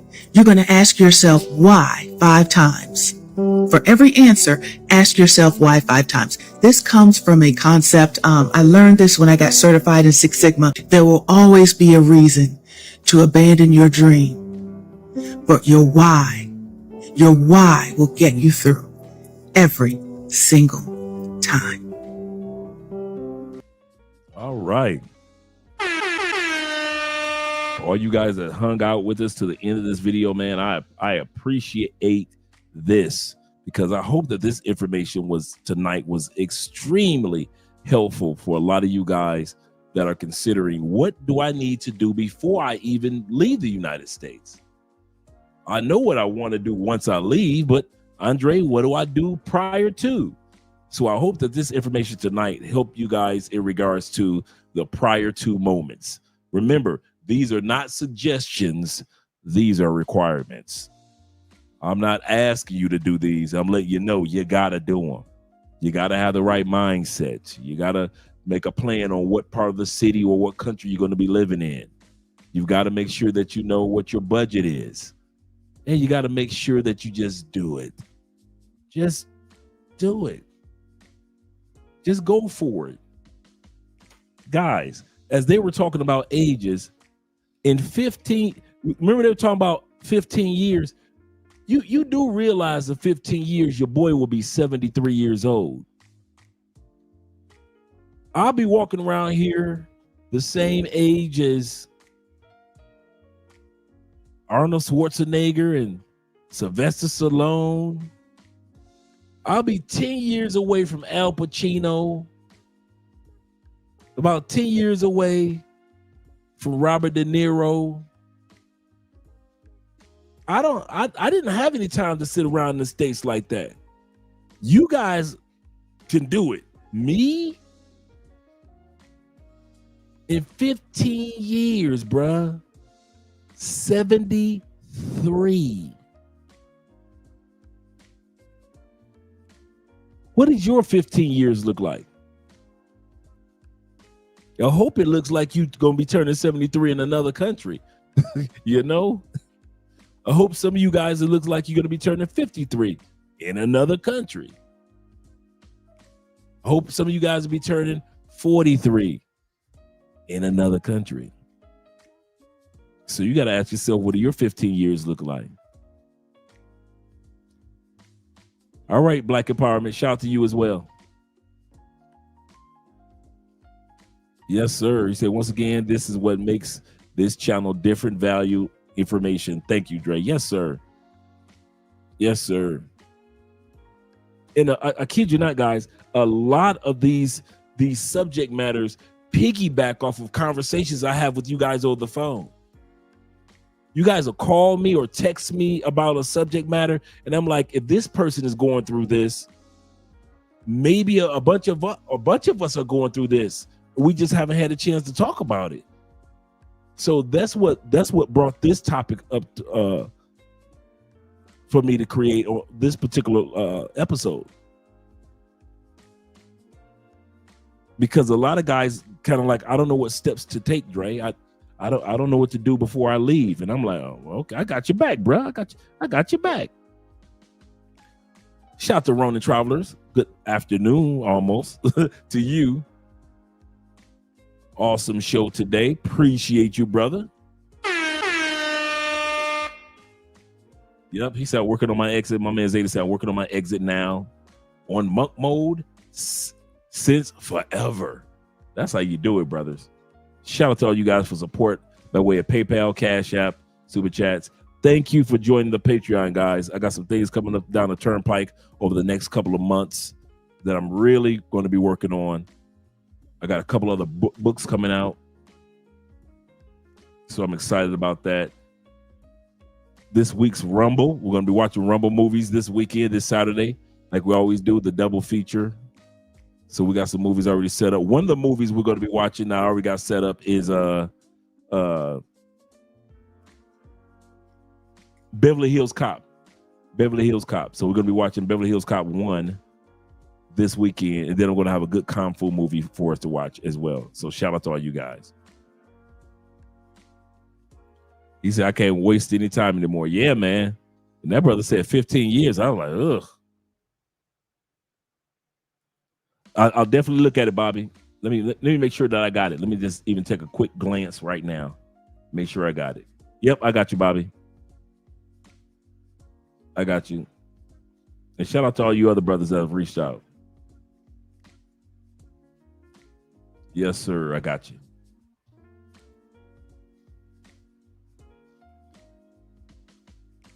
Yeah, Al Pacino just had a shorty. Yep.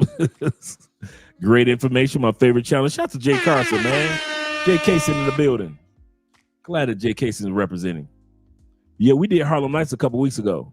Actually, a couple months ago, we did Harlem Nights. So, yeah, we're going to do the Axel Foley, Detroit representing the D, and LA at the same time. Shout out to him.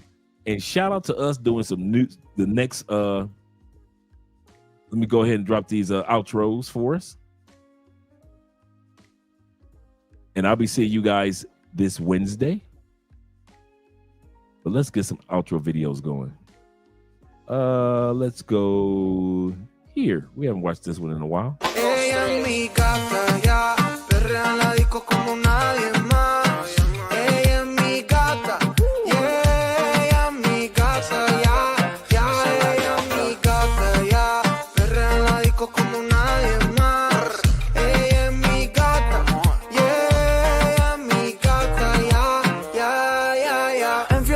Que no pierde ni una, es de aquí, pero parece de cuna. Pero así no le piche a ninguna. Criminal como una para que Osuna. Ella sabe que de la disco no la van a quitar. Los fines de semana son tan sentos, hay que vacilar. Ready, con ropita cortita para janguear y tirar. De mí se deja llevar, combina la ropa con tu actitud, es que dominas. Chica con esa virtud, rompe bocinas. No hay nadie como tú, como tú, como tú, como tú, ya, combina la ropa con tu actitud, es que dominas. Chica con esa virtud, rompe bocinas. No hay nadie como tú, como tú, como tú, como tú. Ella es mi gata, ya, perrea en la disco como nadie más. Ella es mi gata, yeah, ella es mi gata, ya, ella es mi gata, ya, perrea en la disco como nadie más.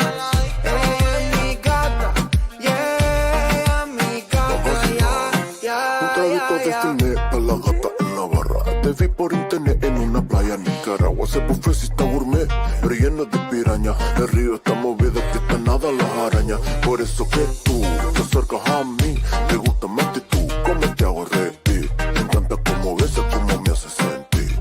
Eres especial, eres sola para mí. Y si nos vemos en Bahamas, ahí no hay nadie que nos daña. Una copla de madrugada, ya lo saben, tú mi reina y yo tu rey. Estamos listas en Bahamas. Aquí hay bellas madrugadas, romantiqueo en la playa. Ya lo saben, tú mi reina y yo tu rey. Ella es mi gata, ya, perrea en la disco como nadie más.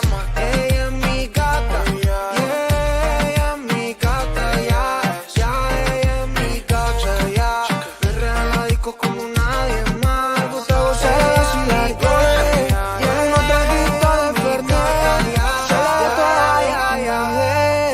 Pásalo, no solo tal vez.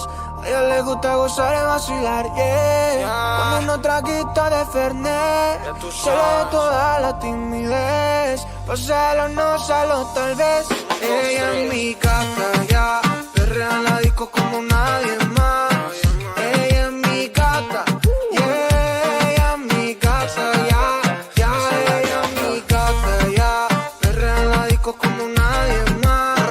Ella en mi casa, yeah. Ella en mi casa, ya. Ya, ya, ya. En fiesta es que no pierde ni una. Es de aquí, pero para